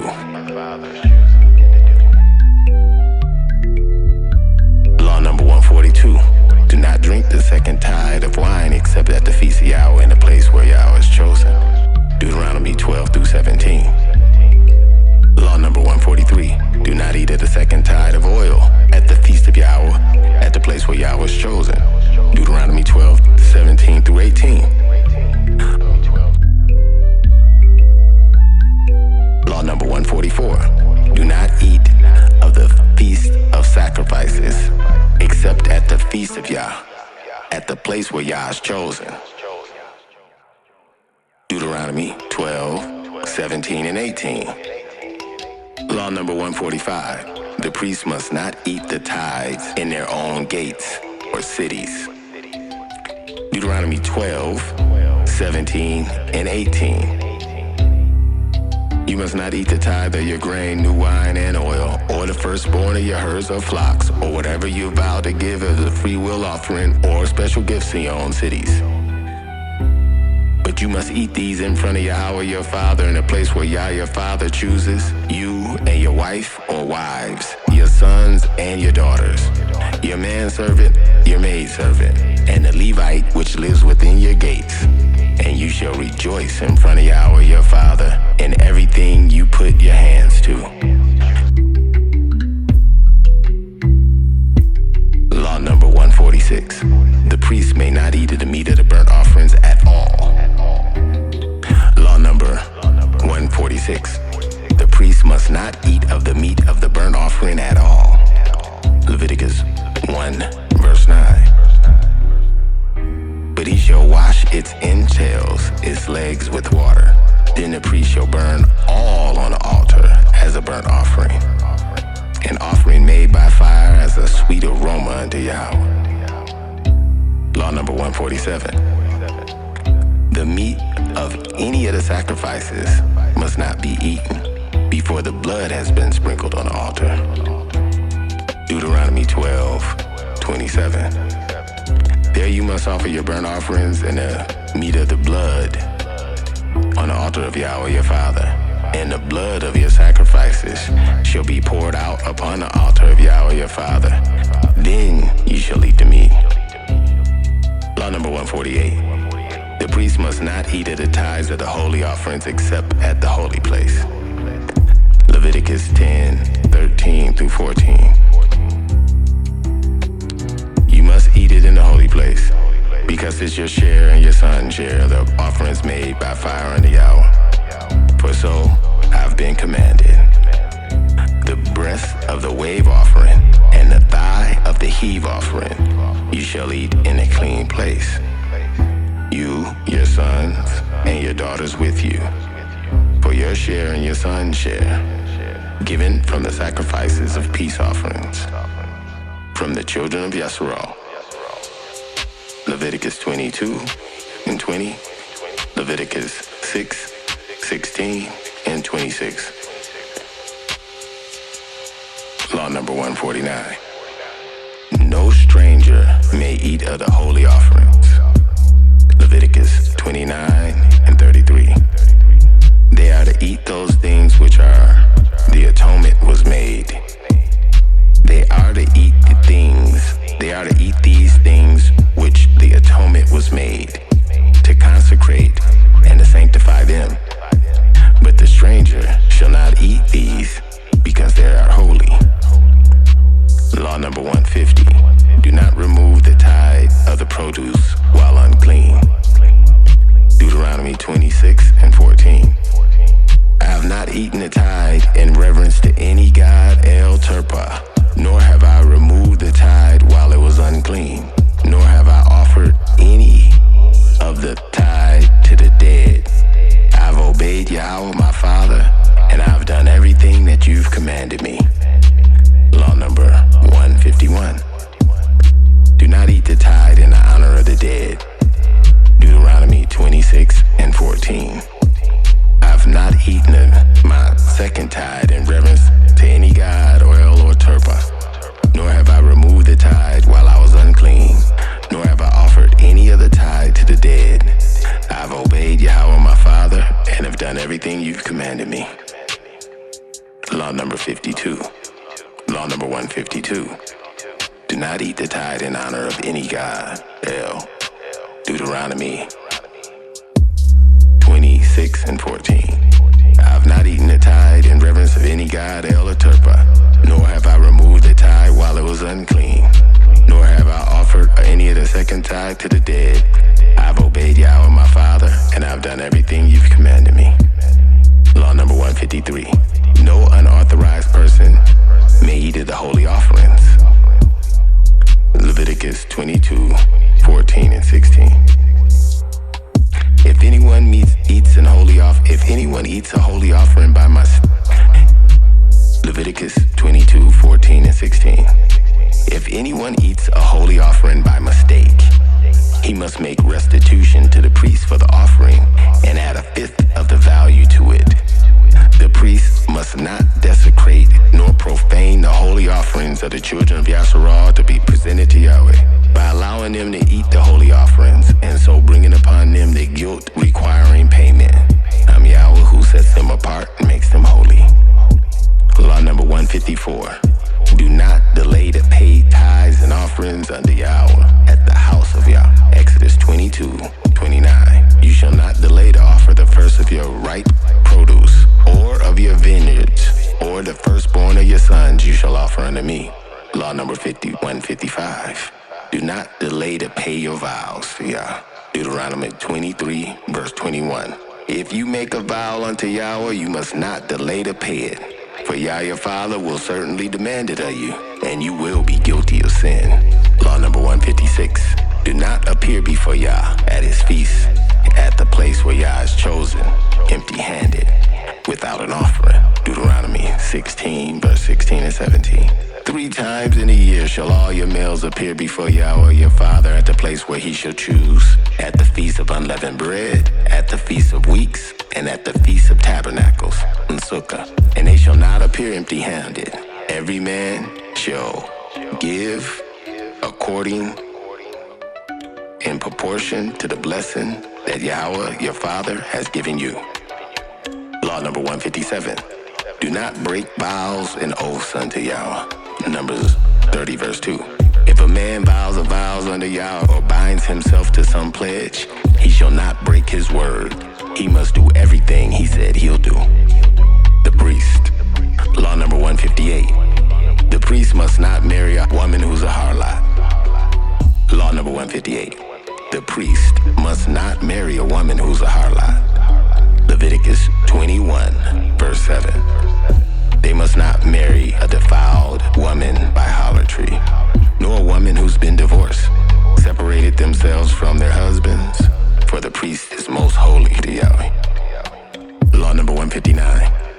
priest must not marry a woman who refuses to repent from God worship. Shalom. Leviticus 21 verse 7. They must not marry defiled women by harlotry, nor women divorced by their husbands or separated from their husbands, for the priest is holy unto Yahweh. A priest must not marry a woman who's divorced her lawful husband. Leviticus 21 verse 7. They must not marry women defiled by harlotry, nor women who have been divorced or separated themselves from their husbands, for the priest is holy unto Yahweh. Law number 161. The priest must not marry a God worshiper. Leviticus 21 verse 14. He must not marry a woman who's a God worshiper, nor a woman divorced, separated from her husband, nor a woman defiled through harlotry. But he shall marry a virgin of his own people, of the house of Yahweh, as a wife. Law number 162. The priest must not marry a woman defiled by harlotry or God worship. Leviticus 21 verse 14. Law number 163. The priest must not allow their hair to grow long. Leviticus 10 verse number 6. Law number 164. Ezekiel 44 verse 20. They will not shave their heads, nor will they allow their hair to grow long. They'll only keep the hair of their heads trimmed. Law number 164. A priest must not serve with torn holy garments. Law number 164. The priest must not tear nor serve with torn priestly garments. Leviticus 10 verse number 6. And Moshe said unto Aaron and to his sons Ithamar and Eleazar, do not let your hair to grow long, nor tear your clothes, or you will die, and Yahweh will be angry with you and the whole congregation. But let your brothers, the house of Israel, bewail those whom Yahweh will destroy by fire. The priest must not forsake his appointed office. Leviticus 10 verse number 7. You shall not go from the entrance of the tabernacle, or you shall die. Leviticus 10 through 7. You shall not go out from the entrance of the tabernacle, or you shall die.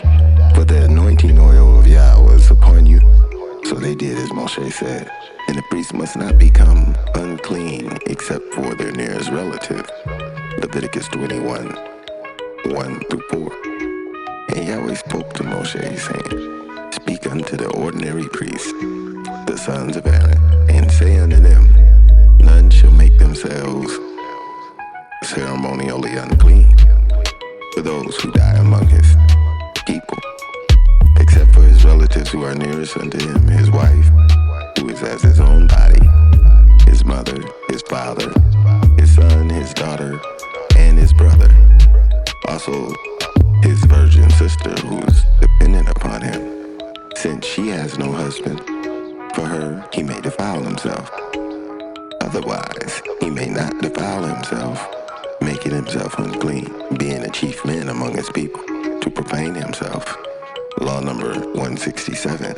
The high priest must not go near to any dead body.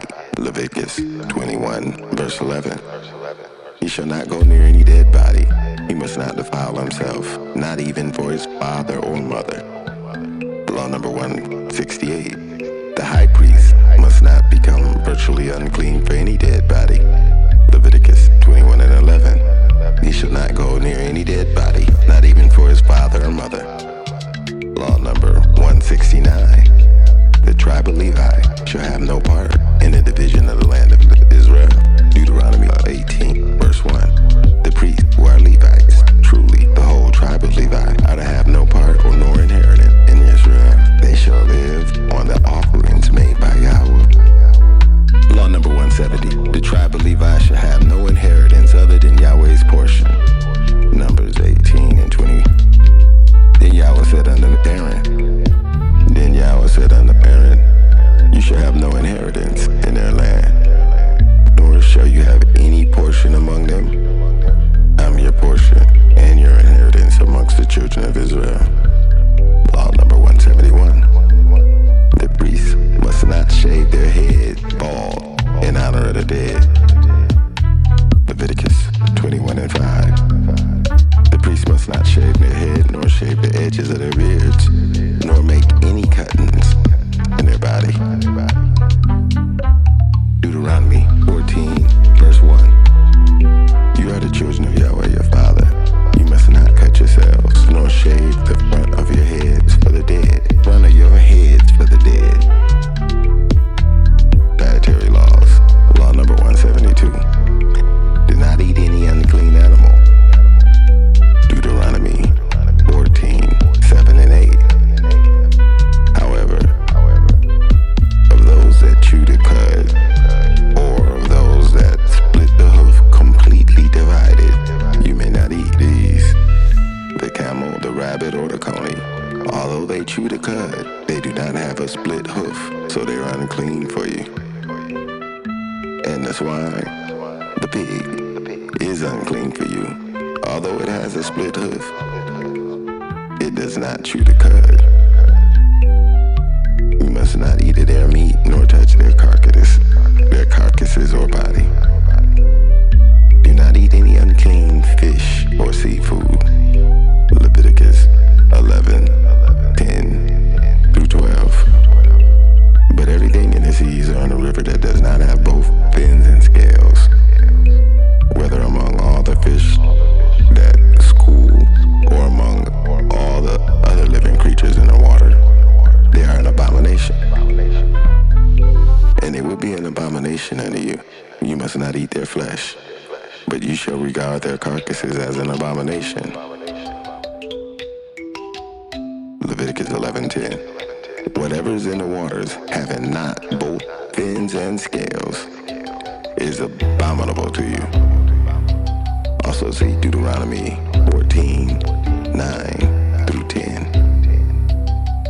Law number 174. Do not eat any unclean fowl.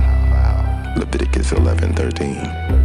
These you shall regard as abominable among birds, and they shall not be eaten, but they are abominable: the eagle, the vulture, and the buzzard.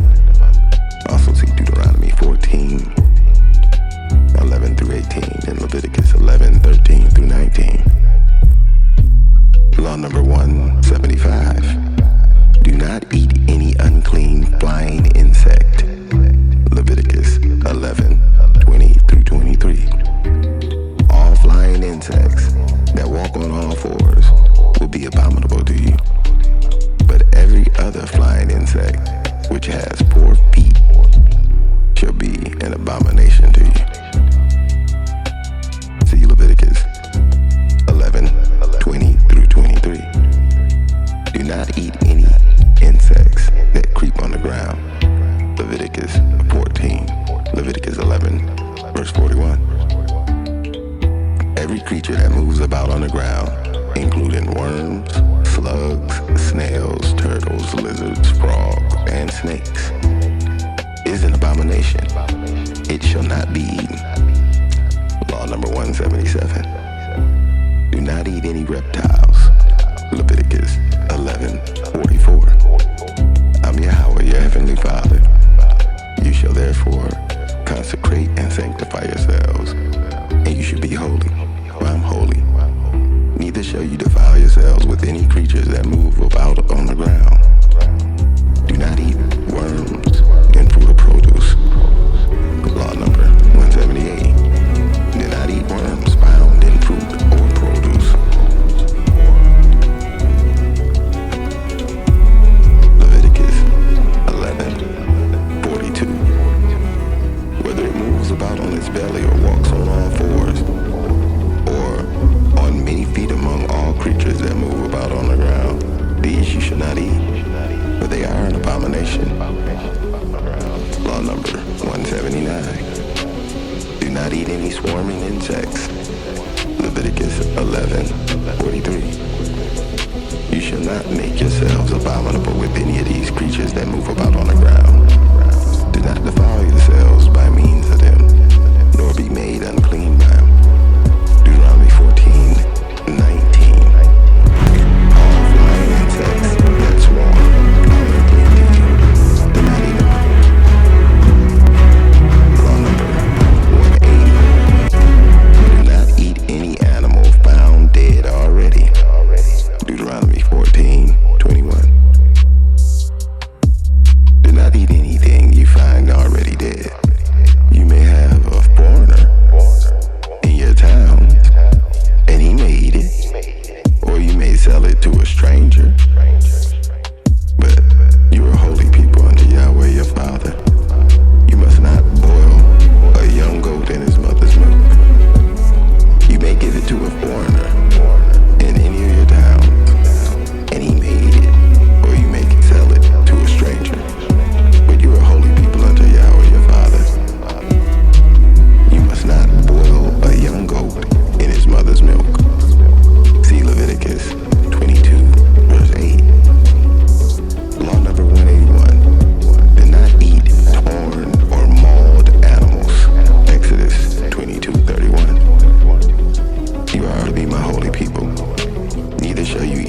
of an animal torn by wild beasts, cast it to the dogs. Law number 182. Do not eat any meat with the blood still in it. No, in order to ensure blood from clean meat, it must be either salted, roasted, in an open fire in a way that allows the blood to drain off the meat. Any way the meat must be fully cooked and kosherly killed. Law, Deuteronomy 12, verse 23. Be sure not to eat the blood, because the blood is the life, and you must not eat the blood, the life, with the meat. Genesis 9, verse 4, 1 Samuel 14, 32 through 34. Prohibition 183. Boom. Okay. Law number 183. Do not touch the carcass of an unclean animal. Leviticus 11, verse 8. Their meat you shall not eat, and their carcasses you shall not touch. They're unclean to you. Law number 184. Do not eat blood. Leviticus 7, 26 and 27. And you shall not eat any blood in any of your dwellings, whether of bird or of animal, or animal. Whosoever eats any blood, that person shall be cut off from his people. See Leviticus 3:17, Leviticus 17:10 through verse 12, Leviticus 19 and 27. Law number 185. Do not eat the fruit, do not eat the entrails and designated fat of clean animals. Leviticus 3:14 through 17. Then he shall offer from it these parts as an offering made by fire unto Yahweh: the fat that covers the entrails, and all the fat on the entrails, the 2 kidneys, and the fat on them near the loins, and the fatty lobes attached to the liver above the kidney. These he shall remove.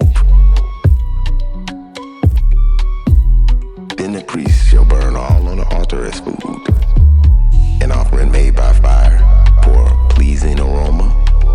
For all this fat belongs to Yahweh.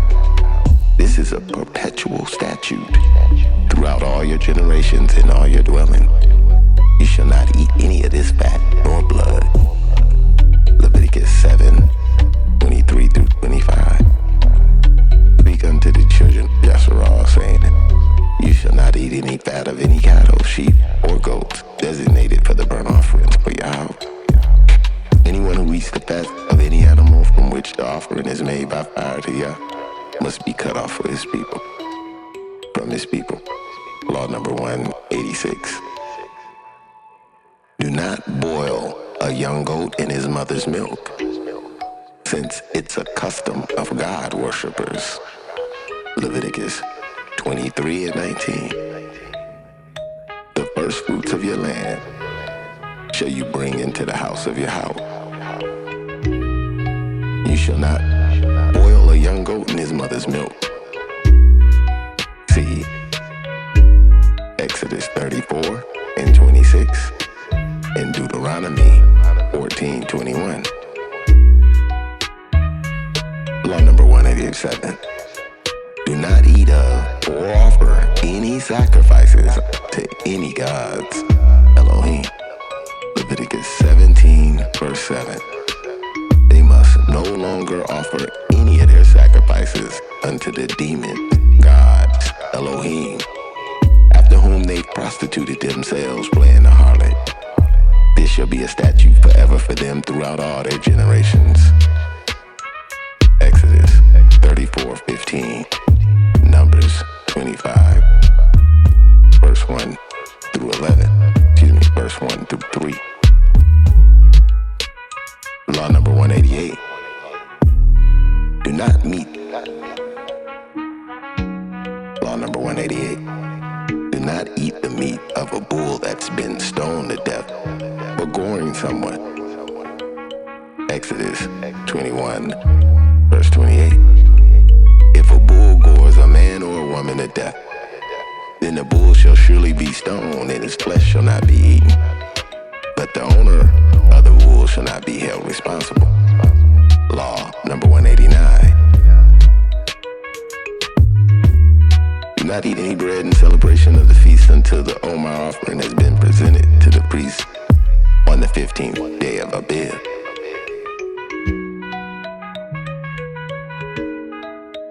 Leviticus 23:14, verse 10. And ye shall neither eat any bread nor parched grain, nor fresh green ears, until the very day you brought this Omer offering unto Yahweh. And this shall be a statute forever throughout all your generations, in all your dwelling. Speak unto the children of Yasharah and say unto them, when you come into the land which I'm giving to you, and you reach his harvest, then you shall bring a sheaf of the first fruits of your harvest to the priest. Law number 190.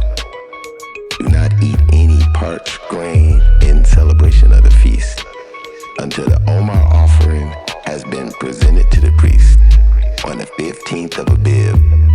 Leviticus 23, verse 14. And you shall eat neither bread, nor parched grain, nor fresh green ears until the very day that you've brought this Omer offering to Yahweh. This shall be a statute forever throughout your generations in all your dwellings. Law number 191. Do not eat of the fresh green ears in celebration of the feast until the Omer offering has been presented unto the priest on the 15th day of Abib. Leviticus 23, verse 14. And you shall eat neither bread nor parched grain nor green ears until the very day you brought the Omer offering unto Yahweh.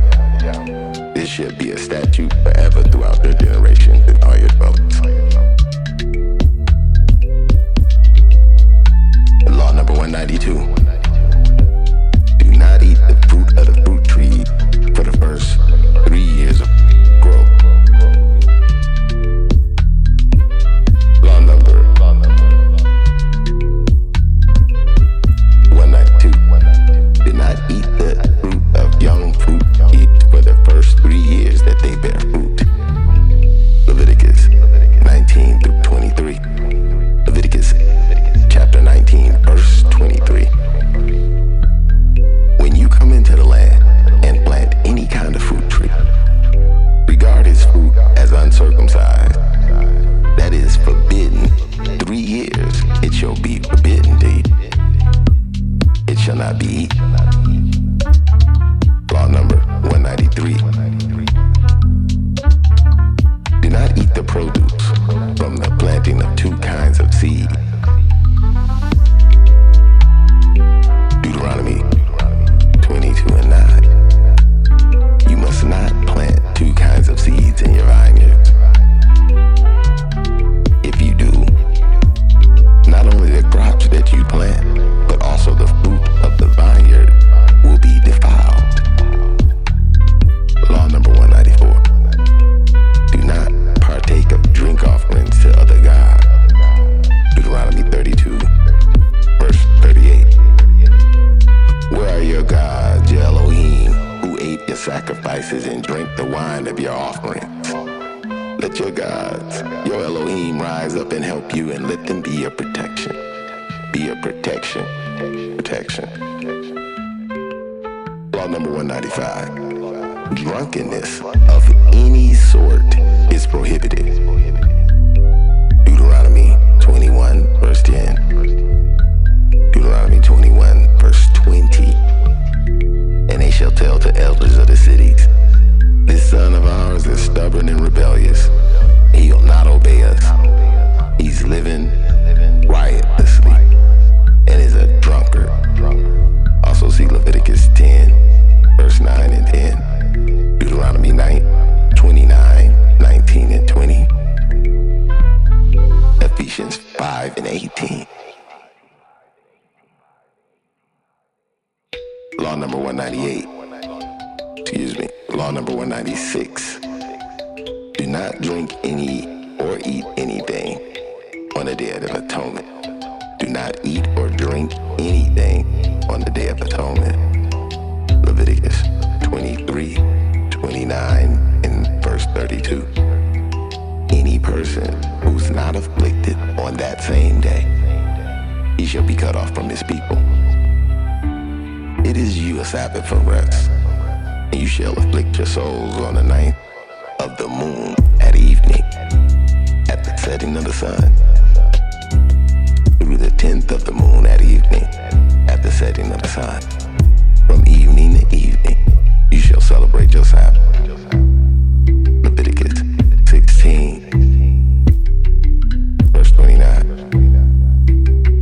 Law number 197. Do not eat leavened bread during the feast of unleavened bread. Exodus 13, verse 3. And Moshe said to the people, remember this day in which you went out of Egypt, out of the house of bondage. For by strength of hand, Yahweh has brought you out of it. No leavened bread shall be eaten. Law number 198. Do not eat any leavened product during the feast of unleavened bread.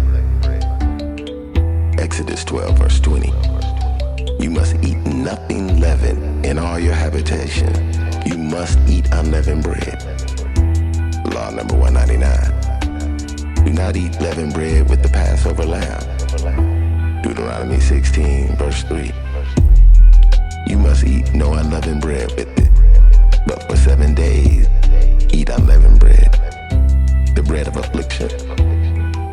But you came out of Egypt in haste, so you may remember the day that you set out from the land of Egypt all the days of your life.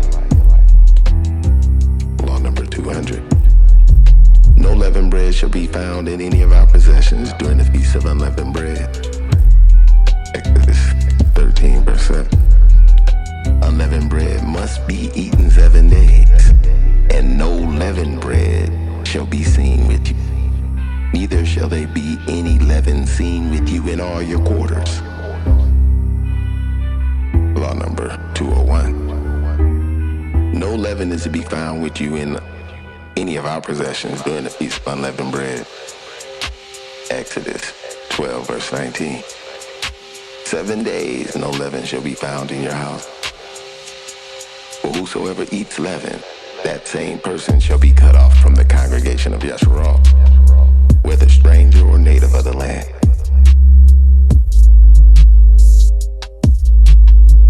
Nazarite, law number 202. A Nazarite must not drink wine or any beverage made from grapes. Numbers 6, verse 3. He shall abstain from wine or other fermented drinks, and must not drink vinegar made from wine or from other fermented drink. He must not drink grape juice or eat grapes or raisin. Law number 203. A Nazarite must not eat fresh grapes. Number 6, verse 3. You shall abstain from wine or other fermented drink, and must not drink vinegar from wine or from other fermented drink. You must not drink grape juice or eat grapes or raisin. Law number 204. A Nazarite must not eat raisins. Number 6, verse 3. He shall abstain from wine or other fermented drink, and must not drink vinegar from wine or made from wine or other fermented drinks. He must not drink grape juice or eat grapes or raisins. Law number 205. A Nazarite must not eat grape seeds. Numbers 6, verse 4. As long as he's separated as a Nazarite, he must not eat anything that comes from the grapevine, not even seeds or skins. Law number 206. A Nazarite may not eat the skin of grapes. Numbers 6, verse 4. As long as he's separated as a Nazarite, he must not eat anything that comes from the grapevine, not even the seeds or the skin. Law number 207. Nazarite must not be come unclean for the dead. Number 6, verse 7. Even if his own father or mother or brother or sister died, he must not make himself unclean. Because the separation of Yahweh is on his head. Law number 208. A Nazarite must not come near a dead body. Number 6, verse 6. Throughout this period of his separation to Yahweh, he must not go near to any dead body. Number 209. A Nazarite must not shave his hair during this time of separation. Number 6, verse 5. During the entire period of his vow of separation, no razor must be used on his head. He must be holy until the period of the separation of Yahweh is over. He must let his hair grow long. The hair of his head grow long. Agriculture. Law number 210. Do not harvest the corners of a field, they're for the poor. Leviticus 23, verse 22. And when you reap the harvest of your land, you shall not completely harvest the corners of your field when you reap, nor shall you gather in all the gleanings from your harvest. You shall leave them for the poor and for the stranger, for I'm Yahweh, your heavenly Father. Law number 211. Do not gather the gleanings of the field, because they're for the poor. Leviticus 23, verse 22. And when you reap the harvest of your land, you shall not harvest the corners of your field when you reap, nor shall you gather in the gleaning from your harvest. You shall leave them for the poor and the stranger, for I'm Yahweh, your heavenly Father. Also see Leviticus 19, 9 and 10. Law number 212. Do not gather all the olives of the trees. The remaining shall be for the poor. Deuteronomy 24, verse 20. When you beat the olives from your trees, you may not go over the burrows twice. It shall be for the stranger, the fatherless, and for the widow. It shall be for the stranger, the fatherless, and the widow.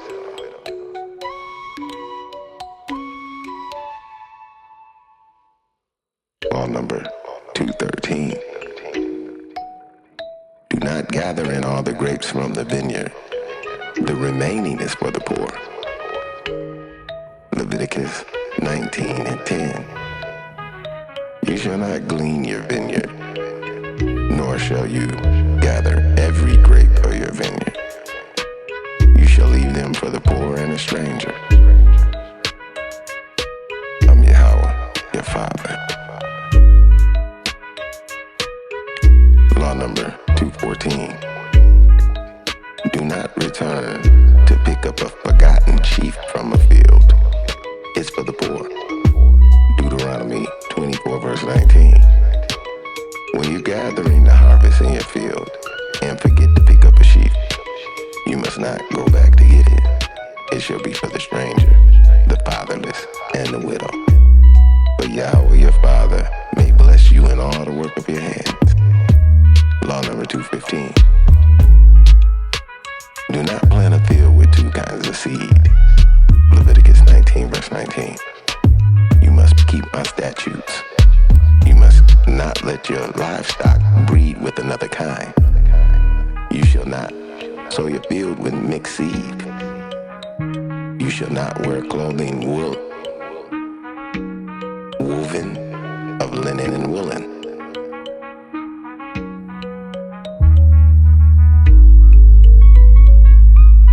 As the holy things in the tent of meeting are made. Law number 216. Do not plant a vineyard with two kinds of seed. Deuteronomy 22:9. You may not plant two kinds of seeds in your vineyard. If you do, not only the crops you plant, but also the fruit of the vineyard will be defiled. Law number 217. Do not let your livestock gender with another kind to crossbreed two different types of breeds. Leviticus 19 and 19. You must keep my statutes. You must not let your livestock gender with another kind. You shall not sow your field with mixed seed. You shall not wear clothing woven of linen and woolen, as the holy things in a tent of meeting are made. Deuteronomy, Leviticus 19 and 19. Law number 218. Do not work with two different species of animals yoked together. Deuteronomy 22 and 10.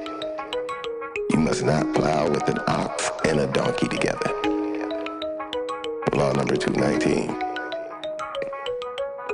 Do not muzzle the ox that treads out the grain. Deuteronomy 25 and 4. Do not muzzle the ox while it treads out the grain. Law number 220. Don't sow the fields in the 7th year. Leviticus 25 and 4. But in the 7th year, there shall be a Sabbath of solemn rest for the land, a Sabbath to Yahweh. You shall never sow your field, nor prune your vineyard. You shall neither sow your field, nor prune your vineyard. Law number 221. Do not prune your vineyard or your trees in the 7th year. Leviticus 25 verse 4. But in the 7th year, there shall be a Sabbath, a solemn rest for the land, a Sabbath to Yahweh.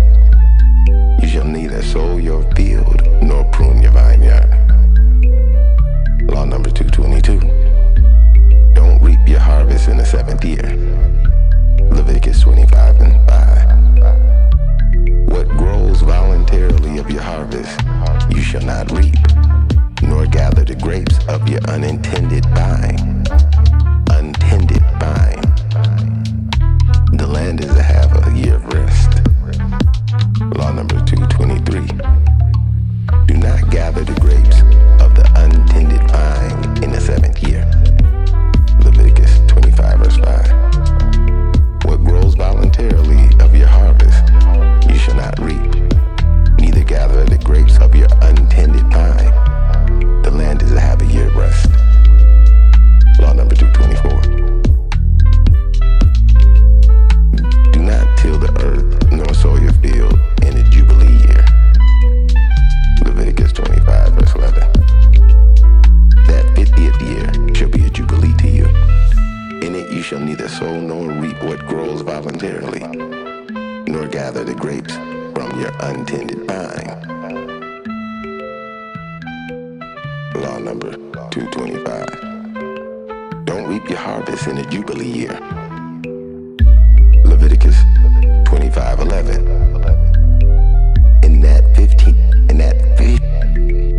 Leviticus 25 and 11. In that 50th year shall be a Jubilee to you. In it you shall neither sow nor reap what grows voluntarily, nor gather the grapes from your untended vine.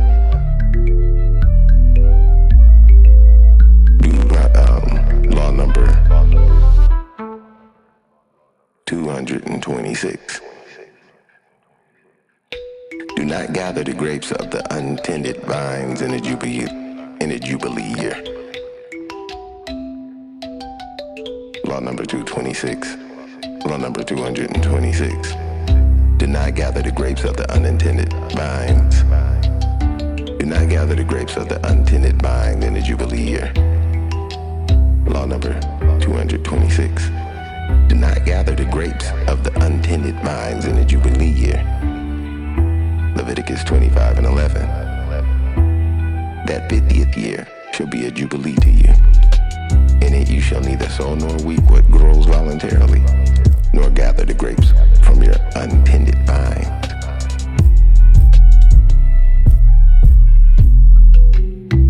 Law number 227. The land must not be sold permanently.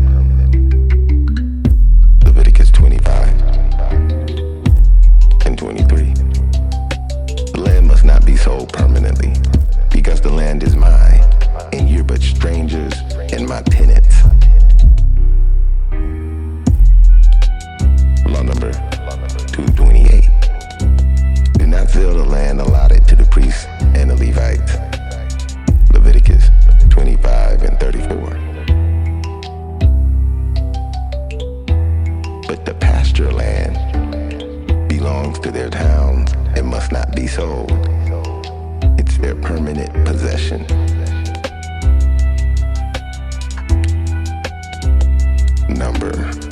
Law number 229. Do not neglect the priests and the Levites. Deuteronomy 12, verse 19. Be careful that you do not neglect the Levite as long as you live in your land. 27. Loans, business, and the treatment of slaves, employees, and servants.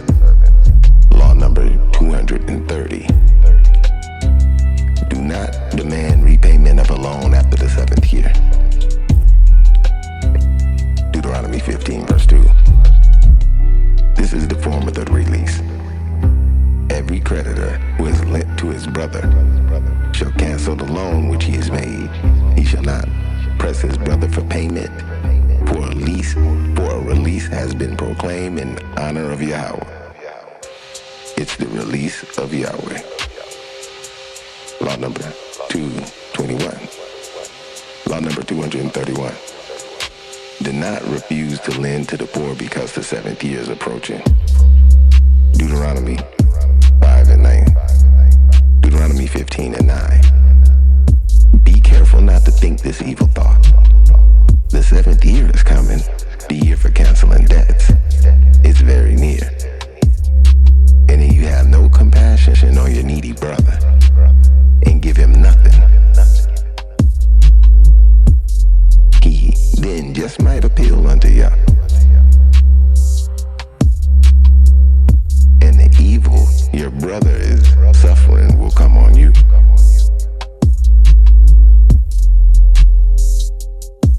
Law number 232. Do not deny help unto the poor. Deuteronomy 15, verse 7. If there's a poor brother living within the cities, in any of the land which Yahweh your Father has given you, you must not harden your heart or be tight-fisted to him towards your poor brother. Law number 233. Do not send a Hebrew slave away empty-handed when he's finished his period of service. Deuteronomy 15, verse 13. And when he's released from you, you must not let him go away empty-handed. Law number 234. Do not demand interest on a loan to a brother.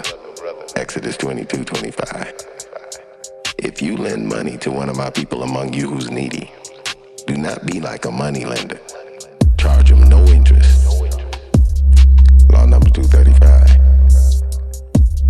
Do not lend to a brother with interest. Leviticus 25, verse 37. You shall not lend his money. You shall not lend him your money for usury, nor lend him food at a profit. Law number 236. Do not borrow from a brother with interest. Deuteronomy 23:19 and 20. You must not charge interest to your brother. Interest on money, food, or anything else that may earn interest. You may charge interest to a foreigner, but to your brother, you must not charge interest, so that Yahweh your Father may bless you and you and everything that you set your hand to do in the land where you're going to possess. Law number 237.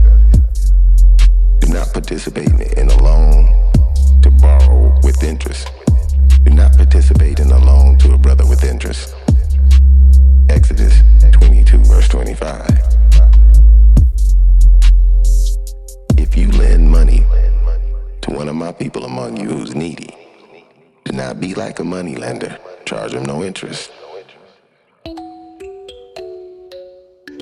Law number 238. Do not hold the wages of a hired man behind. Do not withhold the wages of a hired man beyond the agreed time. Leviticus 19:13. You shall not defraud your brother, nor rob him. Do not hold back the wages of him that's hired overnight.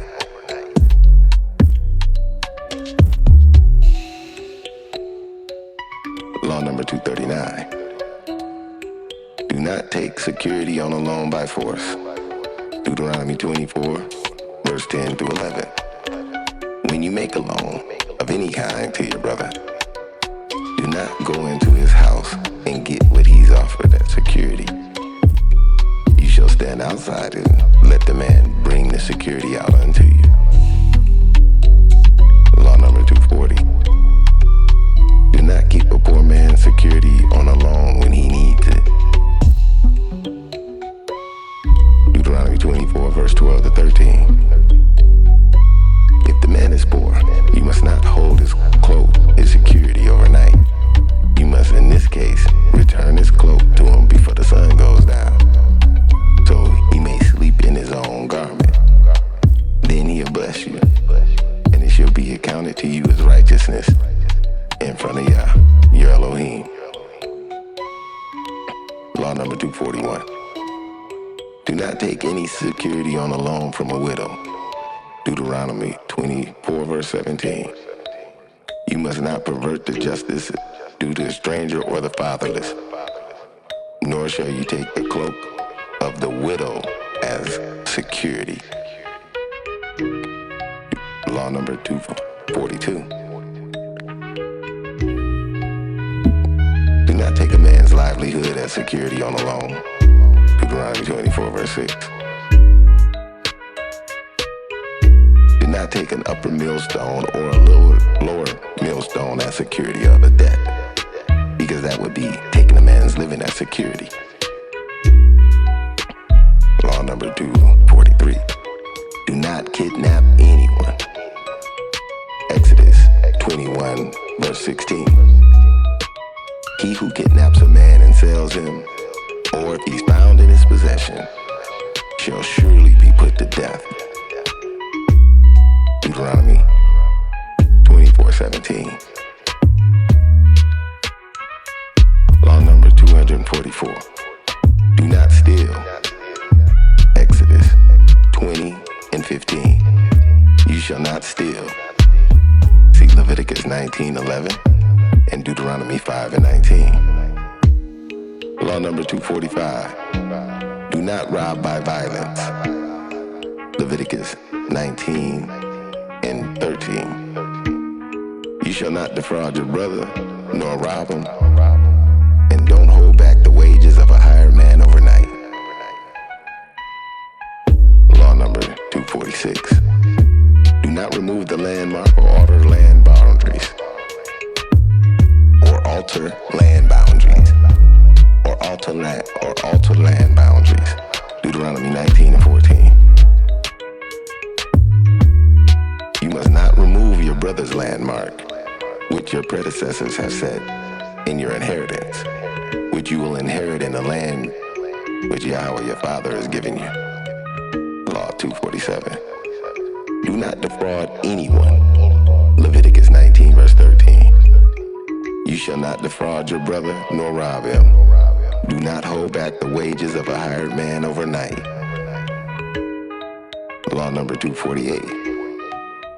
Do not deal falsely with anyone.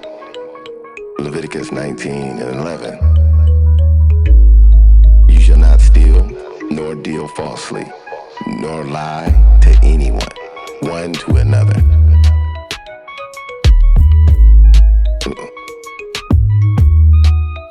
Do not vow falsely regarding another man's property. Law number 249. Do not vow falsely regarding another man's property. Leviticus 19:11. You shall not steal, deal falsely, nor lie one to another. Leviticus 6:2. If a man sins and commits a trespass against Yahweh by lying to his brother about what was delivered to him for safekeeping, or about a pledge or about a robbery, or if he's delivered or extorted from his brother, or if he's deceived or extorted from his brother. Law number 250, do not press one another in business. Leviticus 25:14. If you sell anything to your brother or buy from your brother's hand, you shall not oppress one another. Law number 251. Do not take advantage of one another. Leviticus 25:17. Don't take advantage of each other, thereby reverencing your father. For I'm Yahweh, your heavenly Father. Law number 252. Do not mistreat a stranger. Exodus 22:21. You shall not mistreat nor oppress a stranger, for you were strangers in the land of Egypt. Law number 253. Do not oppress a stranger in business. Exodus 22:21. You shall neither mistreat nor oppress a stranger, for you were strangers in the land of Egypt. Law number 254. Do not return a slave who's a slave. Do not return a slave who's fled from God worship. Law number 254. Do not return a slave who's fled from God worship. Deuteronomy 23:15. If a slave has escaped from his owner to take refuge with you, do not hand him back to his owner. Law number 255.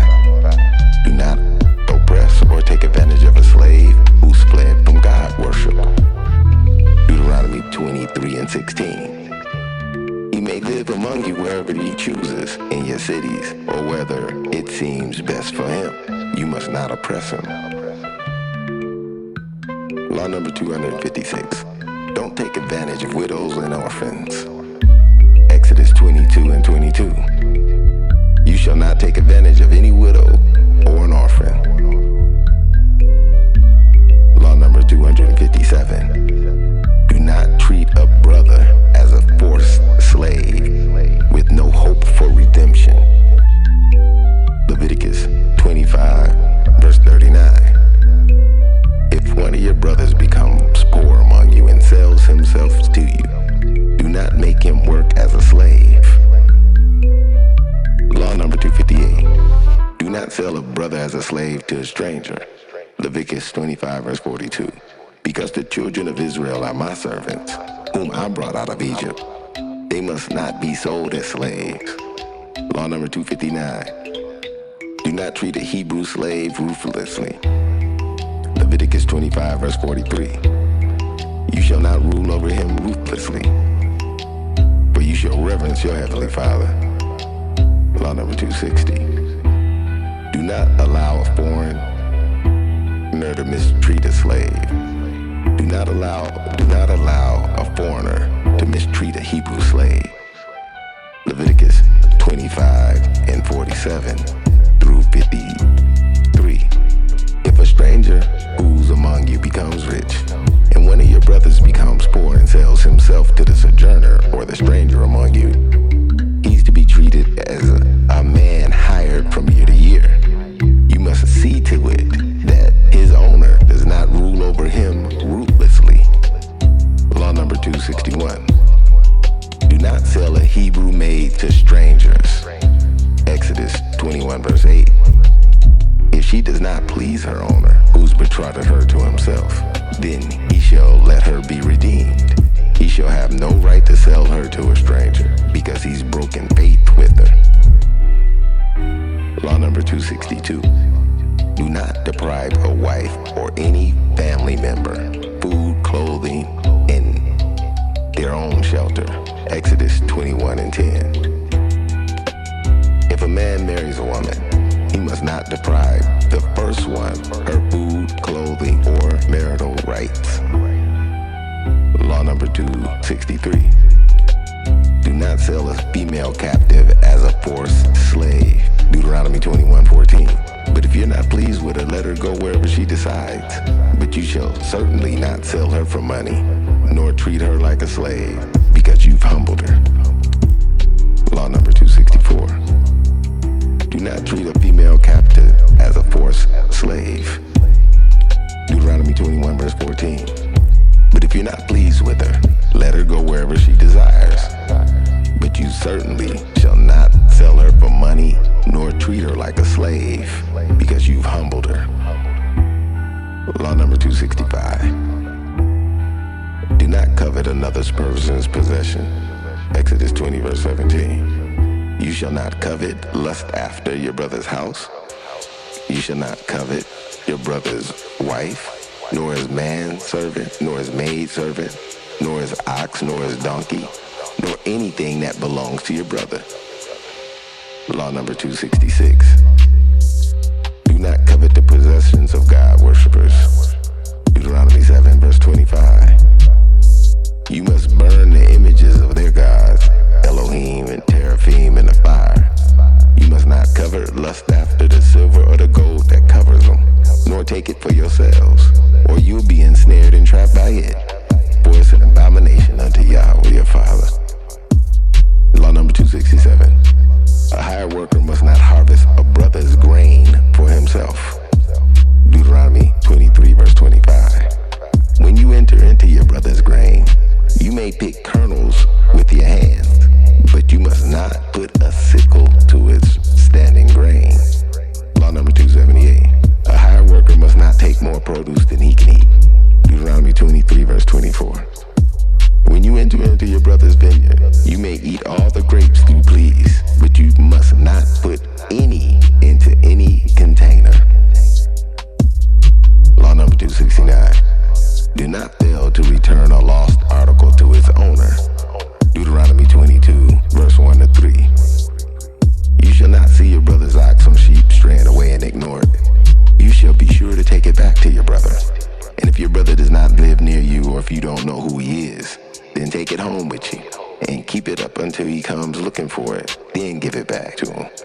You shall do the same for his donkey, his garment, or for anything else that your brother has lost and you found. You must not ignore it. Law number 270. Do not refuse to help a man or an animal which is collapsing under his burden. Exodus 23:5. And if you see a donkey or someone who hates you lying under his burden, and you might refrain from helping it, you shall surely help him with it. Deuteronomy 22:4. You shall not see your brother's donkey or his ox falling on the road and ignore it. Be sure to help it get back to its feet. Law number 271. Do not use dishonest weights and measures. Leviticus 19:35. Do not use dishonest standards when measuring length, weight, or quantity. Deuteronomy, law number 272. Do not possess inaccurate weights and measures. Deuteronomy 25:13-14. Do not have two different weights in your bag, one light and one heavy. Do not have two different measures in your house, one small and one large. 28. Judgment and conduct of judges. Law number 273. A judge must not pervert justice by rendering his own opinion. He must judge according to the laws of YHWH. Leviticus 19:15. Do not pervert judgment. You shall not show partiality to the poor, nor honor to the person of the great. In righteousness shall you judge your brother fairly. See Deuteronomy 1:17, Isaiah 11, verse number 3-4, and Ezekiel 44, verse 23-24. Law number 274. A judge must Exodus 23, verse 8. Do not accept a bride, for a bride blinds those who see and twists the words of the righteous. Law number 275. A judge must not show partiality to the rich. Leviticus 19, verse 15. Do not pervert judgment. You shall not show partiality to the poor, nor show honor to the person of the great. In righteousness you shall judge your brothers fairly. Law number 276. A judge must not be afraid to give righteous judgment. Deuteronomy 1, verse 17. You must not show partiality in judgment. You shall listen to the small man as well as the mighty man, and you must not be afraid of any man's presence, for the judgment you render is the judgment of Yah. Bring to me any case too hard for you, and I'll hear it. Law number 277. A judge must not show partiality to the poor. Partiality to the poor. Leviticus 19, verse 15. Do not pervert judgment. You shall not show partiality to the poor, nor honor to the person of the great. In righteousness you shall judge your brethren fairly. Law number 278. A judge must not deny justice to the poor in a lawsuit. Exodus 23, verse 6. You must not pervert the judgment of your poor in his lawsuit. Law number 279. A judge must not show pity to the guilty. Deuteronomy 19, verse 11 through 13 and 21. However, if someone hates his brother and lies in waits for him, then attacks and kills him, then flees to one of these cities, the elders of the city he came from shall send for him and bring him back to the city of refuge and hand him over to the blood avenger to die. You must not show pity to him. You must purge from Israel the guilt of shedding innocent blood so that it may go well with you. You must show no pity. Life for life, eye for eye, tooth for tooth, hand for hand, and foot for foot. Law number 280. A judge must not pervert justice due to the stranger or the fatherless. Deuteronomy 24, verse 17. You must not pervert the justice due to the stranger or the fatherless, nor shall you take the cloak of the widow as security. Law number 281. Do not spread a false report. Exodus 23, verse 1. You shall not spread a false report. Do not help an evil man by being unrighteous with him as a witness. Law number 282. Do not fail to report sin or testify in investigation. Leviticus 5, verse 1. If a person sins because he does not speak up when he hears a public charge to testify regarding something he's seen or knows about, he'll be held responsible. Law number 283. Do not follow the crowd in doing evil. Exodus 23, verse 2. Do not follow the crowd in doing evil. When you give testimony in a lawsuit, do not pervert justice by siding with the crowd. Law number 284. Do not appoint as a judge one that's ignorant of the laws of YHWH. Deuteronomy 1, verse 13. Choose wise, understanding, and knowledgeable men from among your tribes, and I'll set them over you. Law number 285. Do not give a false testimony in a lawsuit or an investigation. Exodus 20, verse 16. You shall not hear false testimony against your brother. Deuteronomy 5, verse 30. Deuteronomy 5, verse 20. Law number 286. The judges must not accept a false testimony in a case. Deuteronomy 19, 16 through 17. If a false witness arises against any man to accuse him of any wrongdoing, then both men involved in the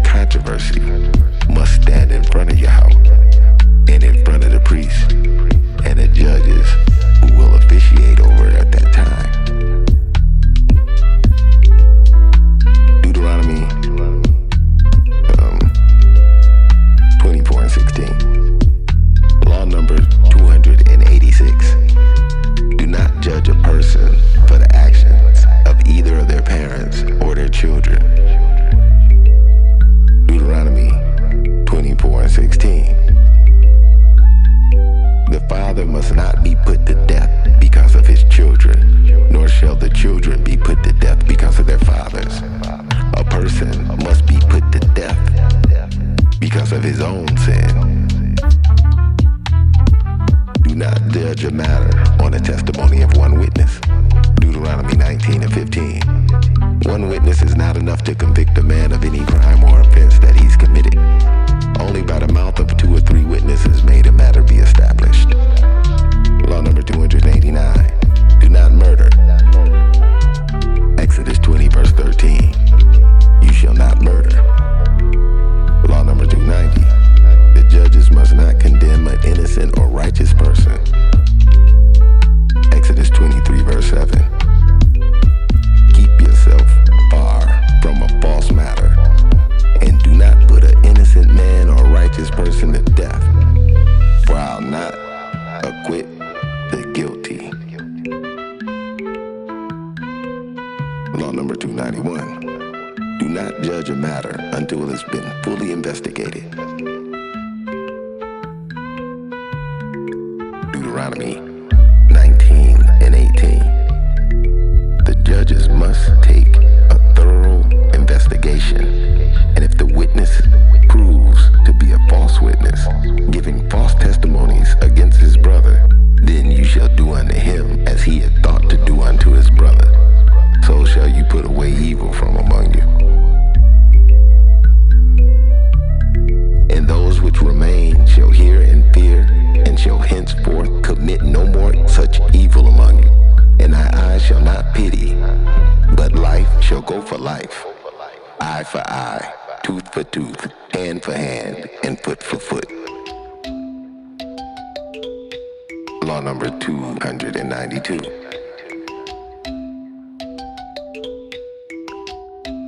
Do not put a murderer to death before the judges hear his case. Numbers 35 and 12. They shall be cities of refuge from the blood avenger, so that the person accused of murder may not die before he stands in judgment in front of the congregation. Law number 293. Do not fail to carry out the sentence of judgment. Deuteronomy 17:11-12. According to the law they teach you, you shall do, and according to the decisions they give you, you shall do.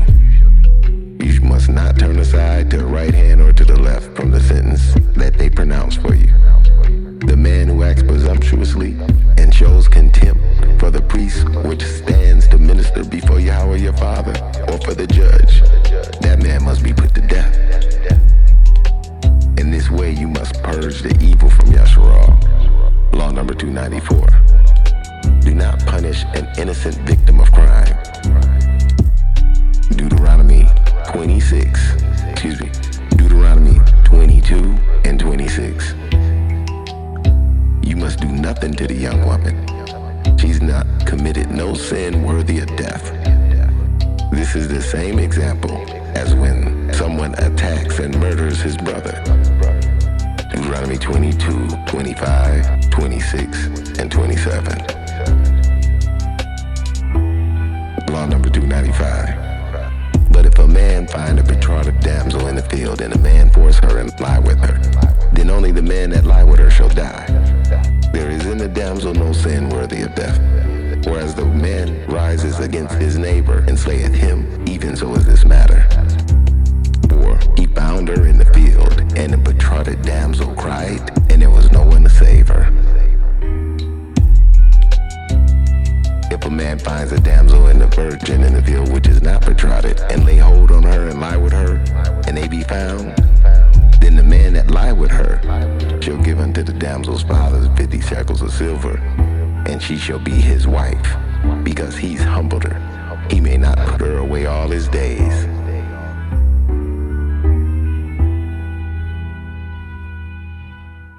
Law number 295. Do not accept ransom from one who willingly murdered. He must surely be put to death. Numbers 35 and 31. You must take no ransom for the life of a murderer sentenced to death. He must surely be put to death. Law number 296. No ransom from one who's killed accidentally. He must remain in the city of refuge. Numbers 35 verse 32. You must not accept a ransom for anyone who's fled for his city of refuge, in order that he may return and live in his own land before the death of the priest. Law number 297. Do not endanger anybody's life. Leviticus 19, verse 16. You shall not go about tale-bearing or slandering among your people. Do not do anything that endangers your brother's life. Law number 298. Do not neglect to protect against hazards. Deuteronomy 22, verse 8. When you build a new house, you must make a parapet for your roof, so you may not bring guilt of bloodshed upon your house if anyone falls from it.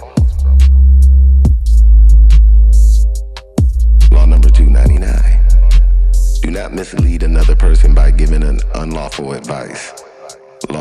Leviticus 19 and 14. Do not curse the deaf, nor put a stumbling block before the blind, but reverence your father. Law number 300. Do not administer more punishment than the law allows. Deuteronomy 25, verse 2 and 3. If a guilty man deserves to be beaten, then the judge shall make him lie down and have him whipped in his presence with the number of lashes which his crime deserves. But he must not give him more than 40 lashes. If he's whipped more than that, your brother will be degraded in your sight. Law number 301. Do not go about tale-bearing or slandering anyone. Leviticus 19 and 16. You shall not go about tale-bearing or slandering among your people. Do not do anything that endangers your brother's life. Law number 302.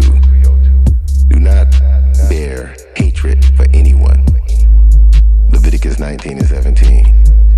You shall not hate your brother or your sister in your heart.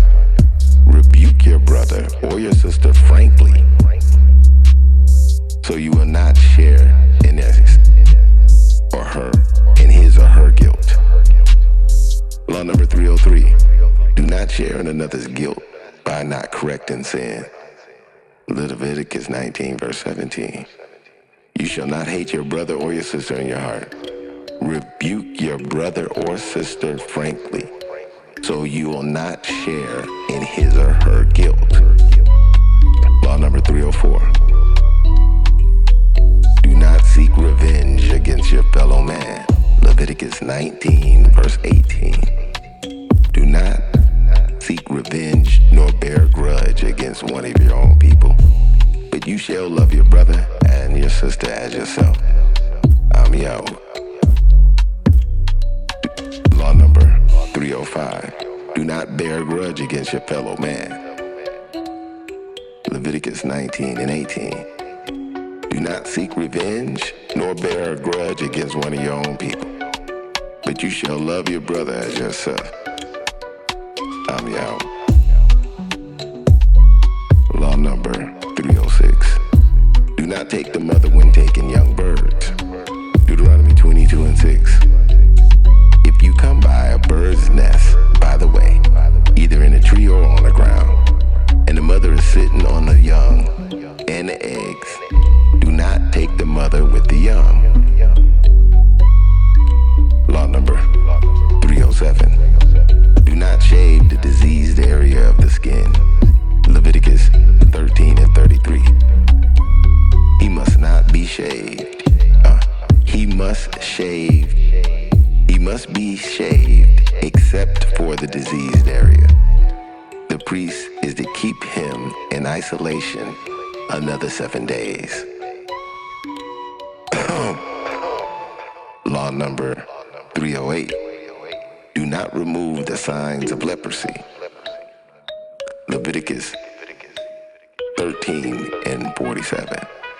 The person with such an infectious disease must wear torn clothes, uncover his head, and cover the lower part of his face, and cry out, unclean, unclean. Deuteronomy Deuteronomy 24 and 8. Be very careful during an outbreak of leprosy or infectious skin diseases that you diligently observe to do exactly as the priests, who are Levites, teach and instruct you. You must follow carefully what they've commanded you. What just happened? Hello? Check, check. You must follow carefully what they've commanded you. Law number 309. Do not neglect to inform the priest when a dead body is found. Deuteronomy 21, 1 and 2. If anyone is found slain, lying in a field in the land of YHWH, your father is giving you for possession. In the land Yahweh your father is giving you for possession, and it is not known who killed him, then your elders and your judges shall go out and measure the distance from the body to the neighboring cities. Law number 310. Do not permit a witch to live. Exodus 22 verse 18. You shall not permit a witch to live.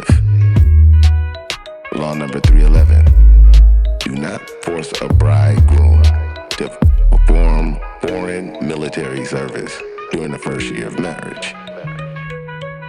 Deuteronomy 24 and 5. If a man becomes recently married, he must not be sent to war or be charged with any other duty, but he shall be free at home 1 year to bring joyfulness to his wife he's married. Law number 312. Do not rebel against the teachings of anointing servants of Yah. Deuteronomy 17 verse 11. According to the law they teach you, you shall do, and according to the decisions that they give you, you shall do. You must not turn aside to the right hand nor to the left from the sentence that they've pronounced for you. Law number 313. Do not add to any of Yah's laws. Deuteronomy 4 verse 2. You shall not add to the word which I command you, nor shall you take anything from it, so that you may learn to keep the laws of Yahweh your Father which I command you. Law number 314. Do not take away from Yahweh's laws. Deuteronomy 4 verse 2. You shall not add to the words which I command you, nor shall you take anything from it, that you may learn to keep the laws of Yahweh your Father which I command you. Law number 315. Do not curse, revile, or rebel against the appointed judges of Yahweh. Exodus 22 verse 28. Do not blaspheme Yah, nor do not revile your judges, nor curse the ruler of your people. Law number 316. Do not curse, revile, or rebel against the authority placed by Yahweh. Exodus 22 verse 28. Do not blaspheme Yah, and do not revile your judges, nor curse the ruler of your people. Law number 317. Do not curse the deaf. Leviticus 19 verse 14. Do not curse the deaf or put a stumbling block before the blind, but reverence your Father. I'm Yahweh. Law number 318. Do not curse parents or teachers. Exodus 21 verse 17. And he who curses his father or mother shall surely be put to death. Law number 319.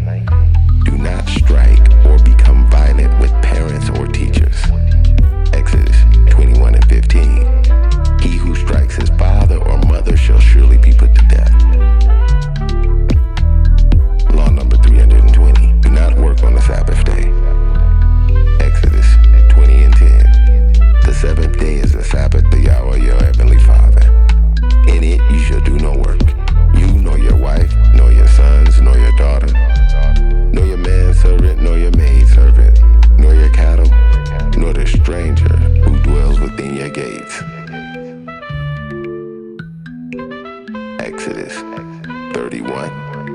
15. 4 and 6 days work shall be done, but the seventh day is a Sabbath of rest unto Yah, and holy unto Yah. Whoever does any work on the Sabbath day, he shall surely be put to death. Leviticus 23, Deuteronomy 5, verse 12 and 14. Law number 321. Not conduct your own business or your own pleasure on the Sabbath. Exodus 16, verse 29. Behold, Yahweh has given you the Sabbath. This is why on the sixth day he gives you bread for 2 days. Let every man remain in his place, and let no man go out of his place on the Sabbath day. See Isaiah 53, 13 and 14. Law number 321. Do not kindle a fire on the Sabbath day. Exodus 35 and verse number 3. You shall kindle no fire throughout your habitations on the Sabbath day. Law number 323. Do not work on the first day of the Feast of Unleavened Bread. Exodus 12 and 16. And on the first day you shall have a holy convocation, and on the seventh day there shall be a holy convocation for you. No manner of work shall be done these days, except that which everyone must eat. That can only be done by you. Leviticus 23, verse number 7. Law number 324. Do no work on the Sabbath day, on the Feast of Unleavened Bread. Exodus 12, verse 16. And on the first day there should be a holy convocation, and on the seventh day there should be a holy convocation for you. No manner of work shall be done on these days, except that which everyone must eat. That only may be done by you. Leviticus 23, verse 8. Law number 325. Do not work on the Feast of Weeks, Sabbath, Pentecost, first fruits, harvest. Leviticus 23, verse 21. And you shall proclaim on that self-same day that it may be a holy convocation to you, Sabbath, the Feast of Weeks, the Feast of the First Fruits. You shall do no regular work on it. It shall be a statute forever in all your dwellings throughout all your generations. Law number 326. Do not work on the Feast of Trumpets. Leviticus 23, verse 24 and 25. Speak unto the children of Israel, saying, in the seventh moon, on the first day of the moon, you shall have a Sabbath, a memorial of blowing of trumpets, the Feast of Trumpets of Holy Convocation. You shall do no regular work on it, but you shall offer an offering made by fire unto Yahweh. Law number 327.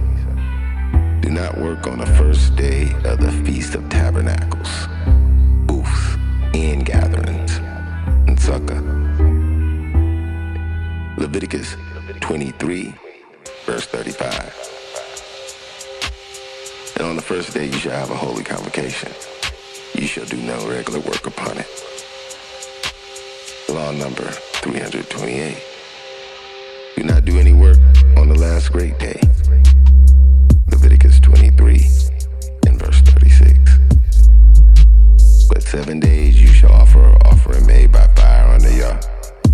And on the 8th day you shall have a holy convocation. The last great day you shall offer an offering made by fire unto Yah. And it is the closing of the gathering of Yahweh's year, sacred year, and you shall do no customary regular work upon it. Law number 329. Do no work on the Day of Atonement, that great day.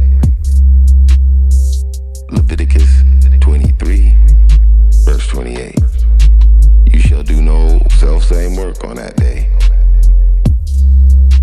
For it's the Day of Atonement, to make an atonement for you in front of Yah, your heavenly Father. Part 29, sinful relationships. Law number 330. A man must not have sexual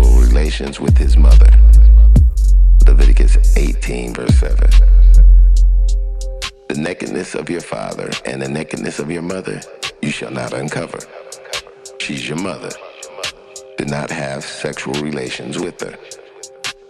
Law number 331. A man must not have sexual relations with his father's wife. Leviticus 18:8. Do not have sexual relations with your father's wife. Though not your own mother, it's your father's nakedness. See Deuteronomy 22:30. Law number 302. A man must not have sexual relations with his sister. Leviticus 18:9. You shall have no sexual relations with your sister, the daughter of your father or your mother, whether born at home or abroad. See also Leviticus 20:17. Law number 333. A man must not have sexual relations with his half-sister. Leviticus 18:11. You must not have sexual relations with your father's wife's daughter, begotten by your father. She's your sister. You shall not uncover her nakedness. Law number 334. A man must not have sexual relations with his son's daughter. Leviticus 18:10. You must not have sexual relations with your son's daughter or your daughter's daughter, your granddaughter. They're your nakedness. You shall not uncover, for they're your own flesh.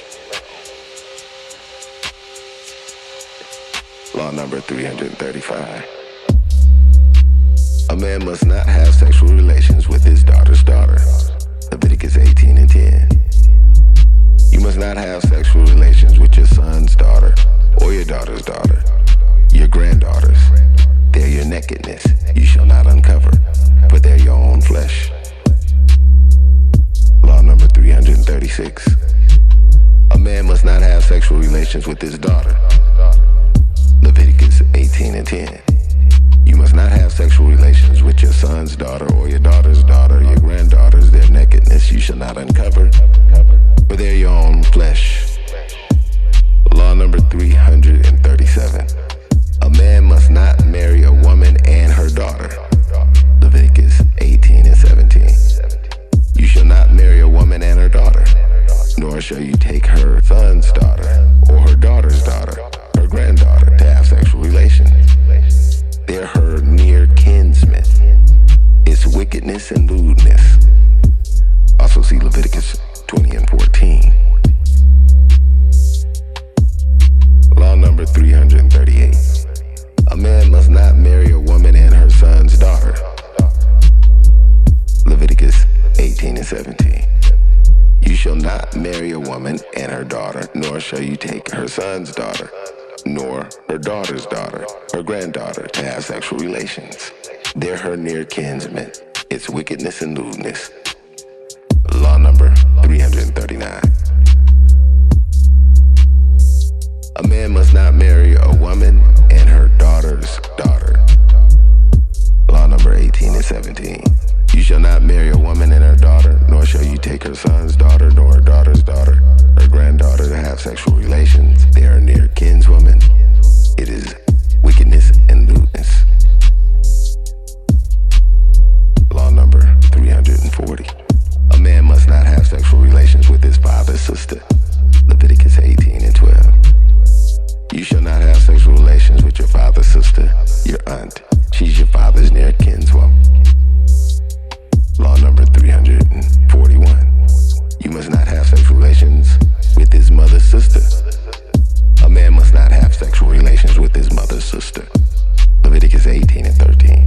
You shall not have sexual relations with your mother's sister, your aunt, for she's your mother's near kinswoman. Law number 342. A man must not have sexual relations with his father's brother's wife.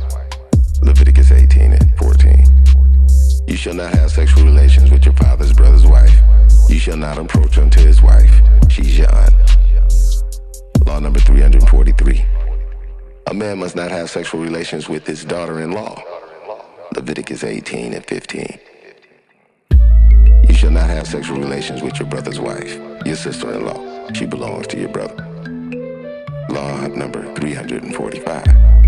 A man shall not have sexual relations with one wife in the dwelling of another. Leviticus 18 and 18. You must not marry a woman in addition to her sister to be a rival to her, having sexual relations with the second sister while in the dwelling in which the first sister is living. Law number 346. A man must not approach to a menstruous woman for sexual relations or in any way to be unclean by her. Leviticus 18 and 19. You shall also not have sexual relations with the woman during her uncleanness in her monthly period, neither, nor during any similar uncleanness, Zava. Ezekiel 18, 5 and 6. Law number 347. Do not commit adultery. Leviticus 18 and 20. Moreover, you shall not have sexual relations with your neighbor's wife to defile yourself along with her. Law number 348. A man must not have sexual relations with an animal. Leviticus 18 and 23. Neither shall you have sexual relations with an animal to defile yourself along with it. Neither shall any woman present herself to have sexual relations with an animal. It's confusion and perversion.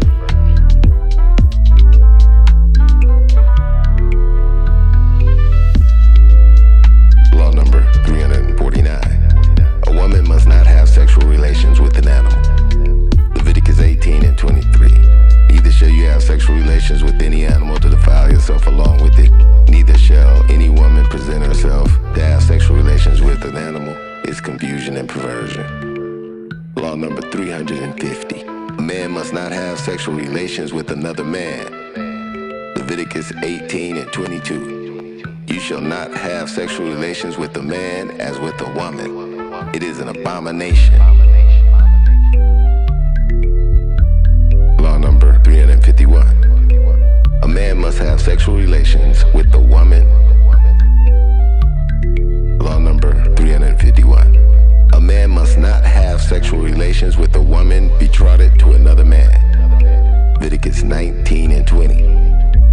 Whosoever has sexual relations with a slave woman betrothed as a concubine to another man, but who's not been ransomed nor given a freedom, there shall be due punishment, but they shall not be put to death because she was not free.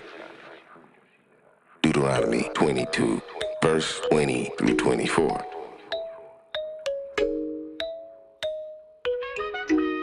If a man be found lying with a woman married to a husband, then they both of them shall die, both the man that lie with the woman and the woman. So shall thou put away evil from Israel. Law number 352. A man must not lust after any woman that's forbidden to him. Leviticus 18 and 6.